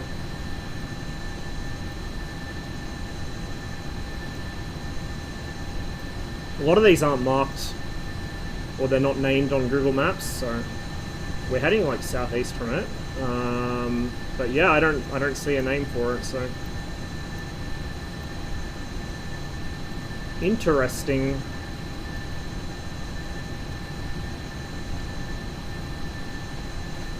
Continue this way. Yeah, Fearless doing some stuff for DCS would be amazing. Fuck, if Fearless put a 2154, a flyable 2154 in DCS, I'd fly the shit out of it. I'm sure Hoggett would bitch and moan up a storm, "No, not a combat aircraft." Fuck him. I'd buy it.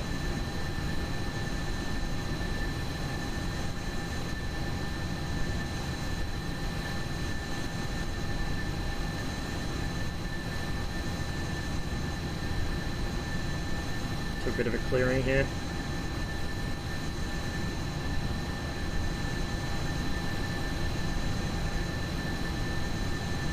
Still good on fuel. Wing tanks, or the drop tanks rather, haven't emptied yet, so we've still got at least the full internal of the front tanks, which is about 1,400 pounds, plus whatever's in the wing tanks still, plus whatever's actually in the wings that hasn't transferred to the front yet. So as you fly, it kind of siphons fuel a bit off the wing tank, a bit off the drop tank, a bit off the rear tank, and it kind of just moves it all forwards to keep the CG consistent. Kind of like the way the fuel system in the MiG works, but the MiG doesn't actually show you what it's doing. It doesn't show it's working, as it were. You just flip a couple switches and it does it automatically. The Hunt here, we have an actual fuel system diagram, which is something the Brits like doing, and it's something I like because it means I can see how the aircraft works without having to study into it too much. Wait until you see the fuel system diagram on the Vulcan's fuel control panel. Oh man, it's a lot of fuel tanks in that baby. A lot of switches to open all the valves on them too. Dude, having stuff that you can drop paratroopers out of would be really useful in a lot of servers. Like, a lot of DCS players need to remember, you can do more creative things with DCS than just dropping a fucking GBU on Terry Taliban from 30,000 feet. There's more to fucking DCS than that. A lot more. You wouldn't know it from the way some of them carry on, but there's so much more you can do with the sim than that. Combat stuff, non-combat stuff, fucking logistics stuff, it doesn't matter. The sim has so much potential, but a lot of it just people ignore as if it's not there. So we're going more directly south now, so Norwegian border's over that way. Nikkel sits pretty much directly on the Norwegian border. I think it's like a couple kilometers from it. So we're getting a little more into Russia here, but we're still pretty close. And then Finland is down that way, it's not too far either.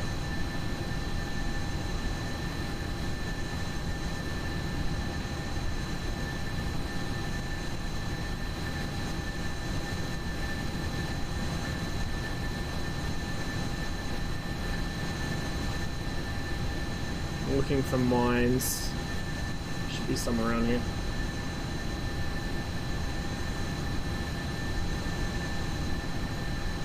You know, once I fix whatever's killing me in this thing on takeoff and landing, I think it's the trim combined with maybe a weird moment of inertia on the flaps. Once I fix that, this is actually quite a pleasant little thing to fly. Handles pretty nicely, it's responsive on the controls, it's relatively quick. It's got good visibility. Might fly this more often.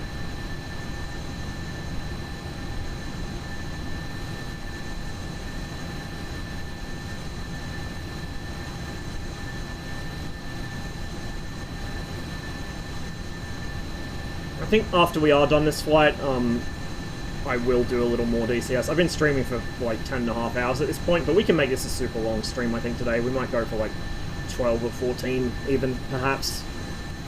Which is not the best idea, but why not?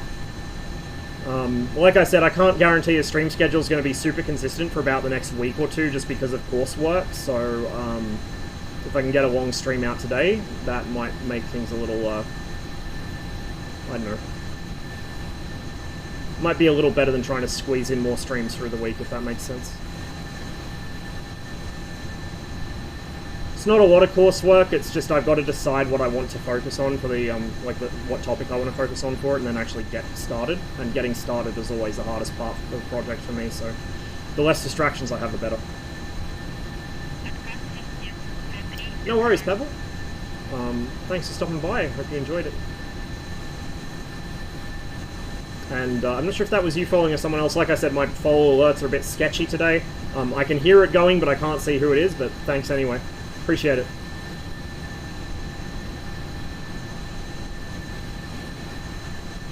Spoke to a female MFS streamer. She said if they added DC-3 and other transport, aircraft and gameplay, she would switch over. I think a lot of MFS streamers would be open to try DC, or a lot of MFS would be open to try DCS if that were the case. Yeah, I think so.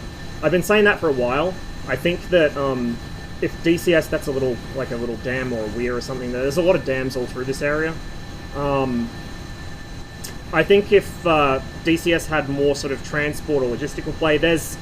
Okay, so we've gone in a big circle. That's the Tuloma River there, so that's Verkhnaya Tuloma. So if we follow that again, we'll end up in Murmansk again. So we want to go to Alenogorsk, which is about south of Murmansk. So we'll continue straight for a bit, then we'll hang a right.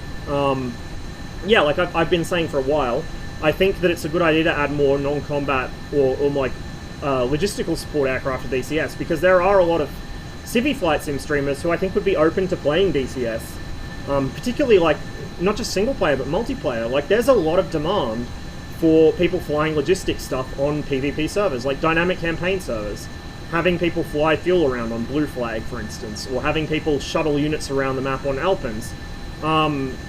There's a lot of demand for that, but it's just not catered to at the moment. And it's, you know, it kind of is a bit silly using an L-39 or a TF-51D or a Yak-52 as a fucking stand-in for a C-5 or, you know, a Il-76. So I think if they bring it, the people will come from other sims.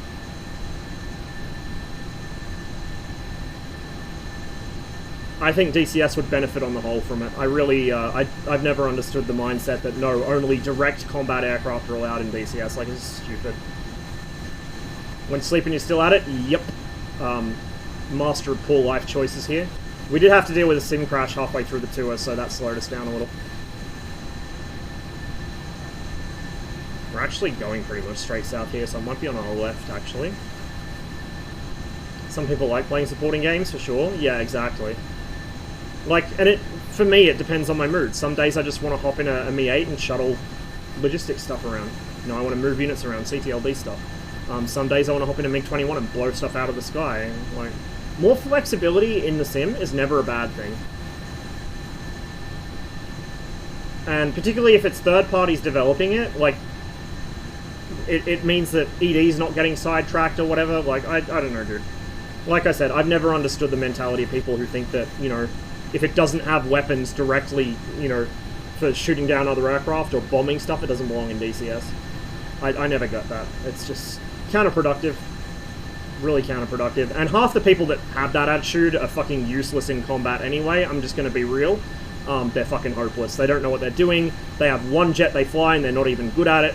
And they have strong opinions about who should or shouldn't be allowed to play DCS or what does and doesn't fit in the sim. Like, fuck off, dude.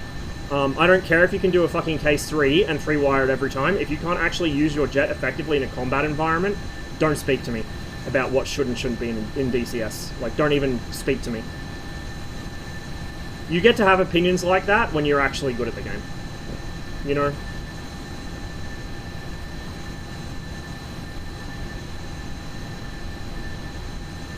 This is coming from the same person the team killed twice a day and flew into a hind, so take that with take that with a lot of salt. But like I said, I think that it's counterproductive to the community when people say shit like that.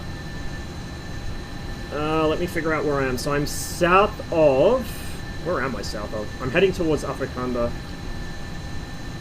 So, Afrikanda is down there. Verkhney Tulomsky is that other purple dot there. That's Verkhney Tulomsky. And so, there's Afrikanda, and then Leonogorsk is a bit to the left. It's southwest. So we want to pretty much go... Oh, sorry, southeast. Jesus. How does a compass work? I don't know. We'll go southeast from here, or sorry, straight east from here, and we should hit it. Because we've gone far enough south already. It's a pretty big mine, so it's not like we're going to be able to miss it very easily.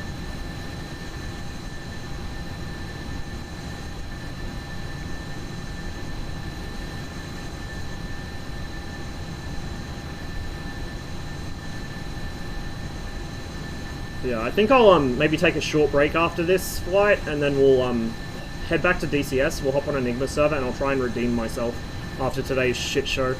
We'll probably hop in the F5 and do some more flying for blue, although I am, you know, red at heart. I feel like I should probably hop on the F5 and kind of demonstrate that, hey, it's a really good fighter, and even with the AIM-9B, it's still pretty strong. I think I also proved my point about the F1 earlier, though, because that was didn't go well, put it that way. So it should be off our nose somewhere. We're in cloud though, so it's going to kind of fuck with us. Blue needs direction. They need a lot of things. They need some basic fucking BFM skills. Dude, are you aware of the kill-death ratio of the MiG-15 on that server at the moment? Because it's rear aspect on Caucasus. 7-to-1. 7 MiG-15 kills, as in 7 things of MiG-15 murders for every 1 that's shot down. How the fuck does a team that's mostly flying F5s and F1s, which are both supersonic aircraft with pretty decent acceleration and you know, radar, how the fuck are they losing that badly to a strictly subsonic aircraft with a fairly a heavy gun armament but not much ammo for it and no missiles? Like, it's not like you can extend away and get shot in the back by a missile. The MiG-15 doesn't have any missiles. You know what I mean? Like, what the fuck is Blue doing that they're losing that badly in the air to fucking MiG-15s? That's not even going into the stats. Well, you don't even need to go into the stats for the MiG-19 or the MiG-21 because the fucking MiG-15 is out-killing them. Like, the MiG-15 is actually out-killing them and out-KDRing them. the more advanced the red fighter, the less well it performs against blue, because it can't easily outturn blue in a horizontal, you know, two-circle fight, which is the only thing blue knows how to do on average. That's why I fucking style on them in the Su-25, is because literally all they know is, ooh, there's an enemy, let me just pull the stick to my guts and go into a two-circle fight. That's like all they know how to do. It's fucking embarrassing, dude. Like, I feel secondhand shame on their part, because it's just so bad. I know I'm being toxic here, but, like, come on, man. I think we've overshot. Actually, no, we haven't. It should be on this lake system somewhere. So there's a lake system that comes up from Afrikanda, right there. So right about here somewhere is Elenogorsk. There's a bunch of little bits of airspace. Class, what is that? Class B, I think, is blue or something like that. I don't fucking remember. I don't know. But there's a bunch of shit there, and there's an airport there. That's actually that's Olenia Airport. So yeah, that's exactly by the town.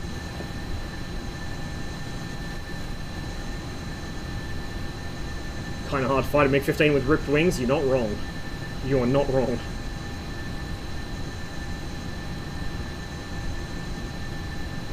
Look, I may have been flying like shit today, dude, and I may have team killed a few times and then smacked into a hind. So the reason I hit the hind, I wasn't aiming to ram him, obviously. I don't generally do that unless it's like a bomber, and I'm doing it to try and last-ditch prevent it from wiping out our industrial, but... and even then I try and survive it, but...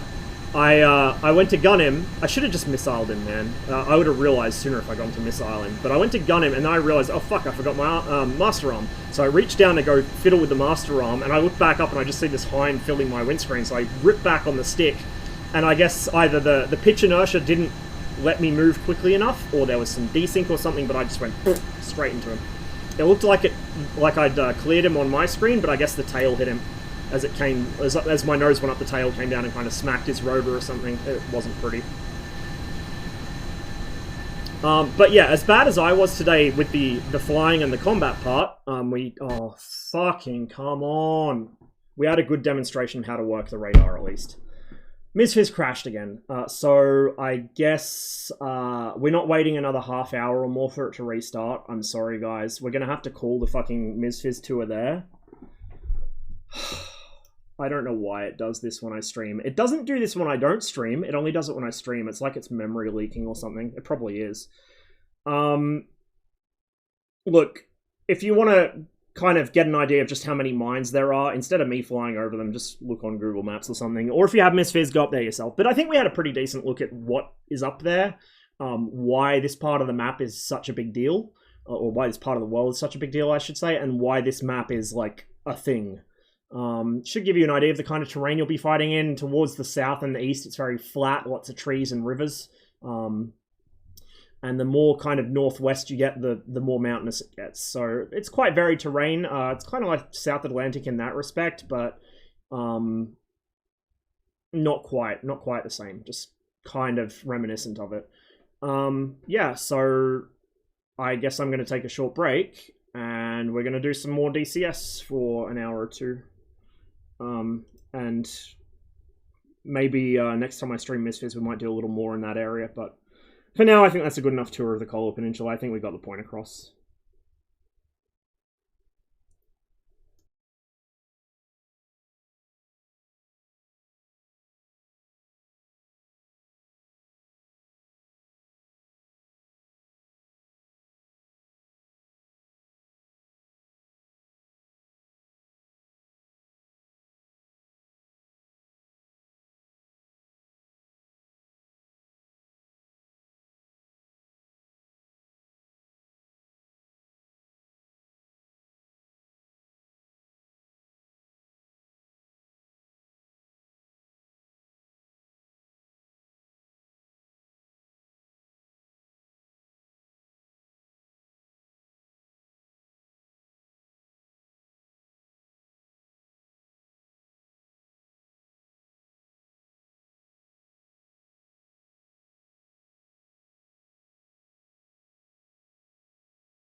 One of the fun parts of being a streamer is some days you have amazing streams and other days you have skill issue streams. And when you wake up, you never know which one it's going to be.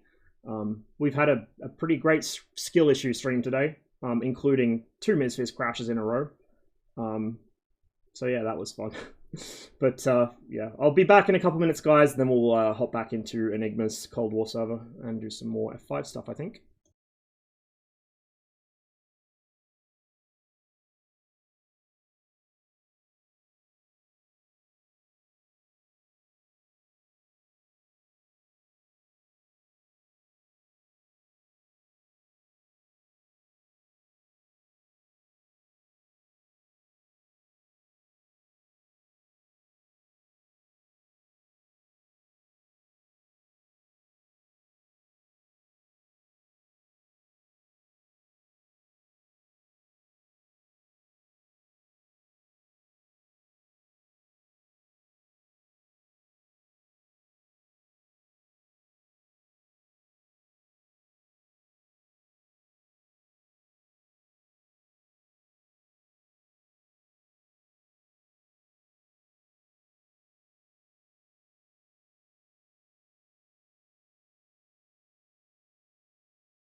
Hello, Rabbit Leader. I thought you might come in from the sun.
Yes, Conti, a very short stream.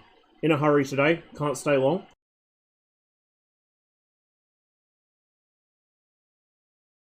Thanks for the raid, man. Good to see you. Hope you had a wonderful stream yourself. We've been sailing uphill today. Started with some DCS, did some MSFS, endured 2 sim crashes, and we're heading back to DCS just for a little while to close out the stream. That's the spirit. Look, as long as you're failing in a direction, it's all good. Get the old momentum going. I'm just fetching myself a cup of tea, and we will be back into DCS. Probably flying the F5 for a bit. I need to redeem myself. I did some oopsies earlier, which may have involved misidentifying the same type of aircraft as I was flying twice in a row. Yeah. Oops.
Well, this is a slight conundrum. Blue is a little bit stacked. By a little bit, I mean 2 to 1.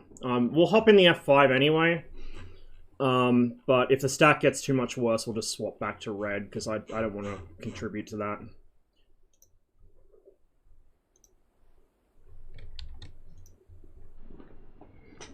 Make sure my chair's not trying to collapse out from under me again. And we'll switch scenes.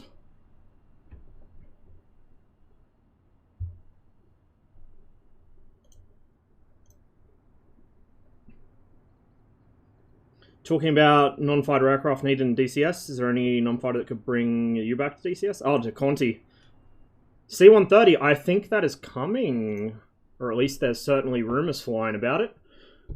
So that one might actually happen sooner than you think.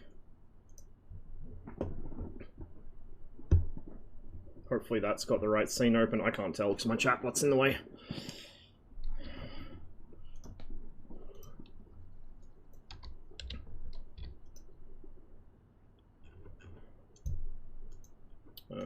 That one, we just want full flares, and we're going to grab some AIM-9Bs. I don't know if I want to bring a 150 gallon. I guess I will. I don't want to go into a fight heavy, but at the same time, I don't want to end up running out of fuel again. Oh, for fuck's sake. My chair is trying to put me on the floor again. Do you know something we don't about C-130? I just heard rumors, dude. I don't know anything concrete. If I did, I couldn't tell you anyway. But yeah, no, there's certainly the full fidelity mod, but I don't think that's supported anymore, and I think you'll find the reason that's not supported anymore is because the guy that made it, I think, is listed as a dev on the forums. At least I heard he was. I seem to recall seeing he was, but my memory is not perfect, so... Copy.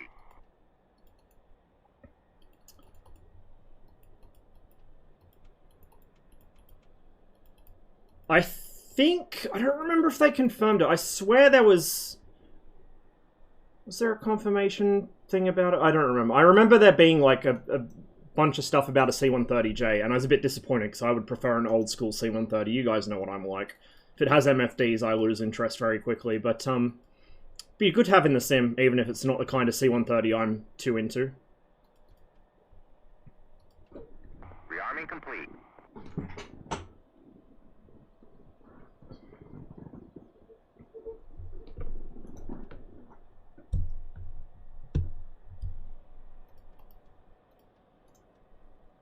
Anything I tell you guys, or hint at or whatever, if it's obvious I'm hinting at something, it's probably something that isn't like a big deal. Because if I actually leaked anything to you guys, I get my ass whooped.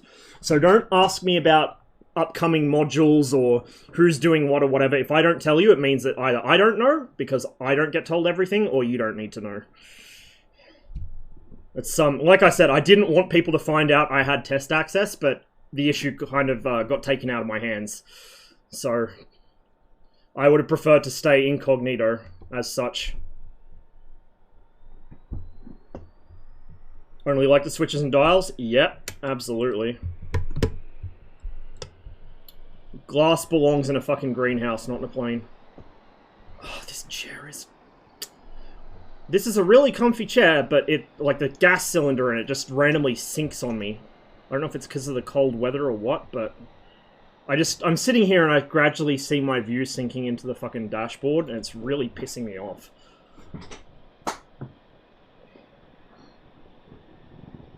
C-17 would be very interesting. I feel like we need a bit bigger maps for it, though. Like, the 130 is not bad for that size, but... the 17, or especially something like a C5, you would need a bit more space, I feel. We want that on, we want that on, we want that on, and then... just tune those. Chief, connect ground air supply.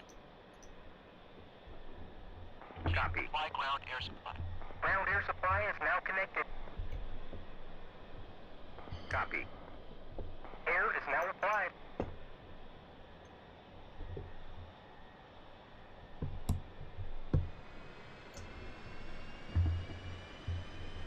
Yeah, I'm gonna have to get one, Polo, because it's starting to really bother me. It doesn't always do it, it's just, like, if I've gotten up from my chair to go get a drink or something, I'll come back and it's just constantly...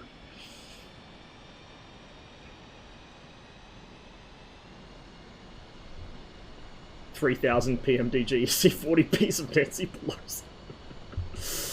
Oh, man. The current world situation might be absolutely fucked up, but at least there's some pretty funny memes coming out of it.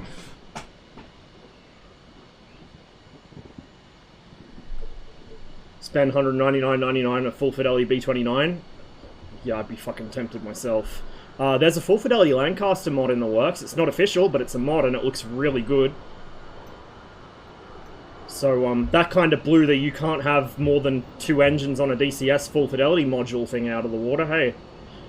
I almost feel like a lot of the stuff like that is either, you know, Big New Year 9line kind of making stuff up on the spot because they don't actually know the answers, or it's the community making it up on the spot because they misinterpreted something that was said to them.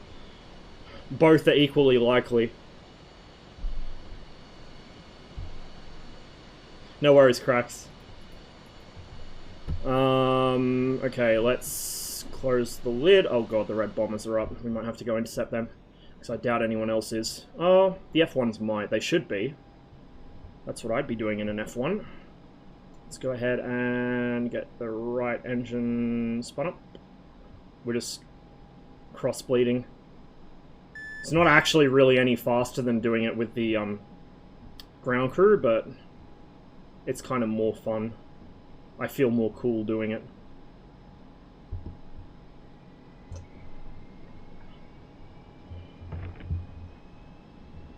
And my chair's sinking again. God damn it. Get the stab augs turned on, nose is already raised. Get takeoff trim plugged in. Like I said earlier in the stream as well, despite the fact we were having a shit show, we did have a good time working the radar, so I'm going to probably highlight that just as a further, I don't know about tutorial, but as a further demonstration to people that think this thing's radar is either non-existent or useless.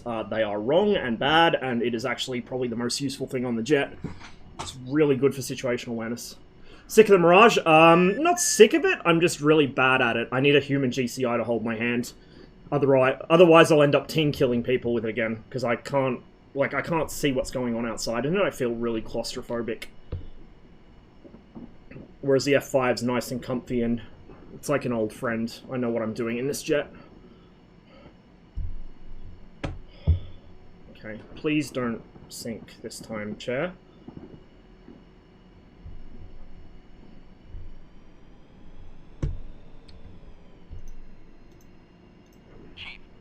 Ground air supply. Only Cold War aircraft I have much interest in. They'll be in DCS now. Later is that. Oh, fucking... Come on. What are you doing?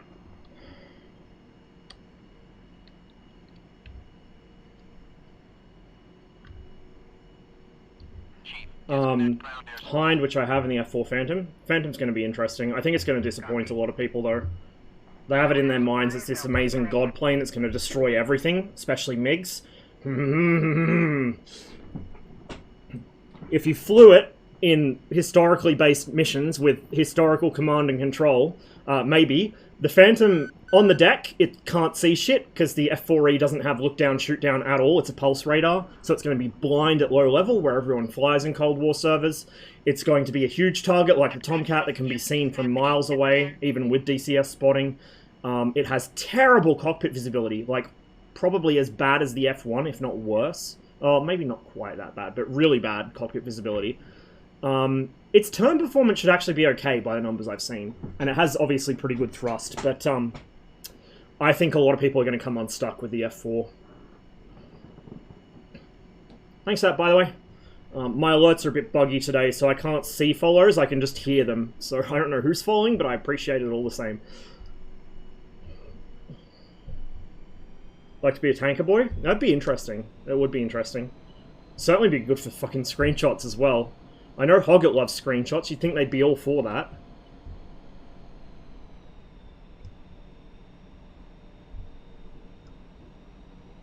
I have to redeem myself, Colin. I'm sure you saw what happened earlier. I have to redeem myself. Oh man, that was fucking embarrassing, dude. I think for me the F1 is a GCI only aircraft, or an interceptor and strike aircraft, not a fighter. Oh my... this chair. Please. It has like a lock function for the gas cylinder, but it doesn't actually lock it. I'll have to wedge it or something. I'll get one of those ring things so it doesn't leak. It's fucking irritating.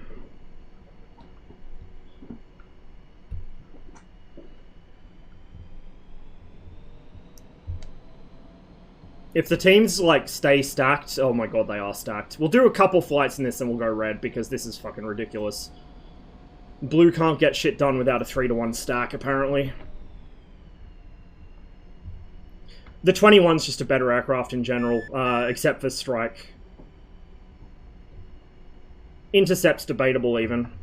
Like, the 21's not that bad for it, even though it's not really designed for it. Can't cope with 11-hour streams. It usually copes fine, it's just every once in a while when I get out of my chair it causes this.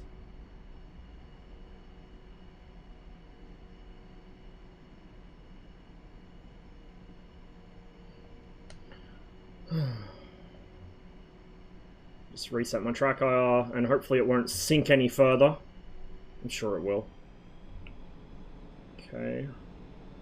We're good. We're going to go ahead and roll. Yeah.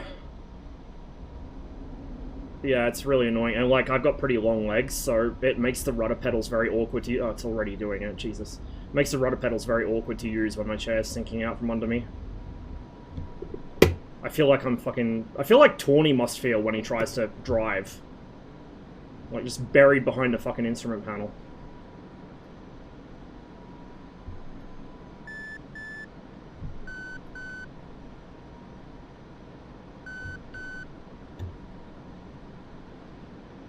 Overlord, Circus 1-4. Bogey, Overlord, Circus 1-4. Set tripwire, 10 miles.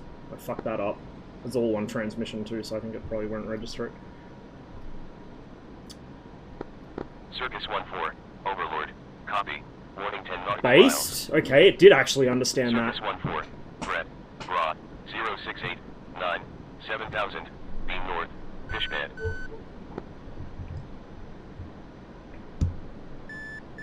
And I got a tank on, of course, which I was debating even bringing, and now I wish I hadn't. 7,000, he's going to be pretty up there.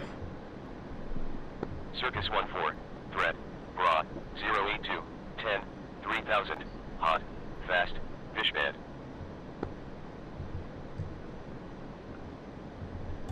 Right there. We're going to probably have to try again, because we didn't get the elevation on him quickly enough. Right there. See him tracking through the ground clutter? You can still see him, even though he's in clutter. Circus 1-4, merged, 081, 2000, fishpad. There we go. Hey, buddy. And the chair's sinking on me. Oh, for fuck's sake. And my master arm. Good thing I remembered this time. But I just lost sight of him. Oh, he got deleted. Thank you, FARP Air Defense. Overlord, Circus 1-4, bogey dope. That was me earlier. I kept flying into fucking Avengers Overlord. by the Rod, FARPs. 113, 12, 15,000. Flying southwest. Fishman. 1112 for 15,000, huh? 112 even. 112. Fuck me. Overlord, Circus 1-4, bogey dope. My brain is just fucking stuck in idle today. Circus 1-4, Overlord. Completely Rod, stuck in 140, idle. 11, 16,000. Flying west. 011, Fishman. 16,000. There we go. He's way up there, Circus so 1-4. I'm not sure if we're going to be able to pick him up. I don't know if the radar elevates that high, to be honest. 16,000. Beam southwest. Fishman. Circus 1-4. At least at that range. Rod, 101, 10, 1,000. Flag north. Fishman. That's the priority target.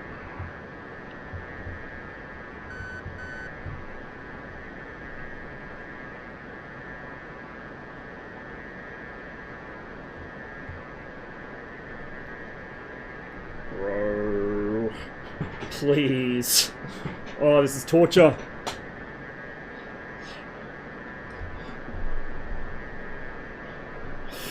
Just save that. Circus 1-4. It'll settle out eventually, it's just... 73, right there. 1,000. Fishman. See how easily you can spot people in ground clutter? It's ridiculous. Fucking ridiculous. Easy mode. Hey, but oh my god, he's oblivious. Oh, you's about to die, son.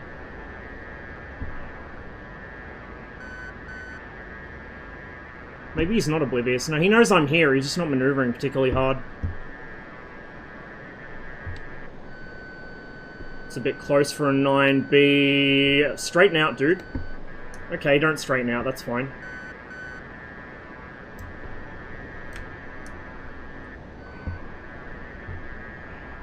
There goes the wobble. We're going to overshoot, but we're going to just get over him. Use the vertical. Re-attack. Use up that potential energy we just built. Oh, he's going to fucking wobble into the deck. Bruh. Overlord, Circus 1-4, bogey dope. What is with the red players today? They're almost as bad as I am. Circus 1-4. Overlord. Raw. 176. 14. 5,000. Beam east. Fishman. I need to get rid of this tank too.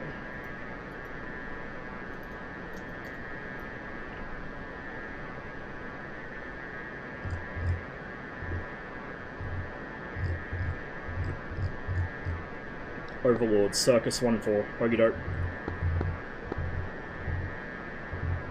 Circus 1-4. Threat. Raw.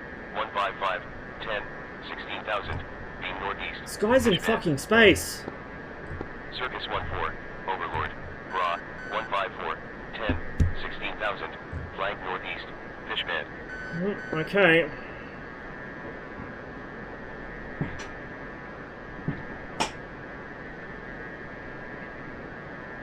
Going to bed with the stream now and make my breakfast watching a stream. Yeah, I know, right? It's, I have a problem. Overlord, Circus 1-4, bogey dope. Whoops. 113. 20,000. Fishman. Bro! Fucking man's a Circus cosmonaut. 1-4. Overlord. Raw. 094. 2. 19,000. Flank northwest. Fishman. I don't even think the radar's going to pick him up. Like, there's not enough angle offset in it. I don't see him. Overlord, Circus 1-4, bogey dope. We're just going to go dogfight mode and hope the nose crosses him. Circus 1-4. Overlord. Raw. 259. 1. 11,000. Hot. Ah, now you dive on me. That's... Yep, that was going to hit. I saw it too late. Not bad, he baited me up and then shot me in the back while I was trying to fucking fiddle around with my radar. It's the one time you shouldn't fiddle around with your radar when you're that close to somebody. There's a server restart in 15 minutes, so what I might do is I'm just going to pause the track IR, and I'm going to try and figure out if I can get this to stop pissing me off. because there's not much point taking off again. It's going to be, like, by the time I get the aircraft off the ground, the server will restart. So we'll just wait for it to restart, and we'll see how the teams go. And if they stack, we'll hop on red, I think. Clearly, it is not a blue day for me today.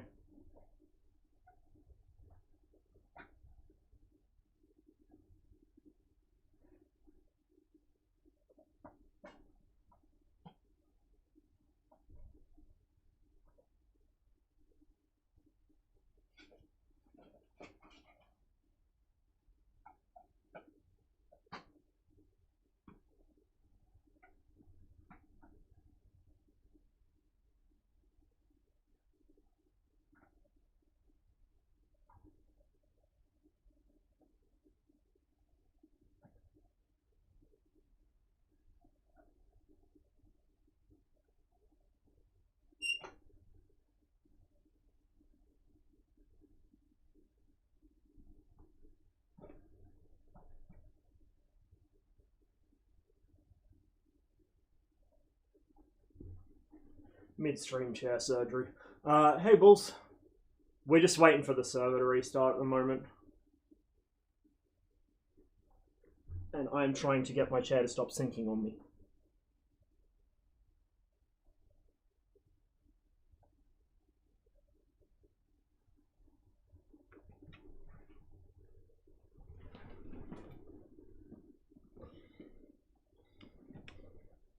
Solved his BFM problem. You're no longer in a 6 because you deleted a 6. Yeah, big brain move.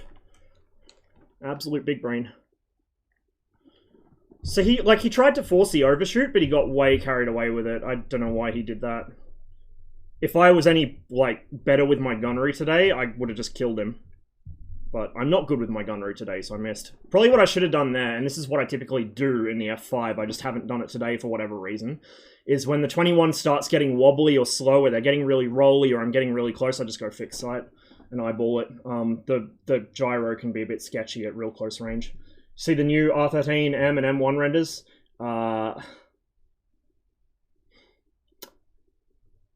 We had a discussion about this earlier in the stream. I have seen them. Yes, I saw them a while ago.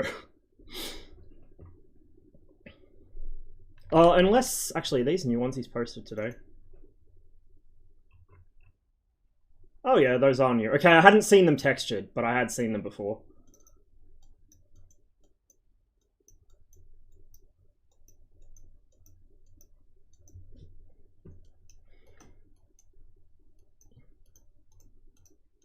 God, the R13M is just such a good-looking missile.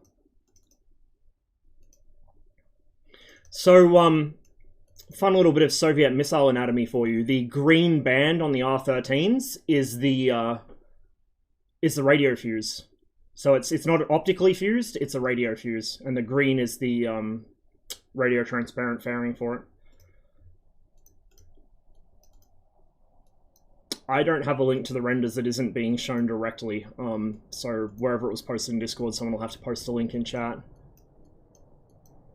Yeah, Colin, I already saw them because I'm on the team to test the MiG-23 when it is ready. So I've seen this. What's the detail on it? I like.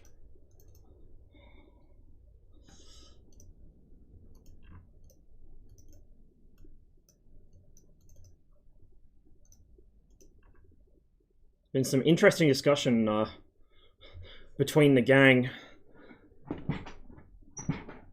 on R23 anatomy recently, because the band that you can see in that one render, the metal band with what looks like holes in it, Egg found another photo of an R23 and it doesn't actually appear to have that band, so it doesn't seem to be a universal thing. It must be like a... Get a song name. For the previous song, I don't know. It was in a shoegaze compilation. This one is Ball and Chain by Social Distortion.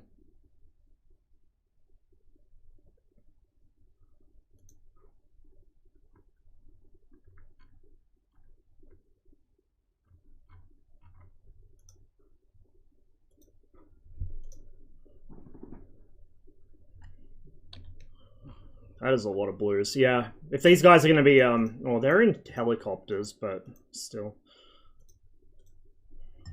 I'll probably hop on red, do some 21 or something.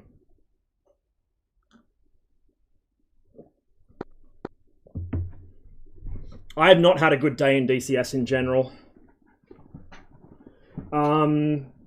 Music seems a bit loud relative to the game. It might be. I can't hear how the audio balance is on my end. I can only kind of adjust it based on feedback. Some of the songs are naturally louder than others. So because the music bot doesn't do sound checking, some are going to be loud, some are going to be quiet. So I've set it up to kind of average out mostly.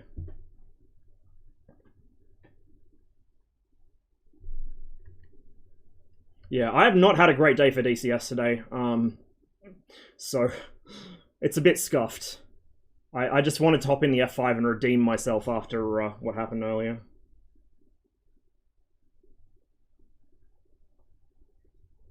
Where's the front line? Ooh. Ooh, red might retake Kataisi. That would make me very happy.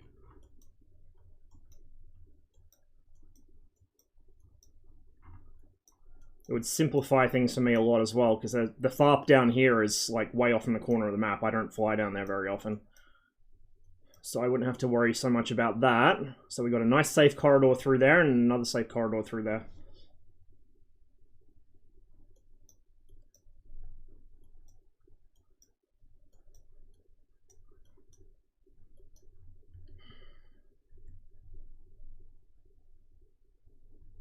Good. That's what I like to see. I did see the recon this morning on red was fucking on point, dude. Because I started flying a 21 before I switched over to the F1. And the recon was on point. Like, the whole front line was marked out. It looked awesome.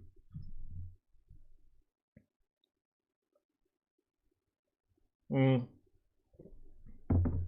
what was it? Day before yesterday, I think. Red owned Sanaki. And within, like, 12 hours, red had been pushed back behind Kataisi. And we all know why, so... It's annoying, man. Needs dealing with.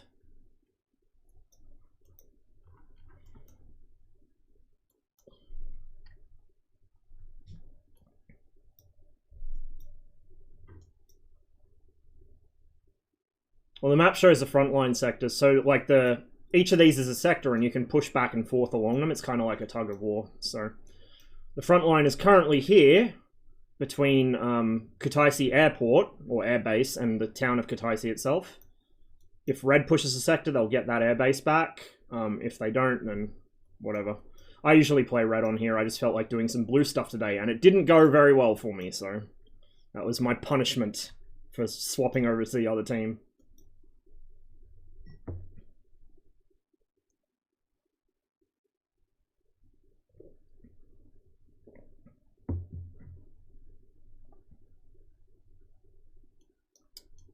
"5 minutes till restart." Like I said, there's not much point spawning back in yet, because by the time I get in the air, the server will go down. So we'll wait for it to restart, then we'll hop in a jet.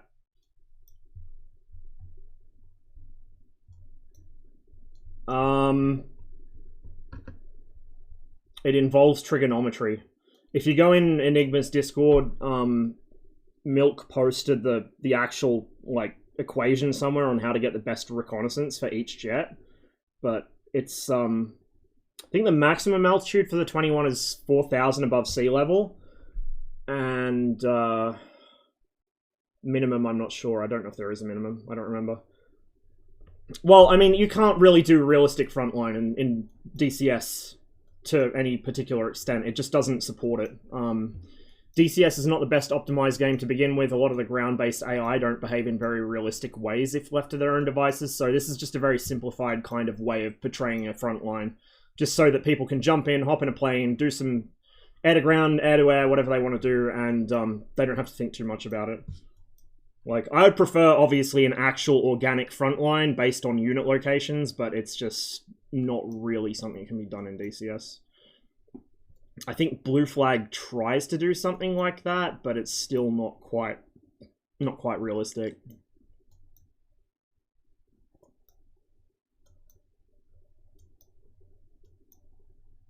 So this is kind of a more casual-ish server than what I play on Alpens.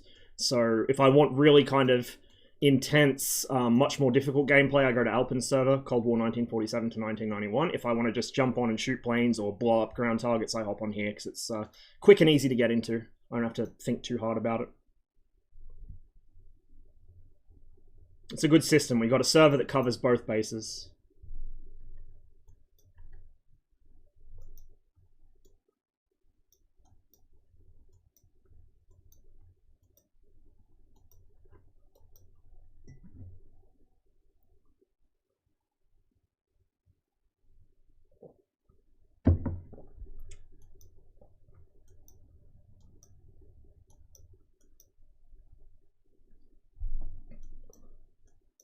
Wish I'd thought to check what the frontline status was while I was still in a jet. You can't open the comms menu while you're in the F10 map, so I can't see who's going to push.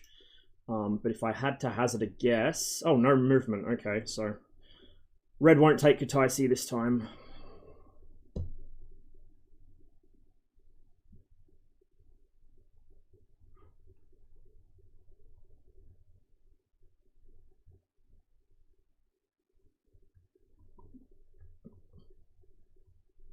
When I was on earlier, the teams were pretty even. Like when I was flying blue earlier and managed to have my oopsies, the teams were pretty close to even. So the stack must have happened after I went to MSFS.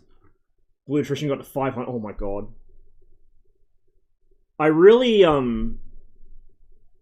I'd be curious to see the overall kill and death statistics for this campaign. Not even by airframe, but by team, or maybe by airframe category. I already know that the MiG-15 is styling on these guys, but I want to see exactly how bad Blue's losses have been overall. Because I could probably hazard a guess.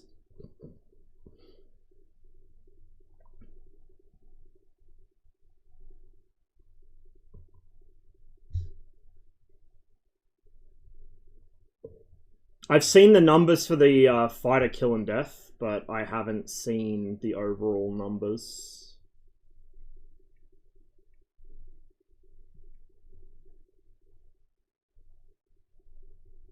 It's based on, like, the way the ground units are arranged. Like, it's, like I said, it's not meant to be realistic, it's meant to be more of a casual server. And so there's actual groups of units in this zone, in this big zone here, there's groups of units scattered all through it, and those are the frontline units. And the more of them get destroyed, the more you can move the front line. That's the way it works. Like, DCS, just the way it generally works, especially in multiplayer, you can't very easily have a proper front, like a real life scenario where you have units scattered over a more naturalistic area or a larger area. It just doesn't work. It would kill the game. Like, this server already puts a pretty heavy strain on it, particularly for people with lower end PCs. If you tried to do a full-on, like, sort of what you get in a Falcon 4 campaign, it would actually kill the game. DCS just isn't optimized well enough for that yet.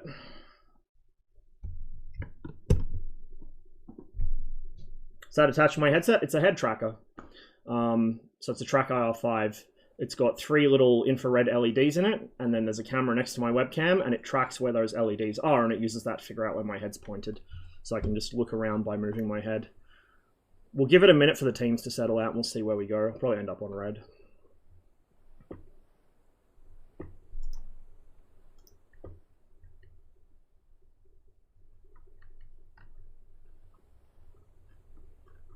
The number of units is big, trust me. The number of units is big. They had to reduce it because it physically would not run before.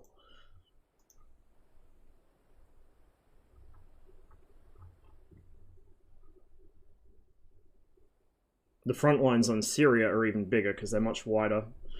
They also wanted to... Part of the reason that it's designed that way and it kind of chokes between the mountains is to avoid people hiding in the mountains and turning it into just like Growling Sidewinder or something, which is just... If you go near the mountains, it's cancer. People just hide in them and you know, cockroach around in the valleys. The whole goal was to avoid that. Yeah, let's go red. Looks like they're going to end up outnumbered anyway. And I don't remember which sector the road bases will be open from, so let's just click randomly until we find one that lets us spawn. 23.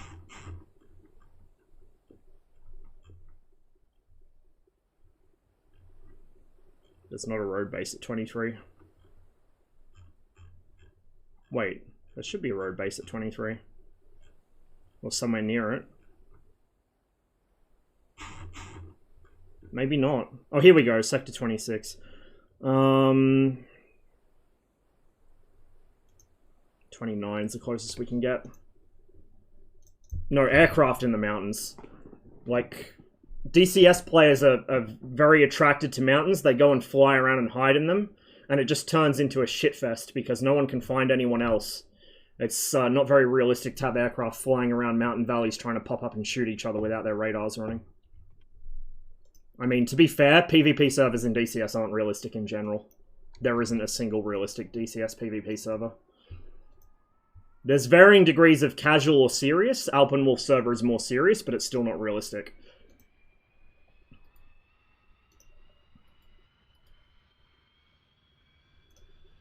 We're just going to run the 2 missile loadout. It's been working out fairly well for me in most cases. I don't trust either of these to hit anyway, but it can force position for a gunshot. And the gun is typically what gets me kills in this kind of setup.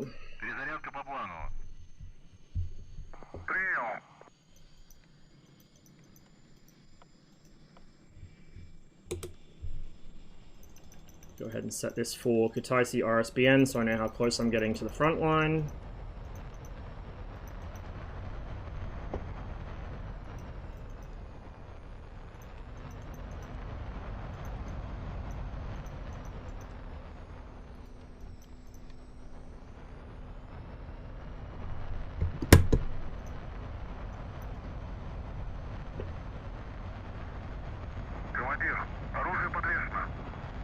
That just causes more lag. If you have more units in the mountains, that causes more lag. And people are going to fly through them anyway and then complain if they get shot down. Like, Blue Flag does that, and it's...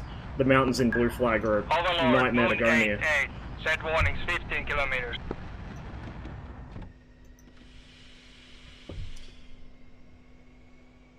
Overlord, Circus 1-4. Set tripwire, 15. Set tripwire, 30 on the... Circus 1-4. Text one. Overlord. Copy. Warning 15 kilometers. Overlord, Moon 8A, set warnings 15 kilometers. Moon 88. Overlord. Copy. Warning 15 kilometers.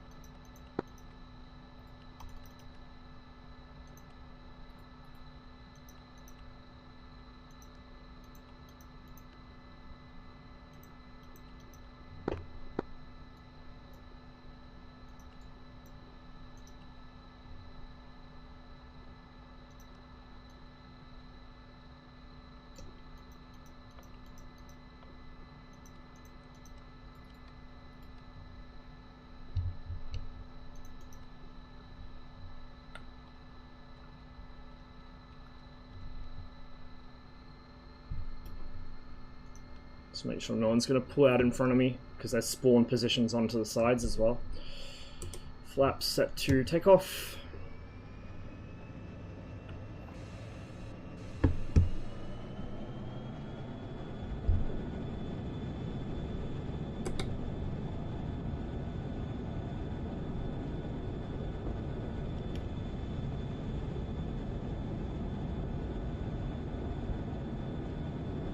Typical bouncy road base takeoff.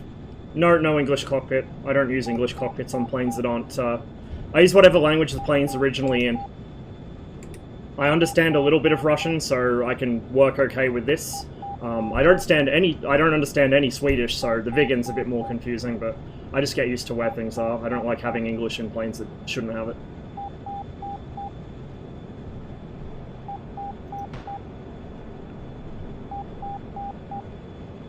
To reset my track IR again.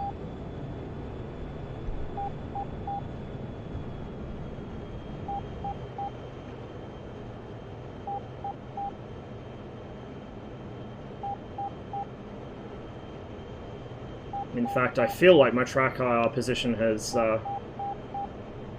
messed up, which is a problem I have pretty often with the MiG-21. I don't know why it does it. We'll recenter it.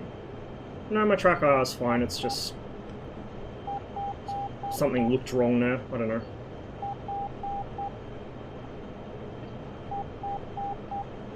recenter it there so I'm looking down a bit more.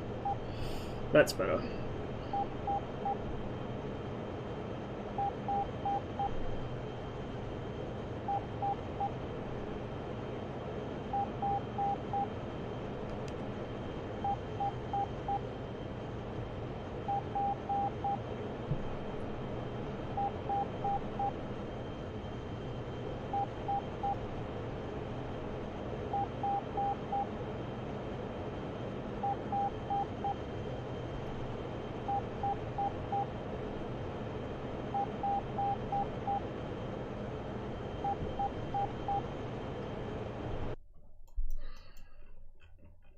So Kataisi's going to probably have some air defense. Actually, you might not have air defense over it. There's no threat circle there. And the closest path we have to worry about is in the south. As long as we stay east of Sanaki, we should be safe from air defense. Unless we get very unlucky and there's an Avenger on the front line, which does happen sometimes.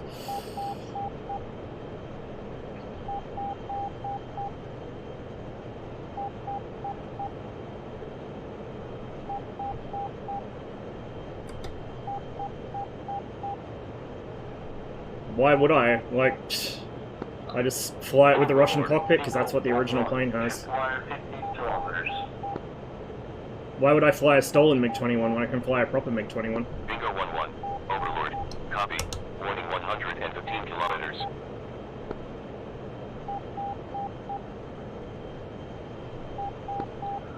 Overlord. Bingo 1-1. Tripwire 15 kilometers. Like as it was from the factory, I mean. Overlord. Proper, Copy. you know. Warning 15 kilometers.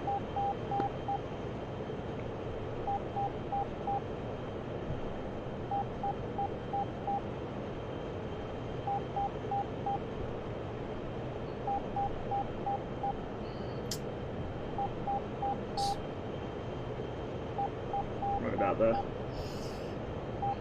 Every time I move around in my chair, it messes with my track IR a bit.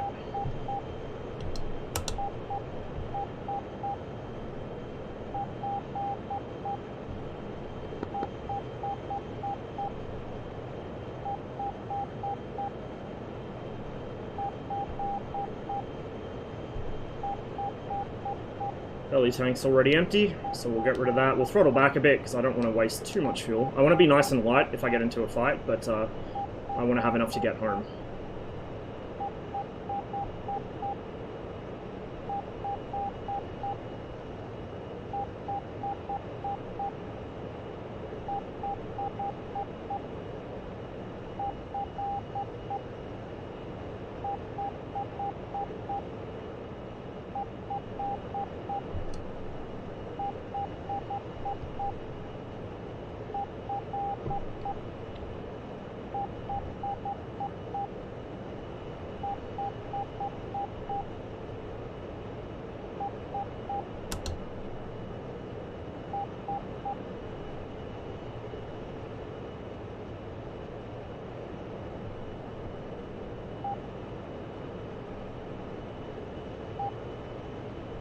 It's a radar warning receiver.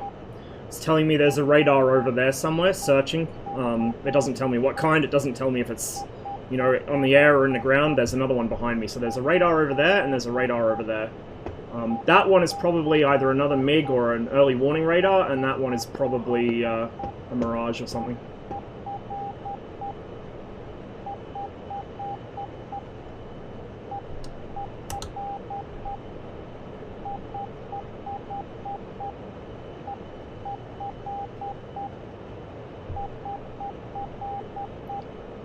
Overlord, Circus 1-4. Bogey dope. See if this Mirage is going to come out to play with us yet. Circus 1-4. Overlord. Raw. 262. 54. 200. Drag northwest. Mirage. It's way over near Sanaki.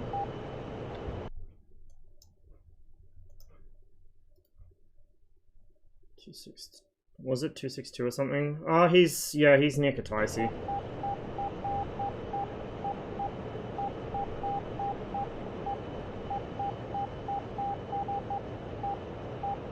Hey, Anctus.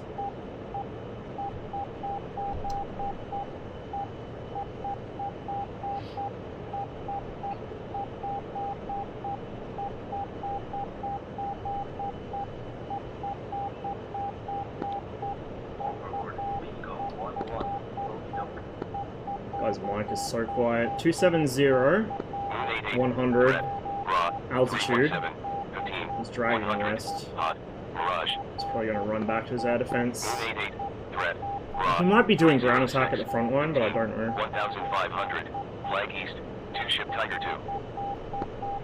Bingo 1-1. Overlord. Raw. 268.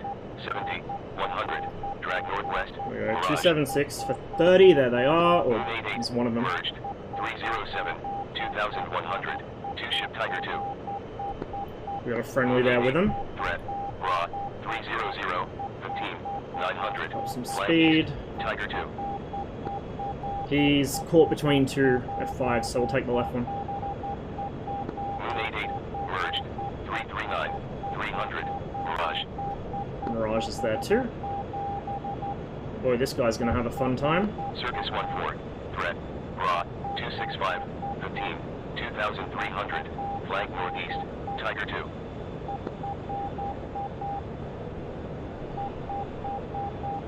This guy's kind of dragging me a bit. Moon 88. Merged. It's a little risky 267. chasing him. 300. Tiger 2. Go ahead and drop lock on him. Oh yeah, we got... This guy's closing on me, so the other one's dragging and this guy's closing. Break. Circus 14. Merged. That's probably gonna miss. 2,300. Maybe. Tiger 2. He's kinda... Yeah, no, that's not gonna hit. Raw. It's a bad shot. 15. 1,000. Hot. 2-ship Tiger 2. However, Circus we 14. might get an R3S at him Raw. here. 284. 15. 800. Flag southeast. If he Mirage. extends... Should have held that R3R longer.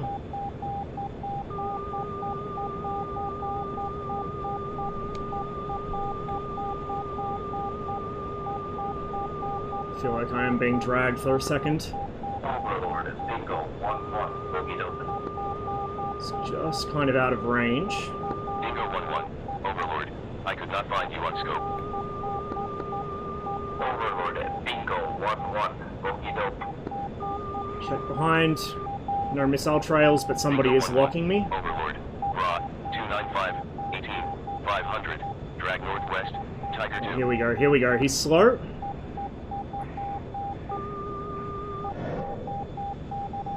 That's a kill right there.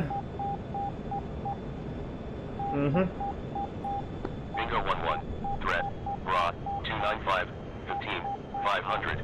Beam southwest. Tiger 2. What's going on with my ASP? That's how I use it. No, the Pipper shouldn't be on the target. That's not realistic. That's turned off in this server. The real plane doesn't do that.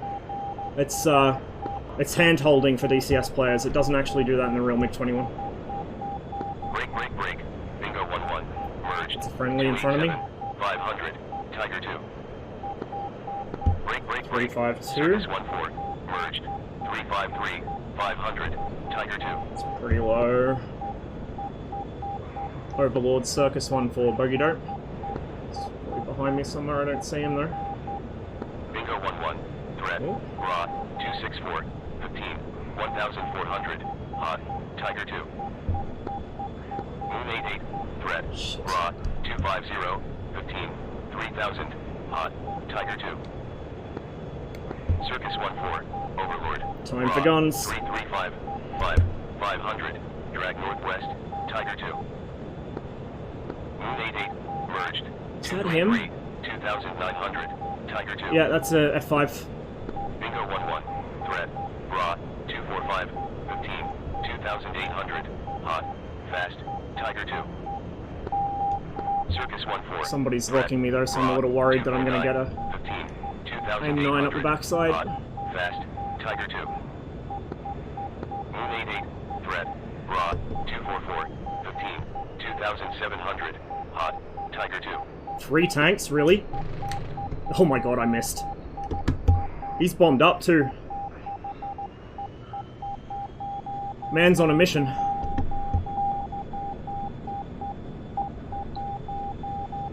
Are you gonna maneuver with me, or are you just gonna go straight?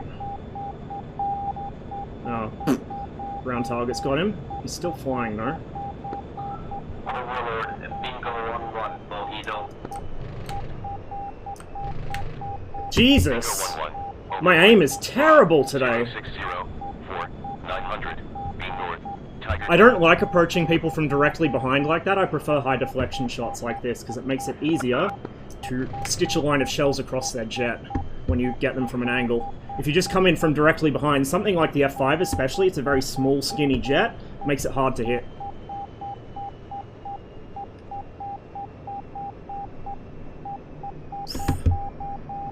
I know, Colin, I know, it's an embarrassing show today. We should get him here, he's pretty slow.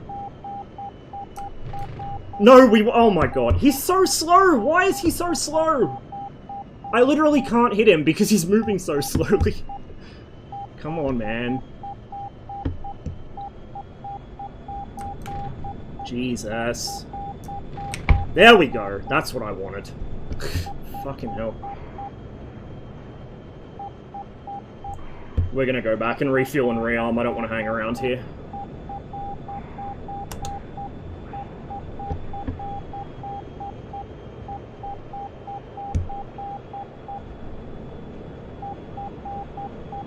AFK F5 place? Yeah, I know, right? Like, what the fuck? No, the MiG-21 has a gyroscopic sight, but it's a gyroscopic gun sight. It doesn't lock to the target in real life. It never locks to the target in real life. There's no way for this sight to lock that pipper to a target. All it does is move with a gyro, like this. Hang on, let me press the right switch. And go into the gun mode. Sorry, my eyes are a bit itchy here. That's all the gun sight does. It's a gyro. There's no way to lock that gyro to a target. Did you fly the MiG? Not in real life, no, but I researched it pretty heavily. Like, this is how the sight actually works in the real jet. It doesn't lock to things. There's a lot with this DCS MiG-21 that is not realistic, or it's some things are like too easy compared to the real jet, and some things are like not as good as the real jet.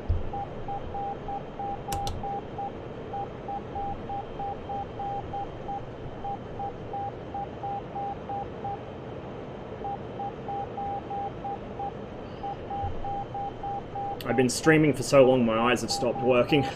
I'm gonna go land at one of the road bases, and I'm gonna go rinse my eyes out so I can see what I'm doing.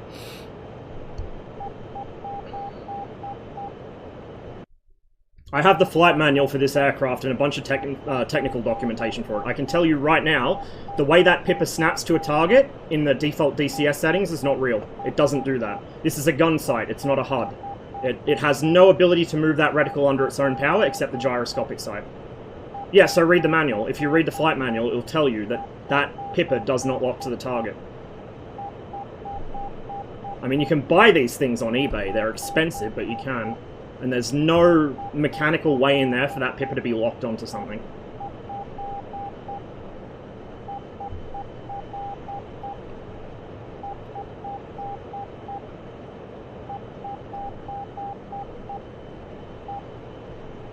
Overlord, Circus 1-4. Bogey dope. See if anyone's chasing me. Circus 1-4. Overlord. Raw. 293. 38. Nope, no one's chasing me. Beam northeast. Tiger 2.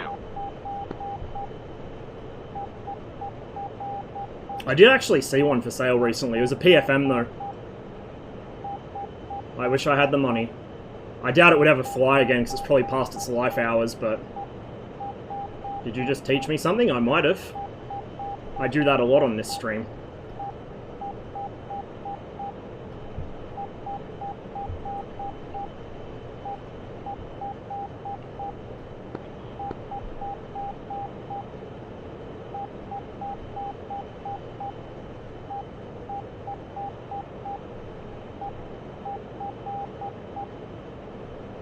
So you can turn that off in the special options. If you go to like the main DCS menu and you go to options, then special options, scroll through to the MiG-21 and it's called like ASP PFD realistic behavior or reticle behavior or something, and change the option. Because the default option for some stupid reason is the unrealistic one, not the realistic one. I mean, a lot of the ASP logic is wrong anyway. Like, this doesn't have CCIP for bombs in real life, only for guns and rockets. But in DCS it has it for bombs as well, it shouldn't. So there's a lot on this gun sight that needs to be fixed. There's a lot on the radar that needs to be fixed. The entire autopilot system is, like, in desperate need of fixing. And the navigation system, the RSBN, should be a dead reckoning system that's radio corrected instead of just TACAN at home.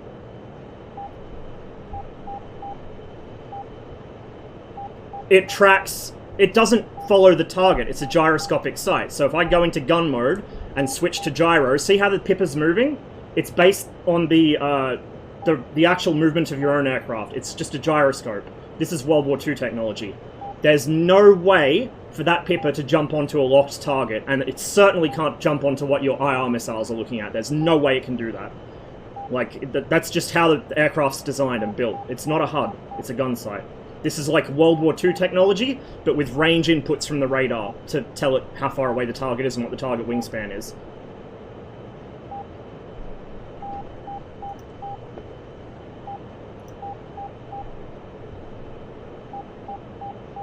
After watching and sleeping a stream for 12 hours, I finally leave for some work now. Hey, Absolute. Cheers for hanging out with us. Hope you have a wonderful day. Catch you later. Any of them. None of the missiles on this can show you, with the Pippa, what they're looking at. Any of the IR missiles, like the R3S, the R60, none of them. Like, this Pippa has two modes. It has locked mode, which I've got it on now, or gyro mode, which is what I had it on before, where it was just kind of following my plane's movement. That's all it does. That's all it does. It cannot be pointed where the missiles locked on. It cannot be pointed where the radar's locked on in the real plane. There's no way for it to do that. Like, if you look at the inside of this gun sight in real life, it's literally just a World War II gyro gun sight, but it takes range inputs from the radar and wingspan inputs from the radar and feeds them into it. That's all it does. Where the fuck have I gone? Oh, I'm over here. To a shot of the radar alcohol. Yeah. Well, I've still got some left. I actually burnt the radar out earlier today. I had it on for too long. I'm getting lazy with my radar refills. Why has DCS got this function? Because DCS isn't real life, dude. DCS isn't real life. There's a lot in DCS that's not real. It's either modeled wrong or it's just not modeled properly. Like, not to... it's modeled unrealistically or it's not modeled to the full extent. A lot of things in DCS. That's one of them.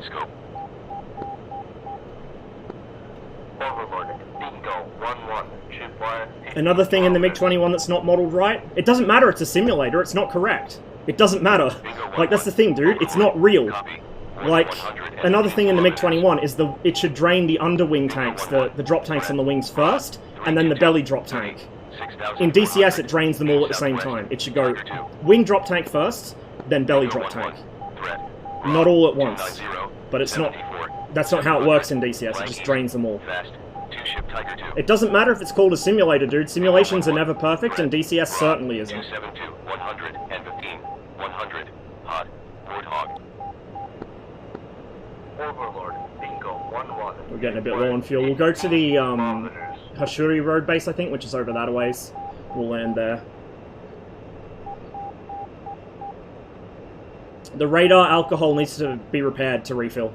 It's the only thing that doesn't happen on a rearm. On a rearm, it redoes the brake pressure, like the pneumatic system, it redoes the parachute, the brake chute, does all of that, but it doesn't, been playing that. Yeah, and it's been wrong for over 9 years, dude. It's been wrong for over 9 years. Like, that's what I'm telling you. It's not modeled correctly. Like, it doesn't matter if it's been that way for 9 years. It wasn't right to start with.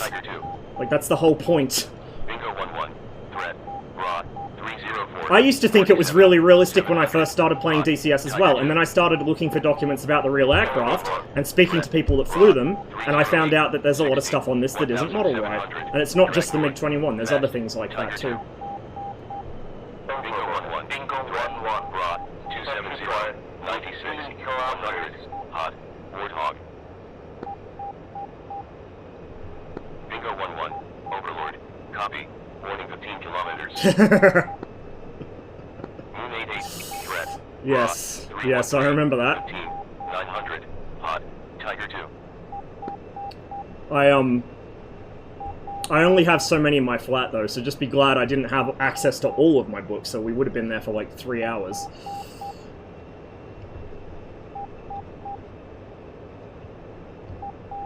We're pretty low on fuel, but we got enough to get to Hashuri. We got about 150 litres left, which is plenty.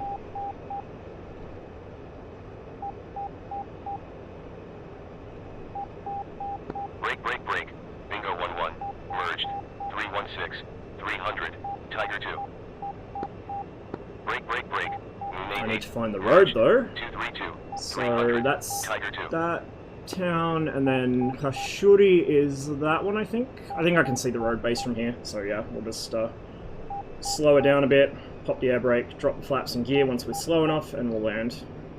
And then hope we don't get stuck in the grass as we turn around.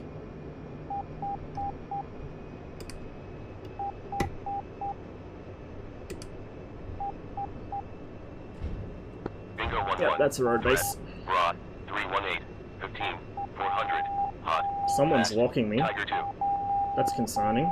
Bingo 1-1. Threat. Rod 347. 15. 1600. Hot.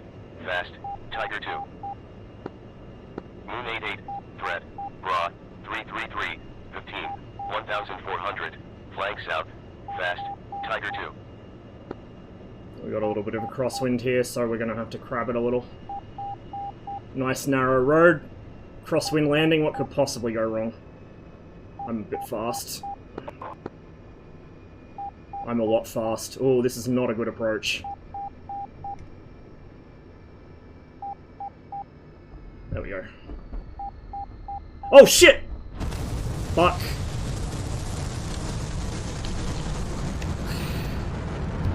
I was on approach for how long, and he didn't look. When you're at a road base, guys, when you're at a road base, actually, like, look down the road and make sure no one's lining up to land before you take off. It has been this kind of day today, dude. Like, I am not having a good one. Outskilled, yeah, I know, right? Right.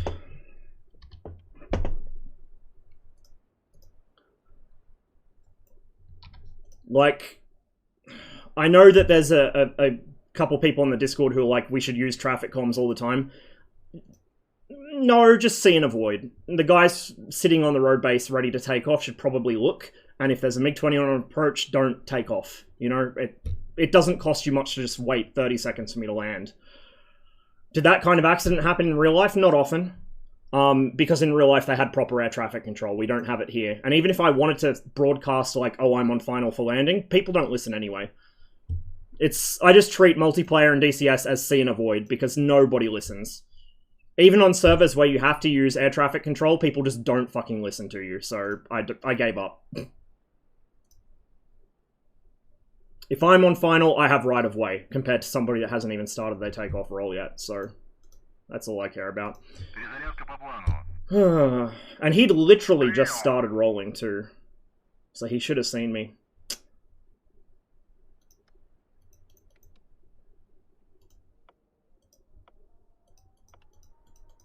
I wish that switch actually did something. It's just for show at the moment, but I'm trying to get in the habit of using it, because if that was simulated, again, if the radar was simulated fully, that you would need that switch on to actually fire an R3R, because what this switch does, that's the degauss for the radar screen.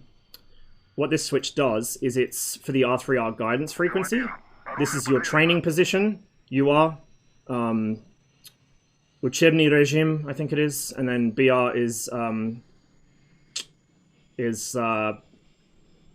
fuck, Boyevaya regime, combat mode.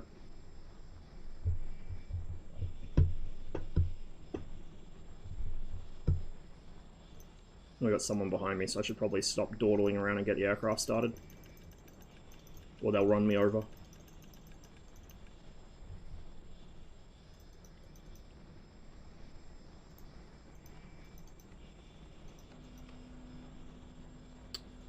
Do this before we turn on the fuel pumps. Doesn't really matter anyway, but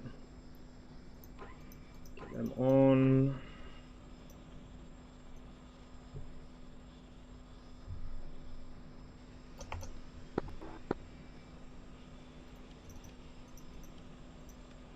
Shouldn't really turn that on until the aircraft's spooled up, but it doesn't matter because the electrical system's not simulated. Like, this is the thing. Most of this stuff's not simulated.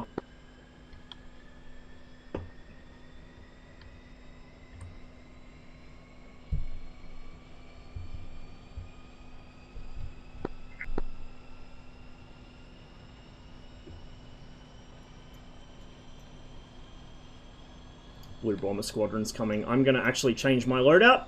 We're going to go for a heavy loadout. We're going to kill those bombers, is what we're going to do. So we'll grab some R13Ms and some R3Rs, and the we'll take the 800 tank, because I'm probably going to need it if I'm going to burn over there. This guy behind me can wait. I need to actually get the right weapons for attacking the bombers.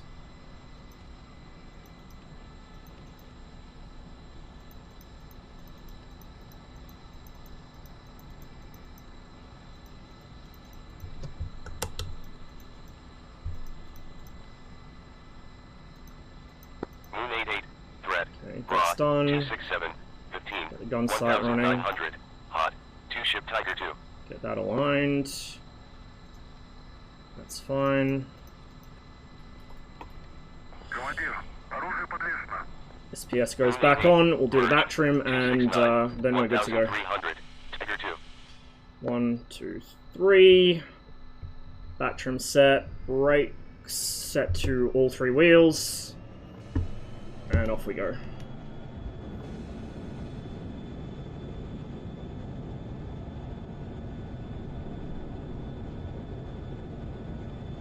We'll set up our triple wire and stuff once we're in the air. Moon 88, merged. 326, 1100, Tiger 2. Overlord, Circus 1-4. Set tripwire, 15.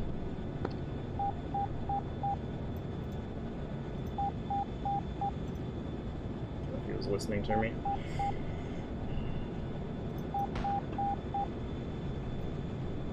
Overlord, Circus 1-4. Set tripwire, 15.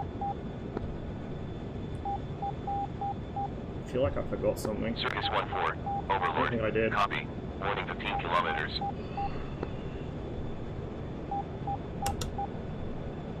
Overlord, Circus 1-4. Bogey Dope, Stratofortress. Figure out where exactly the bombers are, and then we'll work out a intercept heading. Circus 1-4, Overlord. Raw, 312, 140, 6,800. Flank east, 4-ship We've got a long Stratofortress. way. I can throttle back out of burner, I don't need to be in a hurry here. So they're 316, we'll head about 330. We'll try and stern convert on them. I'm probably going to actually catch them head on like last time, but we'll try and stern convert. More optimal setup.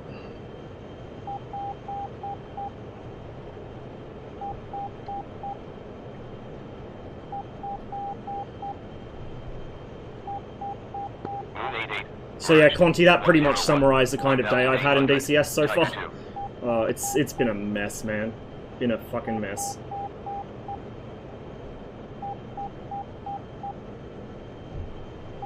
Oh god, don't start me on that fucking thing again. We already had a rant this morning. Those shits are the reason we're not in fucking Sakumi already. Literally, they're the only reason Blue have pushed back for the past several days.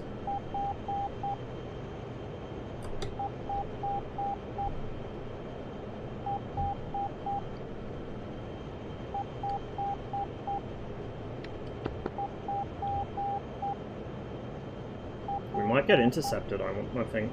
Or like, there might be a F5 escort. Which is what we'll use the R3Rs for if they force me to do it. I prefer to save them for the bombers, but if they make me, I will use them on F5s.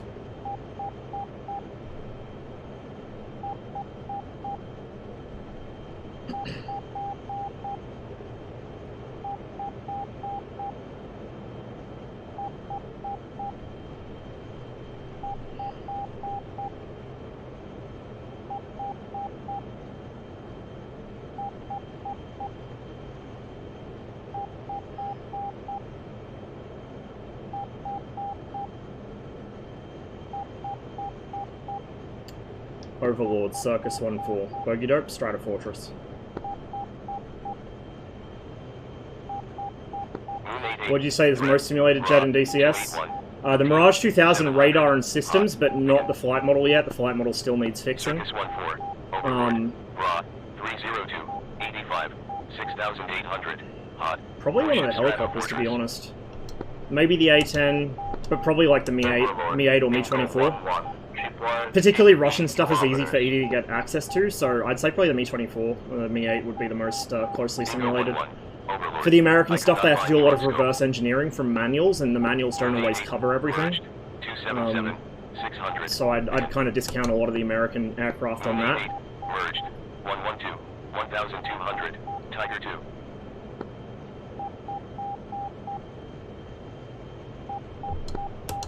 Overlord, Bingo 11, ship wire 15 kilometers. Don't see any bombers yet.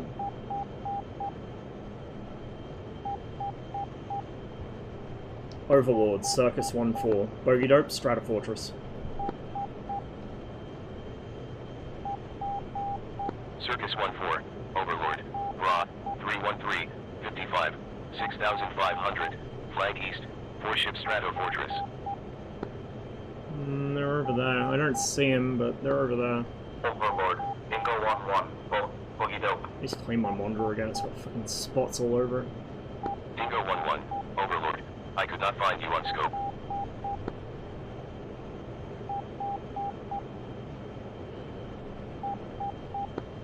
Overlord, Bingo 11, set ship wire 15 kilometers. Lots of spots all over it. Dingo 1-1, Overlord. I could not find you on scope.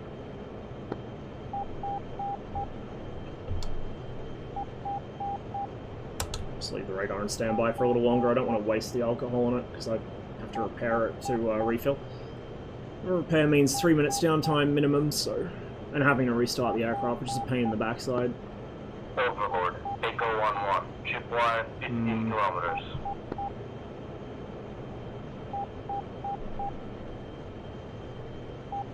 My guy, change your call sign if it can't understand you. Oh, hello, there they are. Yeah, we'll go for a head-on attack. We're not going to be able to do a stern conversion. I could stern convert on the front route. Yeah, let's do that. We'll go for the front route.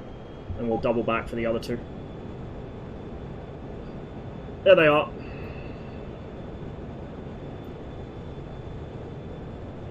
The Hornet's still missing a lot of its multi-sensor integration features. It's a lot better than it was. It's starting to get where it should be, but it's still missing stuff. Like I said, the American stuff, they don't have access to all the actual documentation. They only have some, and they have to kind of guess some of it. Overlord, Bingo 11, ship wire 15 kilometers. Really close. Overlord, Devil 5-5, Bogey Dope. Thanks for the follow. Oh, this is a beautiful setup. Dingo 1-1, Overlord. I could not find you on scope. Overlord, Circus 1-4. Bogey Dope, Fighters. We'll see if they've got an escort hiding somewhere behind me. Circus 1-4, Overlord. Ra, 227, 100, and Nope. 6, 200. Hot, fast, Tiger 2. One of them's coming this way, but he won't get here in time. Overlord, Devil 5-5, Bogey Dope. Devil 5-5, Overlord. Ra, B-52 there. 276, 160, 800. Flag south, fast, begin.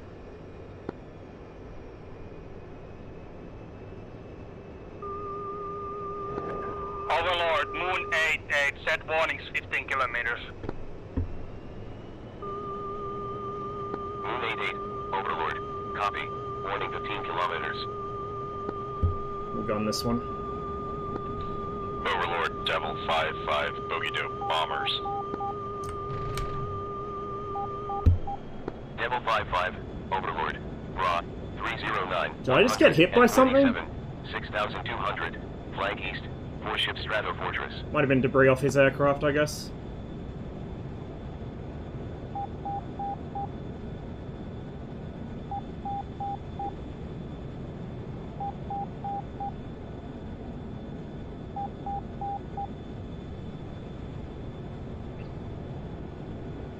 Get rid of this belly tank, because it's empty.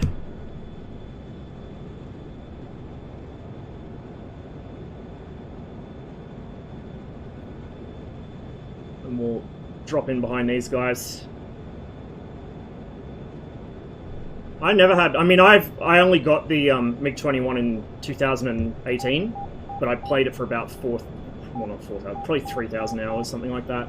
But I never had trouble landing it. I had, like, my first landing ever, I was a bit short of the runway, and after that it was fine. problem is most people don't understand it has a blown flap system, so they don't realize they're meant to keep power on as they land. And they cut to idle, and so all of their lift just drops out from under them. Because when you reduce the throttle back to idle, it cuts out the blown flap system, and you lose like half your fucking lift.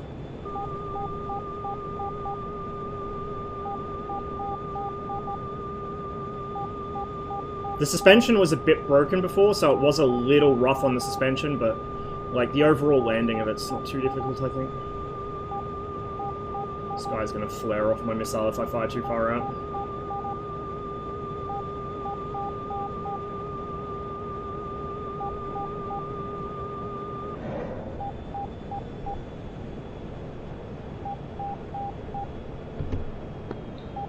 Overlord, Devil 5-5, set tripwire. Yep, flared it. Kilometers. Wow, who could have seen that coming? Devil 5-5, Overlord. I could not catch the distance. Overlord, Devil 5-5, set tripwire 12 kilometers. Devil 5-5, Overlord. Copy. At least I'm not missing the B-52s. I mean, they'd be fucking difficult to miss because they're so big, but my gunnery's not completely hopeless today. Just mostly hopeless.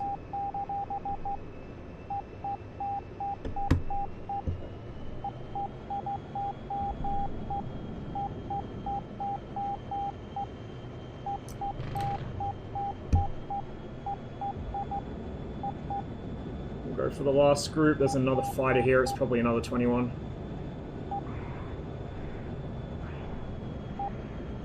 Yeah, he's attacking this trailing group. 292, 15, 3,600. Hot, Tiger 2.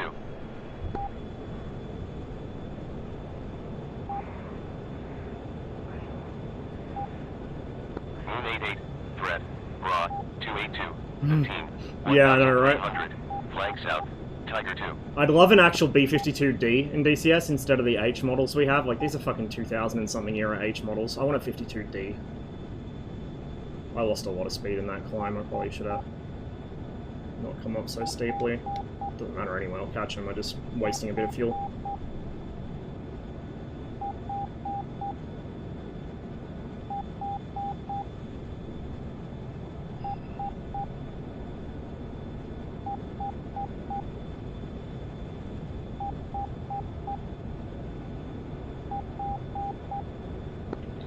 Overlord, Devil 5-5, bogey dope. Devil 5-5, Overlord, Raw, 326, 57, 6,200, flank east, 3-ship Strato Fortress. Okay, you got the lead, we'll take the left. Merged, 260, Unless he gets him in this 900, pass, which I Tiger 2. don't think he will.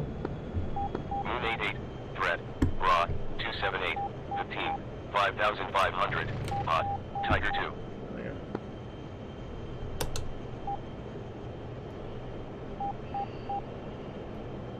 Moon 88, merged, 284, 5,600, Tiger 2.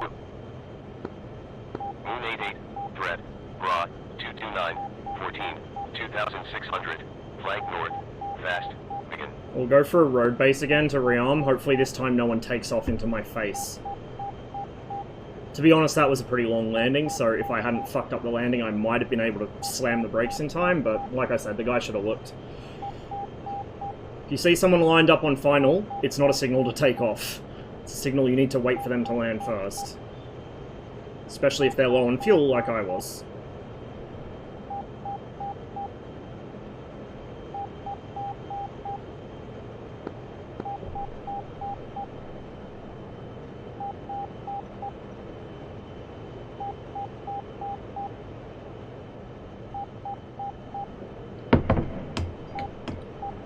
We don't really have the aircraft for an 80s scenario. Like the Hornet, the F-16, they're not... The way, like the ones we have in DCS are not Cold War aircraft. An F-16A is a completely different plane from an F-16C. Different engine, cockpit's completely different, there's no screens in an F-16A, there's just the radar, which is a shitty little CRT between your legs. And then the SMS page is like a bunch of calculator displays on top of each other. Can you explain the difference of TACAN versus RSBN? So TACAN is, you know, it gives you a bearing and range to a radio beacon. Merged. RSBN, it depends on what RSBN system it is. RSBN either does the same thing, or in the case of this plane in real life, the RSBN 6, which the L39 has simulated in DCS properly, by the way. The RSBN 6 is a full-blown dead reckoning navigation system that radio corrects itself to fix drift. So the RSBN 6 should be dead reckoning and just radio correcting off beacons as it passes them. Tiger 2. Like, when I say this jet is really kind of not as technologically advanced as it should be, I mean it. Like, the MiG-21 has a lot of neat little features that just haven't been modeled in DCS. Hopefully they will one day. It's like the oldest third-party module in the game. It's a very old module in general. And a lot of this stuff wasn't really supported by DCS or wasn't possible when they made it, so I understand why it wasn't included, but like these days, I really think it needs to have an overhaul and have all this stuff added. And have the things like, you know, the unrealistic ASP stuff fixed, the radar fixed.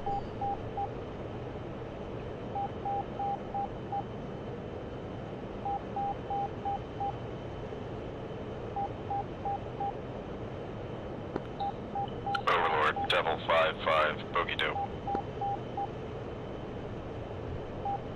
Devil 5-5. What's unrealistic about its ASP? It has CCIP for bombs, which it shouldn't have. The CCIP for rockets and guns is, it's magic.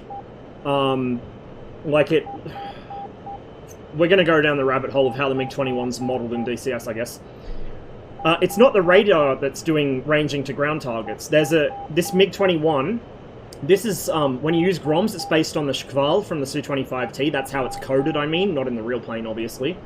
The way it does air-to-ground ranging for air-to-ground attacks to the CCIP is a laser. Because if you point the nose of this thing in DCS at a Car 50, it sets off the laser warning receiver. And if you've ever wondered why when the MiG-21's nose dips when you tap the brakes on the ground, the reticle grows and shrinks, that's why. Even if the radar is turned off, not in standby, turned off, it's got this laser always projecting that figures out the range in out-of-ground mode. Like, the way this jet is modeled is very arcane and janky, and like I said, it needs a big overhaul. Both to make it more realistic and to make it fit with DCS better, now that these things are possible in the sim. My own wreck is probably going to be blocking the fucking road. Hydraulic? What's hydraulic? What do you mean hydraulic?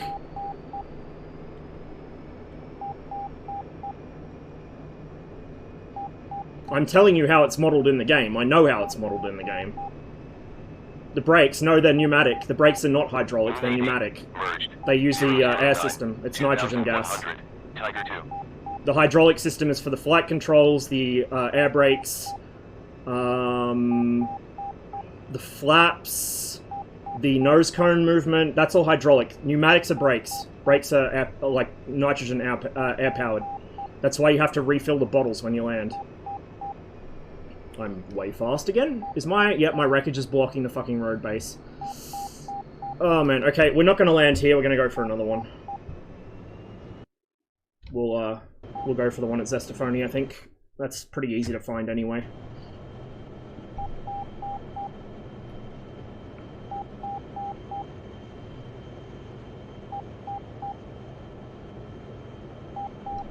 Oh, the other thing the hydraulics control is the blow-in doors on the sides of the nose.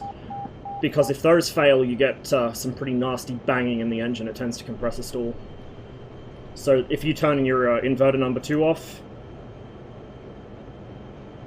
She's not going to do it. If you're fast and you turn the inverter number 2 off, it'll start banging away. Because it compressor stalls the engine.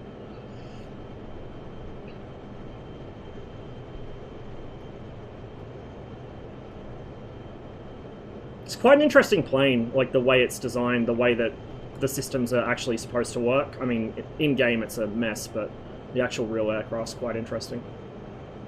It's a lot more technologically advanced than people think, especially if they're DCS players and they think this is correctly modeled. A lot of things on this are correctly modeled, but a lot are very wrong. So, like I said, it's the oldest third-party module. It was the first supersonic full-fidelity jet in DCS. There's going to be stuff wrong with it, but... Like, for instance, the stabilized mode in the autopilot, what it does currently in the sim is it adds, like, this really shitty control input delay Like, if you look at my... Look at this. I'm literally moving my stick over and then letting go. And this is on light spring, so this stick, like, tries to throw itself off my desk when I let go of it. But look at the input delay. This is not what stabilize mode does in the real plane. In the real plane, what stabilize does is it acts as like an always-on attitude hold. Overlord, Ra, 353, 77, 1000, drag north. Oh, it's landing at Molstock. It must have been damaged. So what it does is it acts as an always-on attitude hold, so you can literally just move the stick and release it, and the aircraft stabilizes where you left it. If your wings are within a couple degrees of the horizon, it will auto-level the wings. Say I want to pitch up in a climb like this, I would just put it in stab mode, pitch up, release pressure on the stick, it will stabilize there. And all you have to do to change the aircraft's heading is just put some pressure on the stick and move it how you want, because there's micro switches. I've actually got a MiG-21 stick, it's on the bookshelf behind me. There's 8 micro switches on the base of the stick, 2 in each cardinal direction. And those bump up against the actual stick extension, like it's under this rubber collar. So the stick extension here and the stick itself are 2 separate parts, and there's some play in them. And when it trips those micro switches, it disconnects the autopilot in that channel, and the aircraft knows to let you maneuver it around. And then as soon as it as soon as the pressure comes off those switches, it knows, oh, this is where the pilot wants me, I'll stay here. Why do you love the MiG-21 so much? I find it a very interesting plane. I like the way it's designed. I think it looks nice. It's just a cool plane. Talks of MiG-21 BIS 2.0. I don't know how seriously I'd take talks of that. I think part of it's so the developers do want to do a rework. They've said that a couple times, but the MiG-21 BIS 2.0 kind of talk about, like with the A-10 and the Black Shark, the idea of like a whole new module that's a paid thing. I don't know if they're going to do that, but I'd say a rework will happen at some point. I just don't know what kind of rework. Hopefully a pretty extensive one, because she definitely needs it.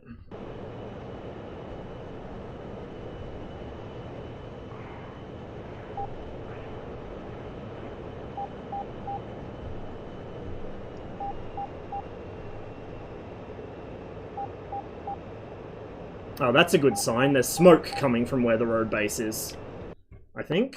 Overlord, Moon 88, set warnings 15 kilometers. Yeah, that's... no, that's behind the road base, I think. We might be okay. Moon 88, Overlord, copy. Warning 15 There's a kilometers. depot there. This road base is always fun, because usually when you're flying from here, there's a depot right next to it, so... You can't bomb road bases, but you can bomb depots, and that happens a lot. Oh no, it is coming from the fucking road base. Next to it, at least. Oh man, I just want to fucking land in peace and rearm.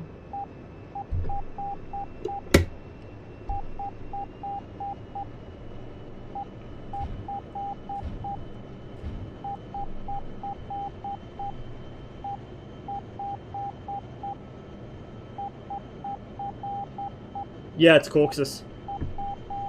So, what was it, like a year ago or something, they incorporated a community retexture mod into the actual base game. So all the textures have been redone for it. It looks a lot better. But yeah, it's Caucasus. Oh, for fuck's sake, bro. Yeah, that's on the road base. It's right on the edge of it, though, so I might be able to land past him.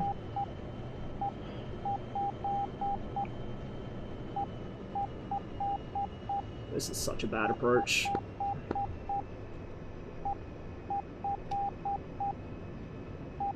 It's not really an air base you want to... road base, even. Words are hard. Not a road base you want to land long into. Because there's a turn in the road right past it. Please don't bounce. There we go. Parachute. Make sure the air brake's in. A little bit of wheel brakes. We're good.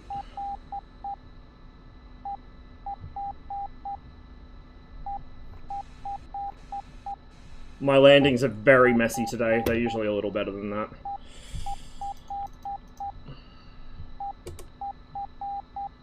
Yeah, the trees are still gigantic. I'm hoping they'll incorporate the Better Trees mod into the official game at some point, but I'm not holding my breath. And unfortunately, it trips Pure Textures check, so a lot of servers won't let you run it. I think this one you can't run it. Alpins you can. Circus 14, merged, Oh, hello. 278, 200, Tiger 2. Please don't strafe me. I'm at the road base anyway, so I guess he can't.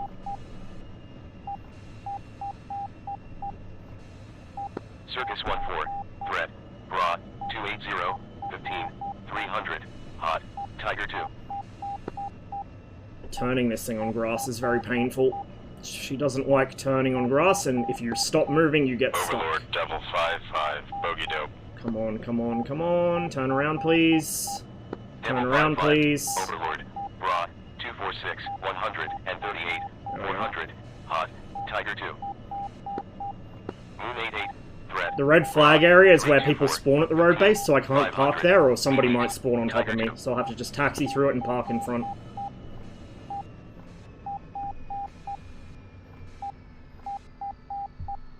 There we go. Moon 88. Merged. 353. 700. Tiger 2. We'll go back to our light loadout, because we're going to be doing more dogfighting compared to intercepting bombers. Is that a MiG or an F5? I can't tell. Overlord, Devil 5-5. Bogey dope. Bombers. Might still be the F5 that was hanging around. Devil 5-5. Overlord. Nothing on scope. No, it's the 21. Kill him, dude! Kill him! Go get him!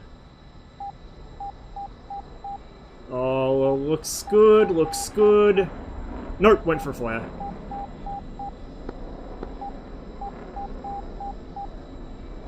Another F5 just joined the fight, I think.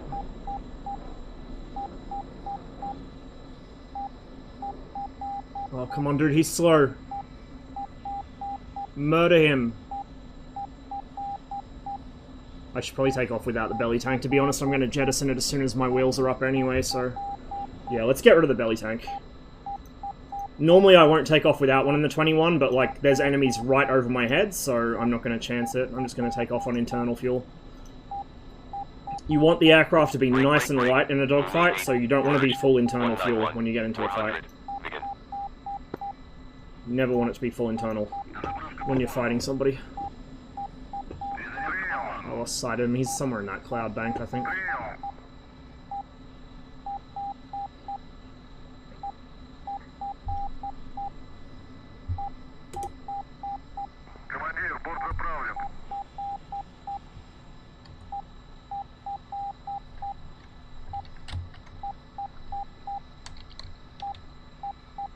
Moon 88. Threat. Bra. 238. 15. 700. Hot. Begin.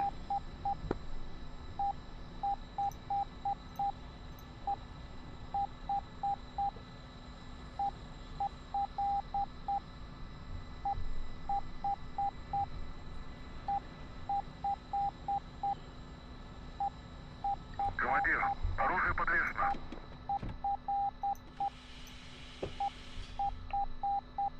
Nobody landing.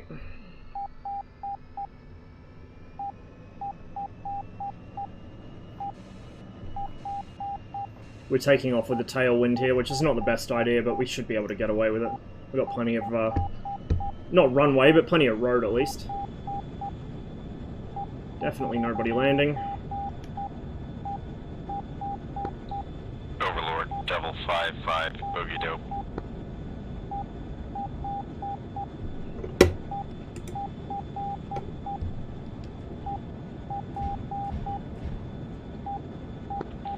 Overlord. Devil 5-5. Bogey dope. Devil 5-5. Overlord. Bra. 253. 95. 8000. Beam northwest. Tiger 2.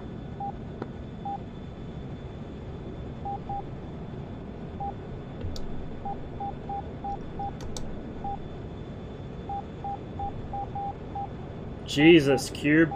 I've been having a shit fight today, man. I managed to team kill twice in the F1 because I get so stressed out in that plane not being able to see outside. I just panic and shoot the first thing I see. Then I managed to crash into a hind in the F5 because I was busy futzing with my master arm switch. Flew over multiple stingers in this thing today. I'm not having a good one in DCS.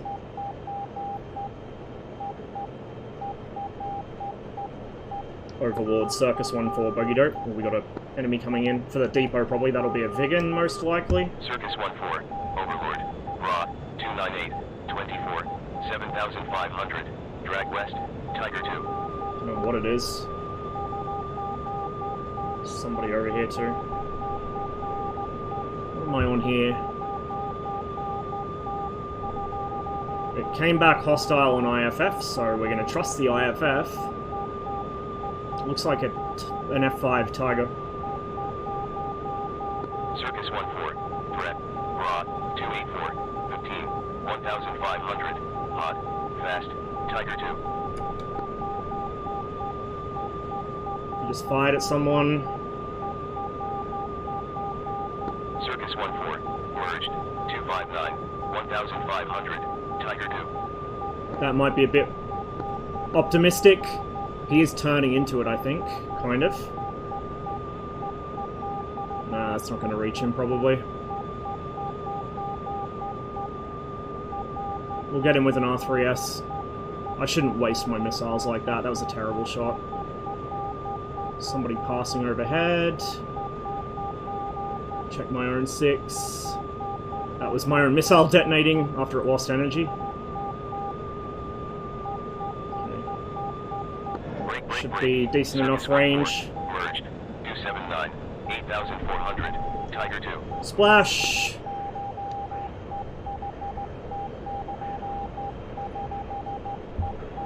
Overlord Circus 1-4, bogey dart. Moon 88, threat, raw, 044, 15, 1,400. Beam southeast, fast. It's Tiger friendly. 2. Circus 14, threat. Oh, he just raw, ripped his wings. 292, 15, 8,600. Flank south, Tiger 2. Typical F5 player right there. Threat, raw, 344, 15, 8,500. What a hero. Hot, Tiger 2. Moon 88, merged, 294, 8,700. Tiger 2. Moon 88, merged. It's a 2-ship up 322, there. 700. Tiger 2. I don't know if I want to get into a 2-ship fight with guns only. It's a bit risky. Well, it's a lot risky. Overlord, Devil 5-5, Bogey Dope. Devil 5-5. 244 for 8. Overlord, Raw, 243. He's way up high though. 8,700. Drag northwest, Tiger 2. We got a Mirage coming in at Circus 14. lower altitude. Raw, 246. Okay. 15, There's something 200. here. Hot, 2-ship Warthog. 2-ship Warthog. Oh, yeah, that's what that is. It's an A-10. We might try and boom and zoom him and fuck off if we can. Circus 14, merged, 238, 300, Warthog. Circus 14, merged, 236. I don't see the 100, trail, Warthog. which is concerning. Circus 14, threat. We'll go over the Raw, top. 312, 15, 4,000. They don't have Flank missiles, east, so I don't have to barrage. worry about that, but I do have to worry about him dragging me for the second guy's guns. Raw, 249, 15, And the Mirage 300, intervening. Hot, 2-ship Warthog. And any ground targets underneath that might have Vulcans. Like that! That's a Vulcan shooting at me. Threat. Raw. 288. 15. 6,000. Hot. Taking my Mirage. life in my hands here.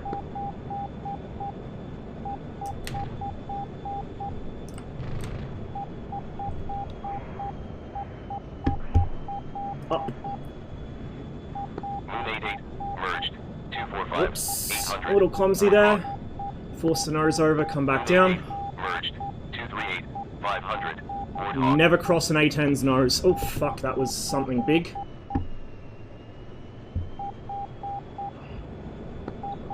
Overlord. Devil 5-5. Boogie Dope. Not gonna make it.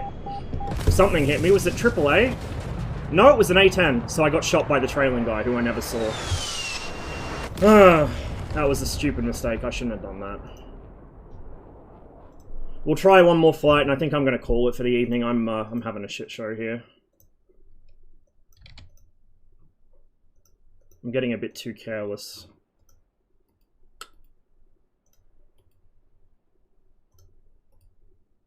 I'm wasting my R3Rs, so then I have to finish the guy with the R3S, and then I go for guns when I should be really RTBing.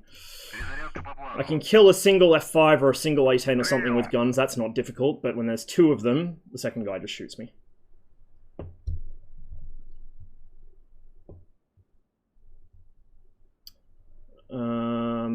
My brain is not working. We want that. Those. That. Get that done now.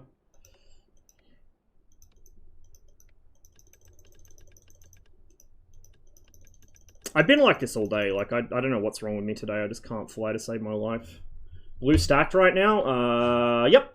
Yep, as usual. Командир, оружие подвешено. Of course it is. What other condition would blue be in? Would blue be in, even? It's weird, though. This time of night, for me, usually red stacked, but it's been blue stacked just round the clock lately. Fuel pumps. Throttle.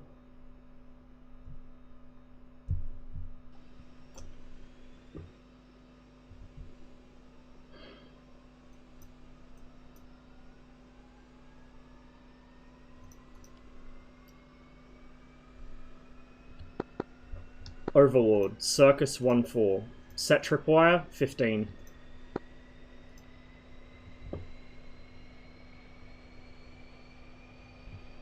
He just ignore me. Overlord, Circus 1-4. Set tripwire, 15. Circus 1-4.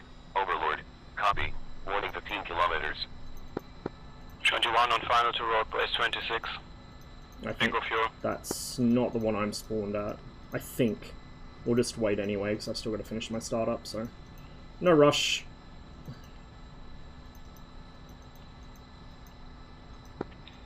Overlord. Devil 5-5. Bogey dope. Moon 88. Threat. Bra. 230. 15. 100. Flag east. Vegan. Devil 5-5. Overlord. Bra. 189. 42. 6,900. Flag northeast. Fast. Mirage.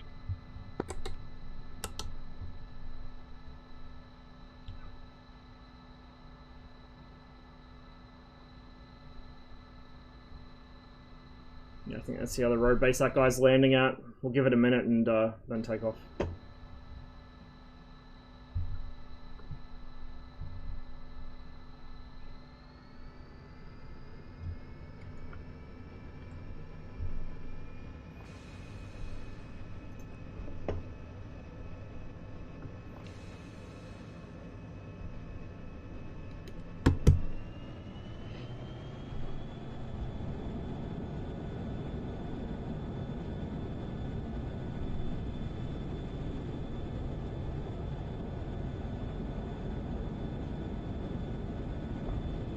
Very rough takeoff.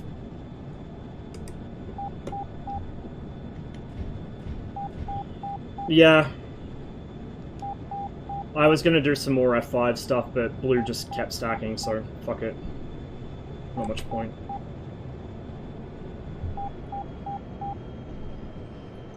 So I'll just stay in the 21. Overlord. Devil 5-5. Bogey dope. It's not so much the road bases are sketchy, my flying's sketchy today. Usually the road bases are pretty decent. Bra. 228. They can be sketchy if there's a lot of traffic around them because people are taking off in all directions, but yeah. Like, the biggest problem is turning around, because most of the planes in DCS get stuck in grass if they get too slow. So it's very difficult to turn the plane around without either crashing into a tree because it can't turn on grass, or getting stuck. It's a very fine balance.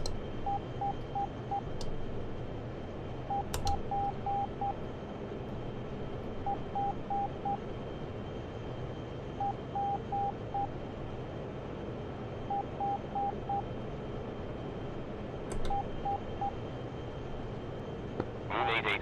Threat. Bra. 121. 15. Nope. 6,100. Hot. Mirage. No pushback of any sort simulated in DCS. You move everywhere under your own power, or you're stuck.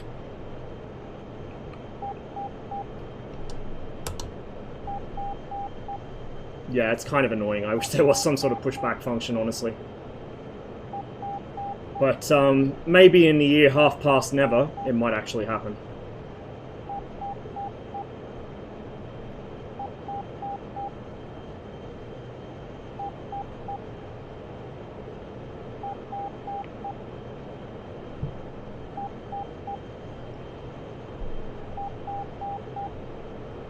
Yeah, the Gal 8 pushback works. Obviously the Vigan can just reverse and do 3-point turns and stuff, but yeah, if you just hold the trigger on the A10 with the ground safety override on, it can push back. I think a couple of planes can, but the A10's the easiest one to do it, because most of them don't have ground safety overrides. It's obviously a suboptimal way of doing things, but hey, it works.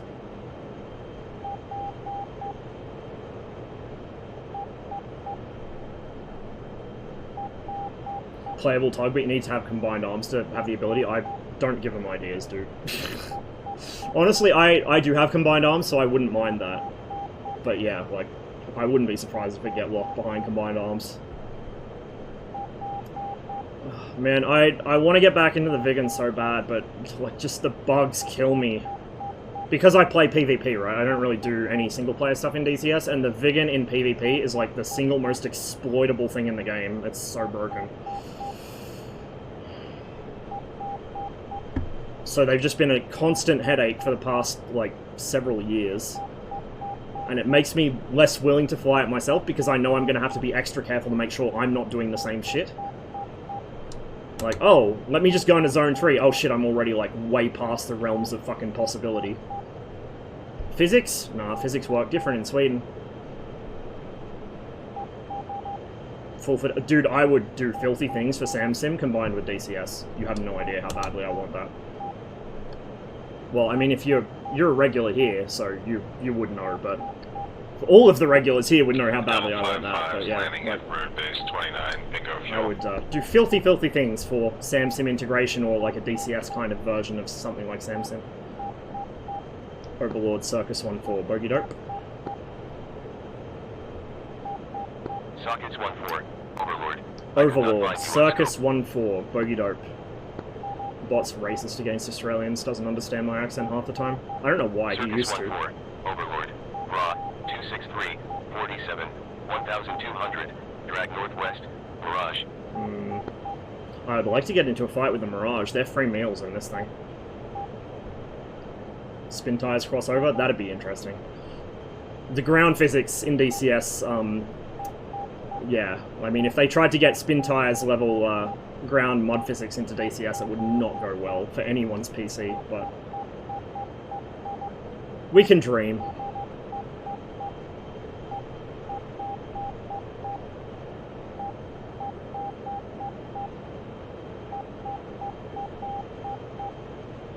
Oh, the Mirage might be going for our bombers. Overlord, Circus 1-4. Bogey dope, Mirage. Circus 1-4. Belly tank's empty. Nothing on scope. Overlord, Circus 1-4. Bogey dope. Interesting. Did he crash? Did he land? What happened?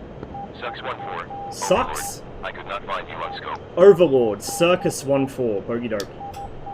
Sucks 1-4. I mean, I know I'm not having the best day in DCS, but you don't have to rub it in, Overlord bot. 400, hot, Warthog. We got an R3R for this guy. What the fuck just blew up beneath me?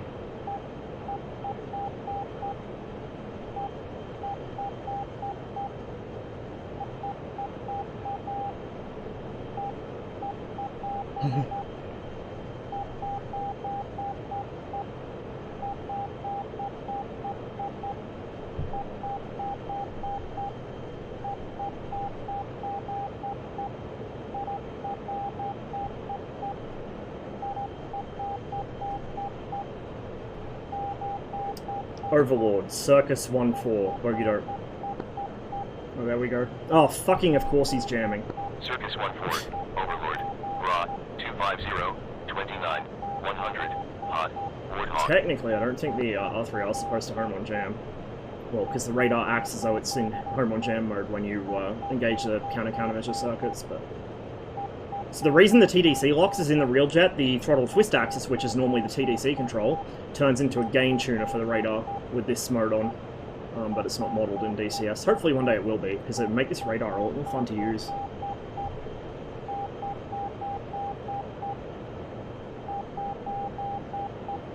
He probably thinks that jam is going to protect him. It might. I don't know if it'll trash the R3R, but I can certainly see where he is.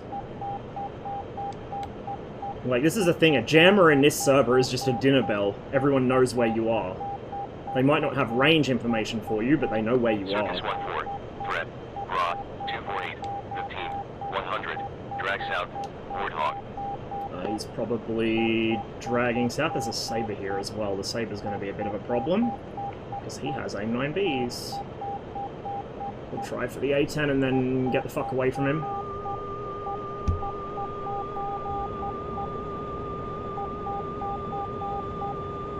He's going to turn. Circus 1-4, merged, 238, Did that track at all? Warthog. I don't think it did. Circus 1-4, threat, raw, 275, 15, 100. This is really risky. Really, really risky. I shouldn't be doing this again. Because the second A10 is going to be here somewhere. Circus 1-4. Oh, never mind, the Saber's here. 282, 200, Saber. We're gonna leave the A10s the fuck alone for now, and we're gonna try and figure out where that Saber is and get away from him. I mean, I can guess where he is. He's probably behind me. Oh, that's a Sam. Never mind. I thought they didn't have Sams there, but apparently they do. Overlord Cobalt 1-1, Bogey Dope Saber. Yes, show me your tail. No, he's showing me his... Yes, he is showing me his tail. Cobalt 1-1, Overlord, raw, 279, 55. How did that miss? 100, Bruh. Saber, Warthog. How in the fuck did that miss him? Oh, go into the ground, please.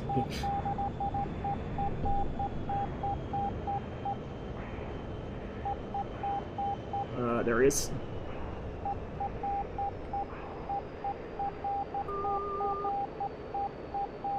I don't see where he went. Never mind. That's too risky. We're gonna... Am I missing something? Nope. Maybe a stab, but... Like, the aircraft feels a bit weird and rolly, but other than that, she's okay. We're gonna fly a few little jinks, just in case the Saber gets a AIM-9B off at me, just to drain it of energy.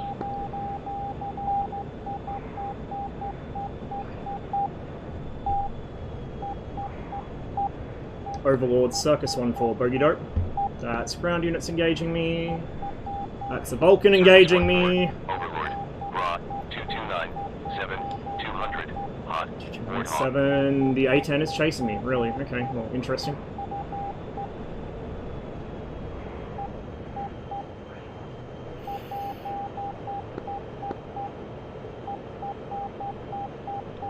There he is. He's in the smoke.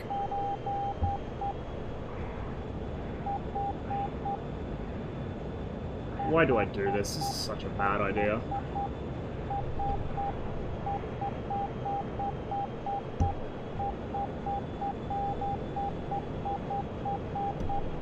Okay, he's distracted by ground attack, maybe? Oh god, there's a Mirage here. Merged, 288, 300, Mirage. Yep, there's a Mirage here. Hello. Oh yes, climb. Where'd he go? He's above me somewhere.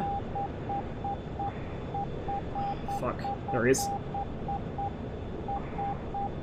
He's gonna drag me into the sun so we won't get a good missile shot here. Once he's out of the sun, we will. That's a little close for a missile, maybe. Nah, fuck it. That's fine. That'll hit him. He's slow. What? How did that miss? Man must have jinked it at the last second. Circus 1-4, threat, raw, 265, 15, 300, hot, fast, Mirage. I think the Saber team killed him. Circus Maybe. 1-4, I don't know. Threat, raw, 223, 15, 100, hot, Warthog. Overlord, Circus 1-4, Bogey Dope. I have no idea what the fuck just happened there.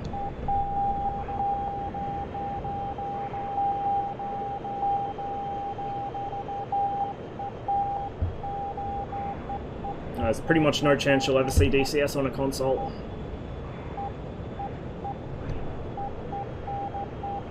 Overlord, Circus 1-4, Bogey Dope. He either ripped his wings or he got hit by a missile. I didn't really see. It looked like a wing rip, but he didn't look like he was pulling that hard. Like, he was slow as fuck. I don't know how he would have ripped him. 21, 100, drag west, 2-ship Warthog. Okay, we're just gonna fucking RTB and grab some more missiles and fuel.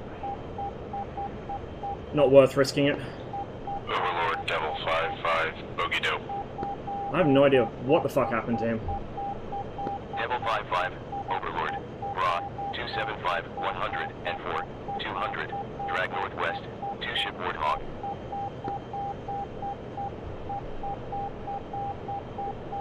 Like, you pretty much can't put it on Xbox, though, because it would, like, there's too many controls you need for DCS. Cobalt 1-1, Bogey Dope. There's not enough real estate on a game controller. Cobalt 1-1, Overlord, Ra, Don't even know if the 266, Xbox would have enough fucking memory to store all the assets Beam on. south, Ward Hawk. My DCS installs like 300 and something gigabytes at this point.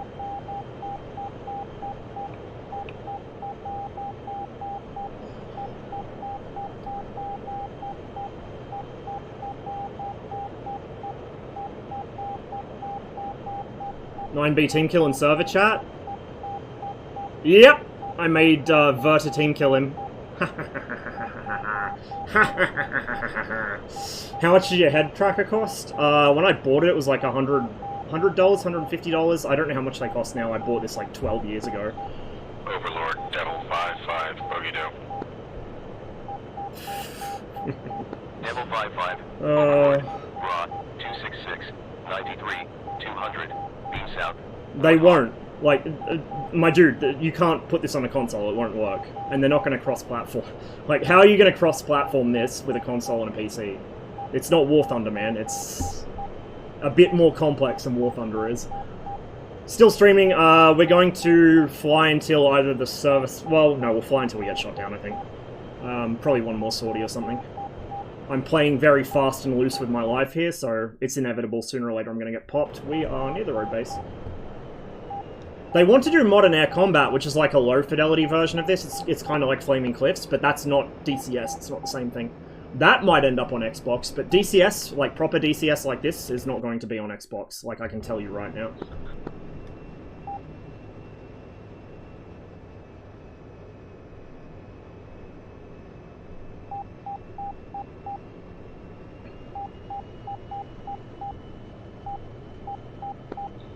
Overlord, Devil 5-5, Bogey Dope. You know, the Need Kutaisi pushed, Need Kutaisi we pushed so much today, yeah, I saw that. I was having a shit show today, man. I was on earlier flying blue and I didn't have a good time. I think you saw what happened. I think everyone saw what happened at this point, but yeah, I'm not doing well in DCS today, unfortunately. It's one of those days. 266, 69. I would like to see Red get Kutaisi back, though. Okay, air brakes. We're way fast here, so I probably should have dumped some more speed. Yeah, and flaps out. I'll wait until I'm slowed right down before I pull the air brake in, which is naughty, but we'll get away with it here. It's a road base anyway. So I think I have some leeway. Okay, 400. We'll start putting on the power, because we're sinking a bit fast now.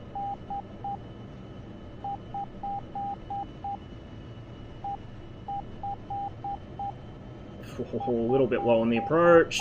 Come on. A little bit of left rudder. A little bit of left rudder. Overlord, Devil 5-5, Bogey Dope. Down we go. Bouncy, bouncy. The crosswind is making this a lot harder than it normally would be. But I'm also just not flying very well today, so... Overlord, Devil 5-5, Bogey Dope. Oh shit! Darth Urso, thanks for the raid. Hope you had a good stream. Welcome everybody. We're just wrapping up with a couple of MiG-21 sorties here. We've been going pretty much all day. It has been messy. I am not doing very well today with DCS, but it's been a decent stream, I hope. I had fun at least. So, that's something, I suppose. Set the trim. And off-road we go. Someone plugged a crosswinds, yeah, I know, right? The main time I eat shit on road-based landings is if one of the tyres bursts, because the road's so narrow you don't have any time to recover it. You just go straight over on your back, which is really how tyre bursts should probably work even on runways in DCS. I think they're a bit under-simulated. But yeah, like, on roads, tyre bursts are the main threat. 13-hour stream, yes, I have no self-control whatsoever. My plans to do a MSFS tour of the Kola Peninsula were also delayed by about an hour and a half, 2 hours, because we had 2 sim crashes. I gave up after the second one. But we did get a lot of sightseeing in, so if you guys are curious to see what the upcoming DCS map might look like, well, you can check out the VOD and you'll see what it looks like in MSFS. Overlord, Cobalt 1-1, Except the DCS one will probably look a little bit better in a lot of ways, because it's all bespoke assets being done by Orbex, not auto-gen. Flank east, Mirage. Oh, it would have helped if I turned my nose wheel brake off. That might have helped me turn around there. That would have been a good idea. We're just running it with very light loadout, which is kind of working and kind of not. It works well when I'm flying well. It doesn't work so well when I'm flying like crap. Принял.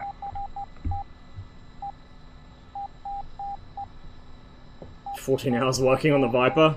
Yeah. Overlord, Cobalt 1-1, Putting in a Bogey shift. Dope. I wasn't planning to stream for this long, but it just kind of happened. You know how it goes. Bra, 022, 4, 200. Probably won't be streaming as much next week, because I've got some coursework to get done, so I figured I might as well go long today.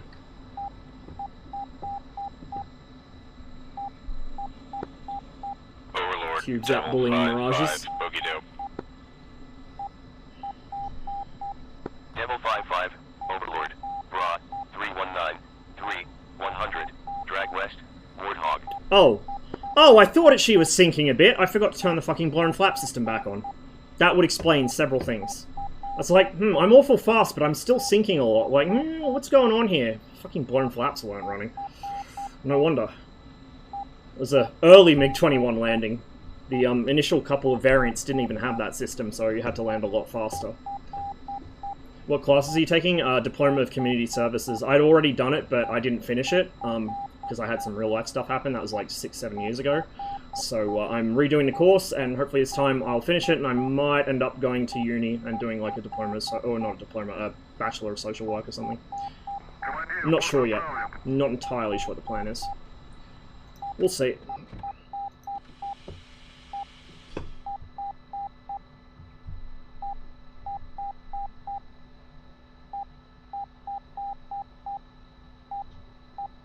Glad my team are having better luck than me, at least. Overlord, Cobalt 1-1, Bogey Dope. Plan for 6, I end up whenever? Yeah, exactly. That's pretty much the same as Cobalt me. 1-1, Overlord. Bra, 338, 7, 100. Flag east, 2 Are we ship rearmed Warthog. yet? Missiles are on, but the belly tank's not. There we go. Оружие подвешено. Nobody landing.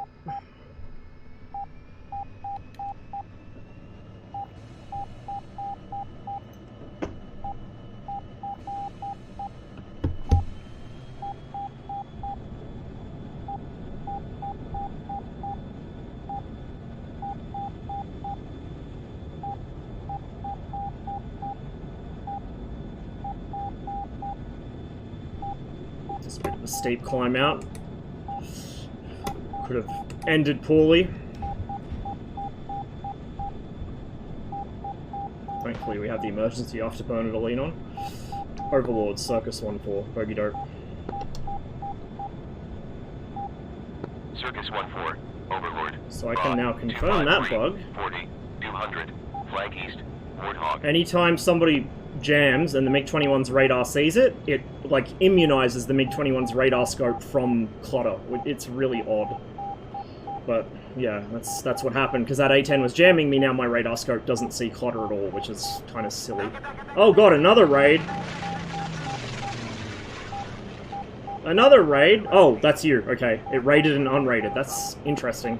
Twitch moment. Devil 5-5, Bogey Dope. I was gonna say, Jesus, I'm trying to end up here and people are raiding me again and Devil again. 5-5, Overlord. Bra, It's usually how it goes. 8, 100. Hot, fast, Mirage.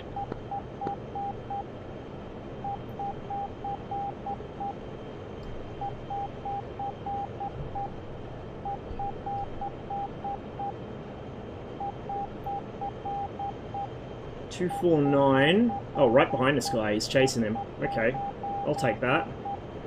There's 2 of them. Oh, no, he's merged with a friendly. So there's a friendly merge with that merge. Overlord, Devil 5-5, Might be Bogey cube, Dope. I'm not sure. Devil 5-5, Overlord. Raw. 082. Problem is, because they're merged, I can't R3R because I can't tell who's who. Mirage. I think the bottom one's a Mirage, but see there's a friendly in the TDC as well. I don't know who it's going to lock onto. I'm just going to have to try and visually ID him and then fire. Threat. Raw. 248. 15. 3600. Hot. Mirage. I think this is the Mirage. We're going to break the lock. No, that's the friendly. Circus 14. Merged. 253. 1600. Mirage. There we go. Catch that. I think he evaded it. Yes. He saw my little cheeky R3R there, and I don't see him. Overlord, Circus 14, bogey dope. Oh, there he is. Yeah, that was a really late shot. I probably should have fired earlier. Circus 14. Overlord. Never mind, I see him.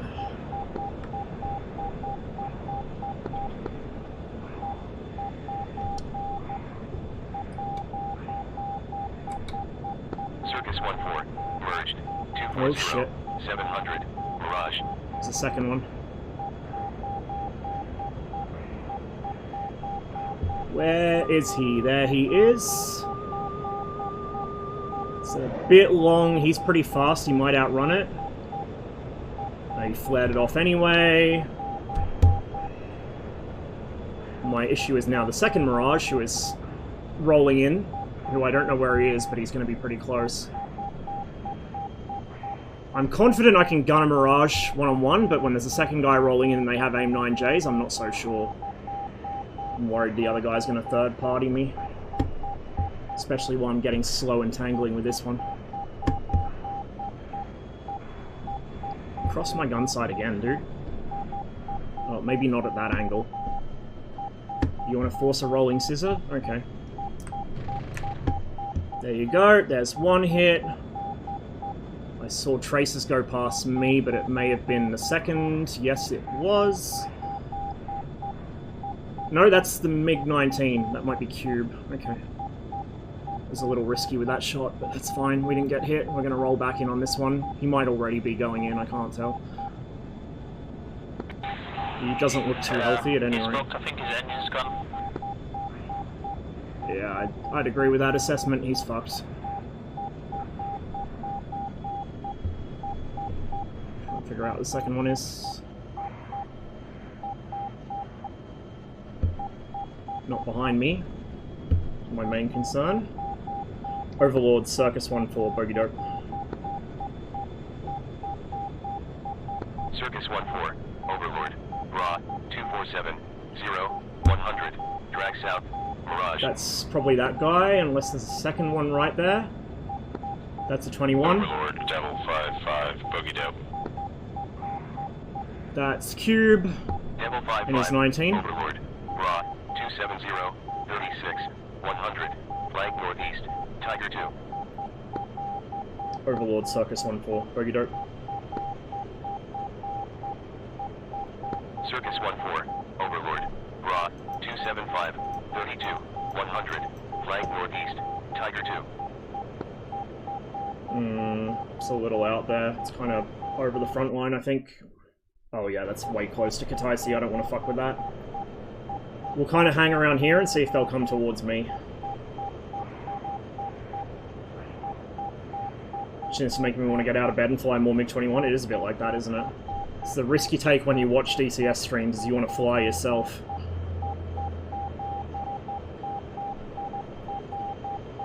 Barely clips anything anymore, and the platform's feeling like low-level croissant.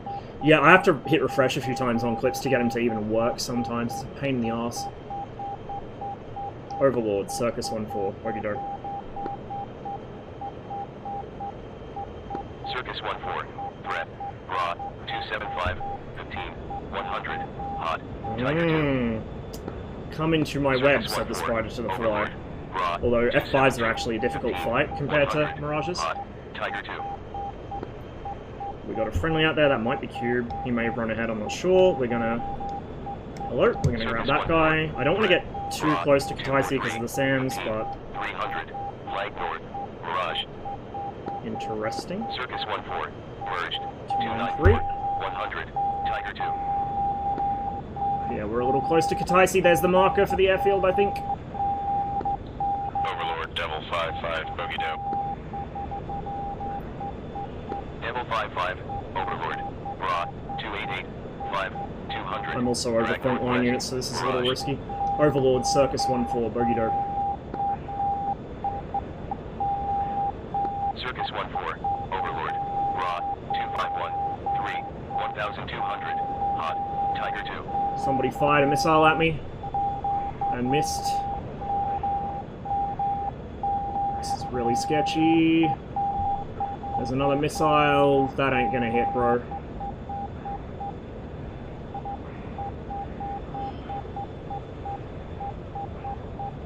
Yeah, let's go vertical.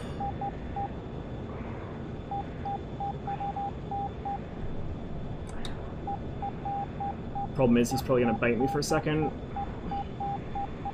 Most of my deaths on this server are to third parties. Like, I'll be in a fight with somebody and I'll be winning it, and then I'll just get deleted by a guy I never saw. Happens a lot. Because I'm too greedy, too aggressive. Interesting strategy. Fucking off into the vertical in an F5 like that. He's gonna be so slow when he hits the top of that climb. I mean, I'm already really slow too, so I can't comment much. Overlord, Circus 1-4, bogey dope. We'll just make sure there's no one really close in my 6. Please turn back into me. Please turn back into me. He isn't going to. He's going to try and dump me through the clouds, so we'll lock him so we can... Oh, no, never mind. Radar lost him. He's up my nose somewhere. What we might do is we'll get lower, try and get under him. There he is. That's why we wanted to get under him, so we could see him. Come back, he's going to drag me to Kataisi. Just right near us. Come on, start maneuvering, start turning.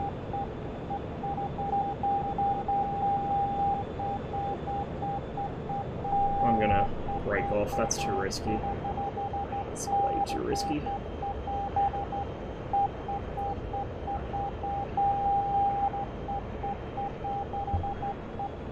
Oh, that's a Vulcan shooting at me. The F5's out of missiles, so I don't have to worry about that at least, because it shot them both. Terrible shots. Getting low on fuel. Overlord, Circus 1-4, bogey dope. Circus 1-4, Overlord, Bra, 282, 13, 800. Drag northwest, Barrage, Tiger 2. Not worth it.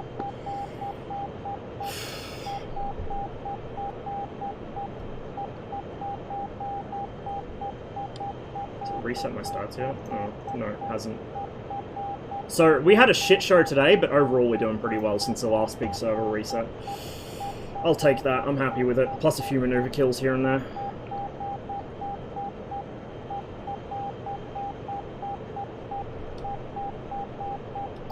Overlord, Circus 1-4, bogey dope.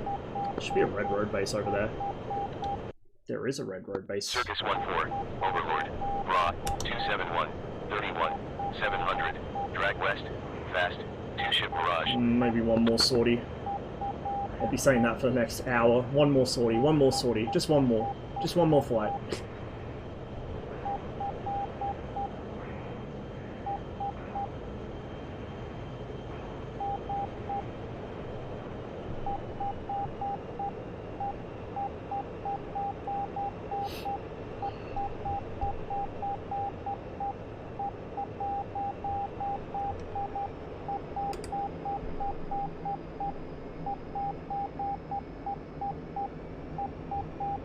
The playlist really likes this song. It's played at like every single stream, which is good because I really like this song.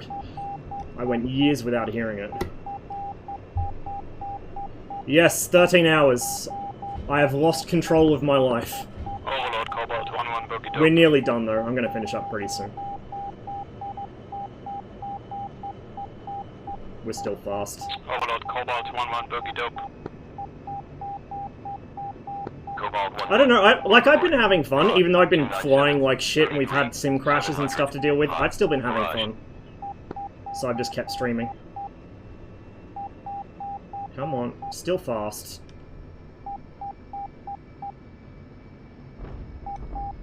Whoa, no, no, no, no, no, no, no, no, no, no, no, no.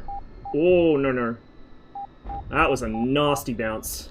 We got it under control, but that was a really nasty bounce. I shouldn't have come off the power so rapidly.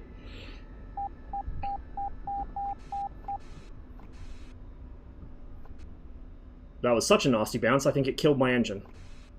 With 0G. It would have starved it of fuel. So we're going to have to stay on the road, and I'm going to have to wait to turn around until I get the engine running again.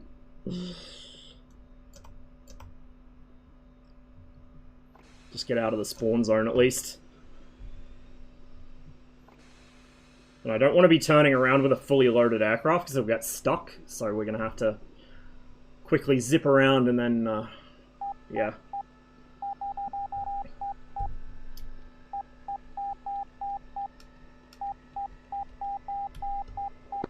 Overlord Cobalt 1-1 bogey dope. Cobalt 1-1, Overlord. Bra, 320-127, 1,600, beam east, Tiger 2. We still outnumbered. I really want to do a recon run, but I don't think we'll do it today. We need, yeah, we're outnumbered. We need a lot of reds on, and we need some ground attack guys on. And I'll do a recon run at some point on stream, or at least record it and upload it. Because that's something I've wanted to do for a while. I've only done it twice in the server, neither time on stream, and it was unsuccessful because Vigans happened, as they tend to.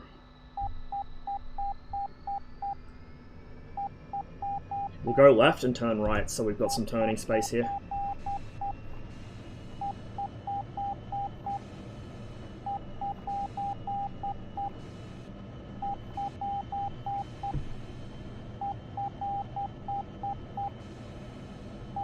Make sure we're clear of the trees, because she doesn't have a very good turning circle when you're on grass.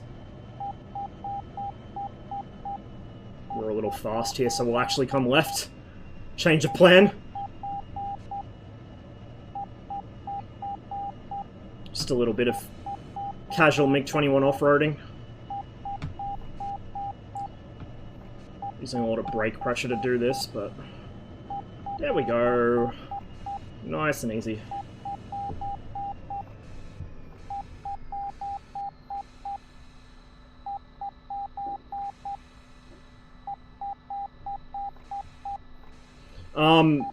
So the Vigan's flight model is what happened. I was doing a reconnaissance mission, I got intercepted by a Vigan. He was nowhere near me, he actually overshot me attacking ground targets, waited a minute, turned around and came back. I was like, as soon as I heard there was a Vigan coming, I started accelerating as fast as I could. I was up to about Mach 1.3 as he accelerated from, what, like 4 or 5 kilometers beneath my altitude, from subsonic to Mach 1.5 or 1.6, and caught me and shot me down. Like, that's why I bitch so much about them. Like, the flight model is just fucked. It lets you do so much stupid shit. I'm sure it's fun for the people that are flying it, but, like, if you're flying against it, it's just frustrating, because there's not really anything you can do to stop it. Other than try and bait them into pulling too hard and ripping their wings, which doesn't even work half the time. Very frustrating. We might be pretty low on coolant at this point. I've had the radar on for a while, so we might end up running out of coolant this flight. But this will probably be my last flight anyway. Jumbo jet, it's a 707 engine. Jumbo... Did the Jumbo have the JT8D when it first entered service? I know the 737 did. I don't think the 74 did. I think the 74 had something different. Don't get how they find it fun? Yeah, like, the novelty wears off pretty quick, in my experience. I don't know, dude. What gets me is when, like, we get bragging clips about all these fucking amazing dogfights they won, and it's literally just vertical loops, because it never runs out of fucking energy. It's like, congratulations, dude, you channeled the AI and beat someone by pulling energy out of your ass. Well done. Like, come on, man.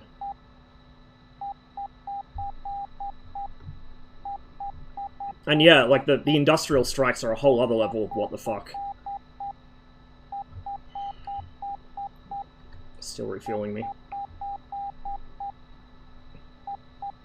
Classic 7.4 had JT9D. Okay.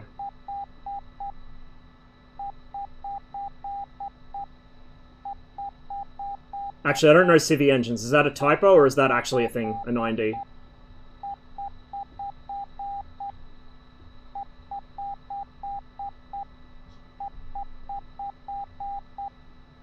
Come on. Fuel me up faster. So Kataisi Air Base is like just on the other side of that stand of trees. 9D was the successor? Okay. Yeah, that makes sense. Because I don't remember ever seeing the 8D is pretty distinctive in the way it looks, and I don't remember ever seeing it on a 7.4, but, you know. It doesn't mean it didn't happen, it just means I haven't seen it. Yes, I'm still streaming Marduk, but I'm about to finish. Are they not actually rearming me? I don't think they are. I'm probably too far back. I'm gonna have to taxi ahead. Through the spawn zone. Yeah, they aren't actually rearming me. Overlord, Cobalt 1-1, bogey dope. I was just sitting there waiting for nothing. Cobalt 1-1, Overlord, Bra, 234, 19, 100, hot, Tiger 2.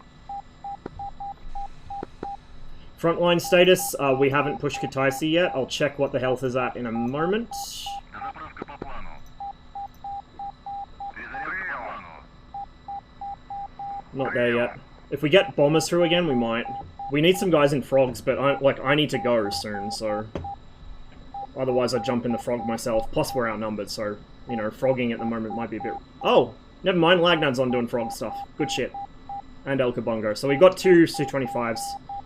3 Su-25s. 2 Pac Pereiras in one, too. Cobalt 1-1, bogey dope.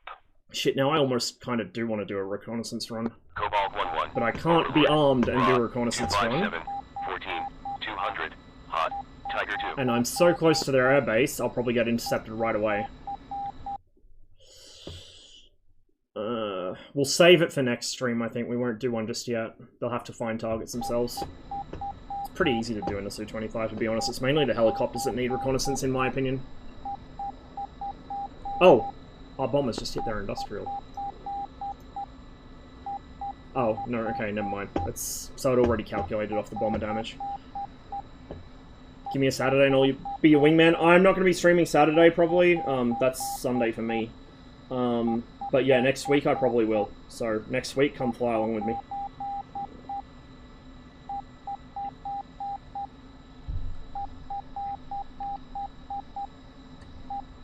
After the armor mission this coming week, I'll probably do a little bit of helicopter stuff either on here or on Alpins, just because it's going to be a short stream because I've got class afterwards. But I've got assignments to work on this week and next week, so streams will be a little spotty for a bit. More trouble in Syria just because of how huge the front is. Yeah, and like some of the targets spawn in like olive groves and shit, so they're really hard to see. Syria is harder, so I think reconnaissance has a lot more value there, but it does have some on Caucasus too. Especially in the more built-up areas of Caucasus, you can have trouble spotting things sometimes.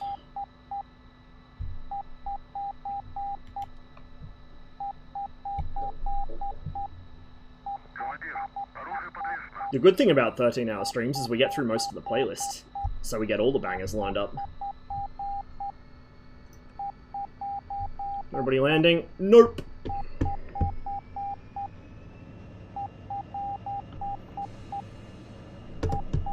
Helps if I remember to pull the flaps up to takeoff. So what just happened there was the nozzle scheduled fully open, but the afterburner didn't light off. That happens in the air, you're fucked. So that's something to be aware of in the MiG-21. Do not try and go into afterburner with the landing flaps down. Circuits You will die. Threat. Oh, fuck me. 348, 15. This is fine. 500. Drag west. Fast. Tiger 2. This is absolutely fine.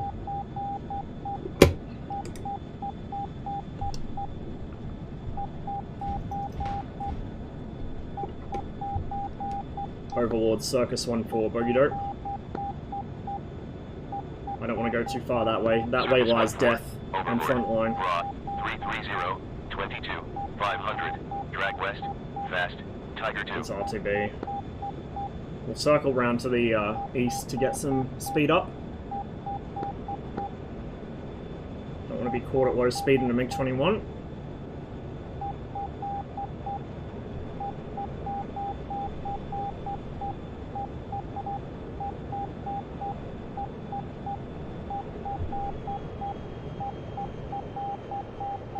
Overlord, Cobalt 1-1, bogey dope.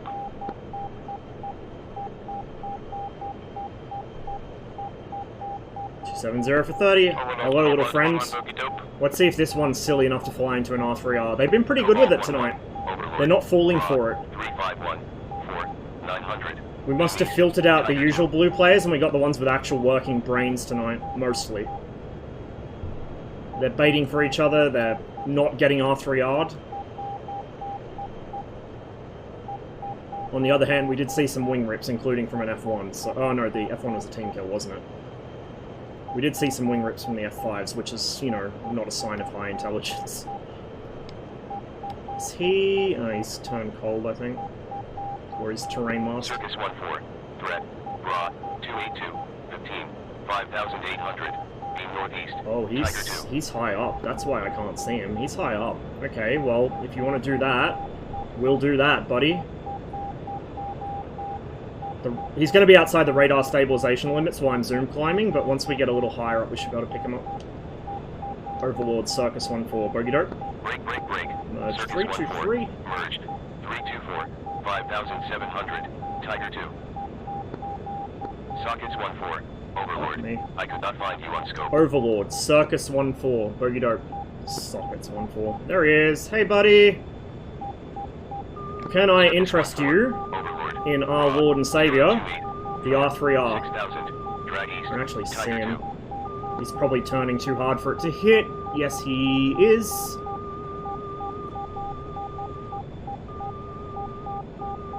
Oh, he's in a real hard turn, yeah. We'll get him with maybe the Heat Seeker here. See his fucking exhaust plume in front of me. Oh, yep. This is a perfect setup. We'll go for the... R3S here, because if he drops lock, he's not going to get rid of it. See ya. Bit of a late reaction there.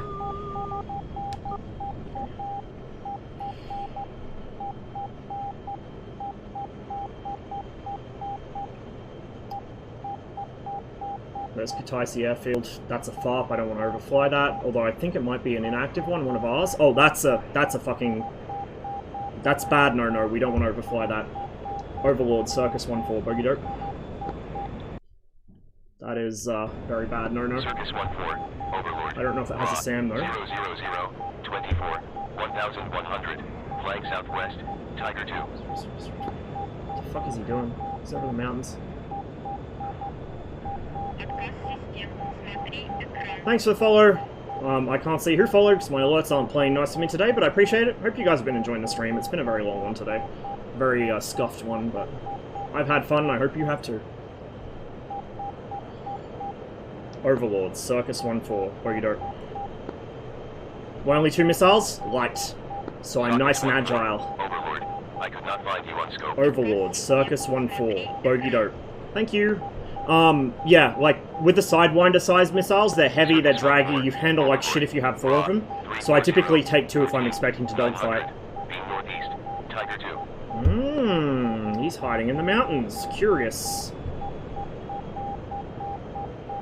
It's kind of like with the R60s, if I'm expecting a lot of furious dogfights with the R60s, I'll only take 4 singles. Yeah. 305. 305, 800, Tiger 2. I don't fucking see him. That's a friendly on my nose. Overlord, Circus 14, bogey dope. I had a contact other than the friendly on the scope for like half a second there. Circus 14, Overlord, raw, 239, 2,600. Jesus, he's Tiger 2. way up there. They're going into the vertical a lot, which is interesting. Overlord, Circus 14, bogey dope. Circus 14, Overlord, raw, 0883, 5,200, drag southeast, Tiger 2. 5,200, bruh. Fucking cosmonauts out here. Still don't visually see him. Overlord, Circus 14, bogey dope. Don't want to fly a level too long in case he pulls in behind me. Oh, Circus that was a friendly on my nose. Raw, 1833, 4,500. It's below me. West, Tiger 2.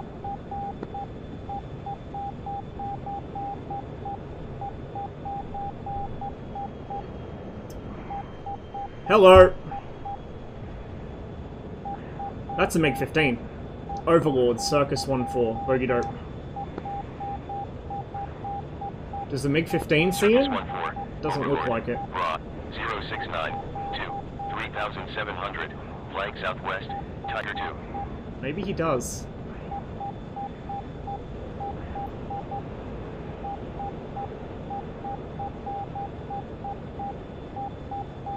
That's the 15. Overlord, Circus 1-4, bogey dope. I'm having a bitch of a time spotting people today, man. Circus 1-4. At least I can Overlord. VID them in this, 318, unlike the F1. 2100. Hot. Tiger 2. 8 for 2. Circus 1-4. Threat. 240. Okay, bro. 100. Hot. Tiger 2. It's a fucking 9B champion, not a 9X. Unfortunately, he's now behind me and I don't see him. Cobalt 1-1. Overlord. Raw 2333. 3600. Beam northwest. Tiger 2. Oh fuck, there's another one. Overlord, Circus 1-4, bogey dope. Merged. 254. 500. I'm pretty sure I just showed my ass to that second F5, unfortunately, so that might bite us. 354. 4. 3600. Flank southeast. 2-ship Tiger 2. They're doing some hit and run shit. They're learning, guys. They're learning. They're fucking making pathetically bad missile shots, but they're learning. Overlord, Circus 1-4, bogey dope. We don't want to fly. Fuck. Circus 1-4. Overlord. Oh, we barely beat that. 0. 1500. Hot. 2-ship Tiger 2. Fuck me. I tried to get him off your 6. He's still anchored behind me.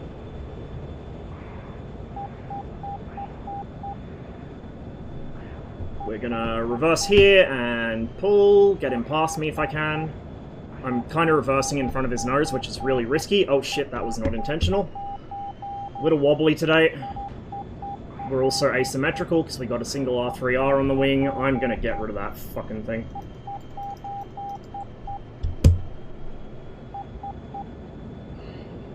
There we go.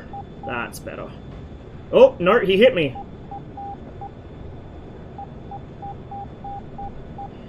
She ain't flying too well.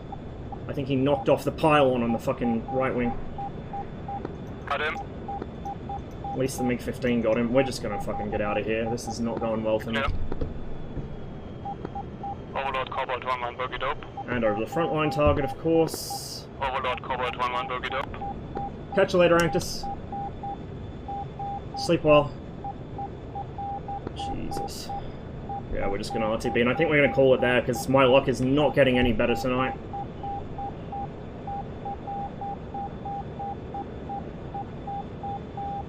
We got some holes in it. Oh, what? It didn't jettison the fucking R3R? Now it did.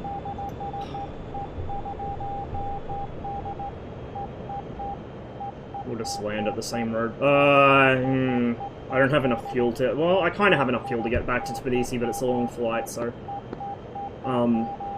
we'll just land at the road base and hope we don't stack it, because the aircraft's going to be very janky with the wing damage we got. I feel like the wing damage on the 21's a bit exaggerated in the effect it has. The fuselage is tanky as fuck, but the wings are like, if you just touch the wings with even a fucking 7.62 rifle round or a 5.56, it completely screws the aircraft's handling.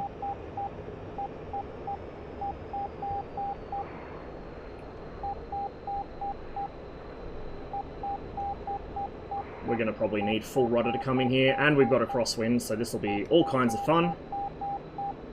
I think we'll land at half flap instead of full flap. Yeah, Garfield, it's been that kind of day. But we're just about to finish up here.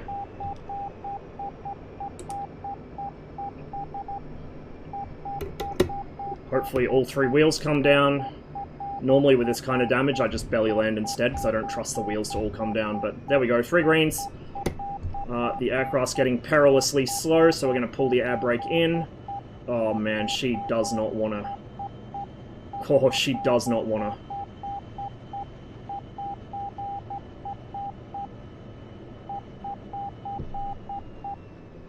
This is not going to go well for anybody involved.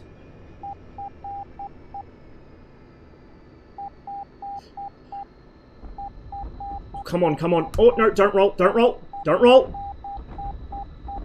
I'm on the grass. I don't want to... Nope, there we go. Wheel dug into the grass and we're screwed. If I'd been able to keep it on the road, we would have survived that. Oh well. That's a scuffed end to a scuffed stream, so... It is what it is. I am going to find someone to raid, guys, and that'll be me for the day. That has been a very long stream. I am very tired, and my DCS skills are not getting any better, so thank you all for hanging out with me and sticking through it today. It's been a mess, but I hope you guys enjoyed it. Next stream will be Monday my time, Monday morning, Sunday evening for you guys in Europe, and like Sunday kind of around the afternoon-ish for you guys in the Americas. That'll be an Armor 3 mission, probably, and a little bit of helicopter stuff in DCS, I think.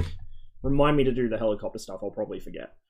But yeah, until then, stay safe. Hope you all have a wonderful rest of your day. Let us see who we can raid. I'm going to take my life in my hands here and open my browser while still streaming. My PC typically does not like when this happens.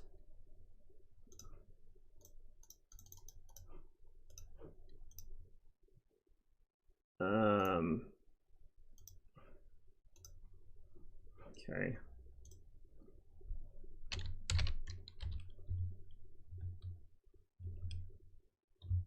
Give me a moment here.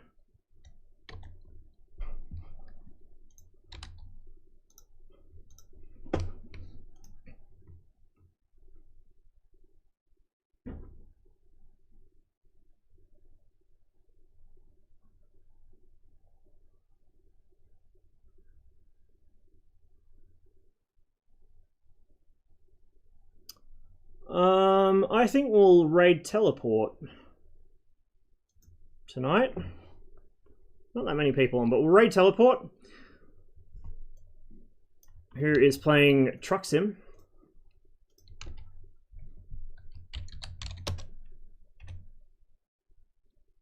Oh, I can't raid him. Never mind. That's a bit of a pity. I would have liked to send some viewers his way. Who we got?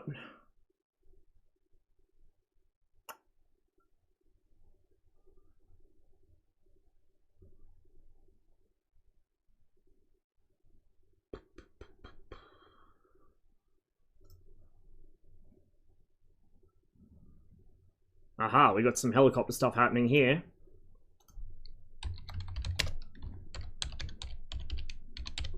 Gotta remember how to spell his name.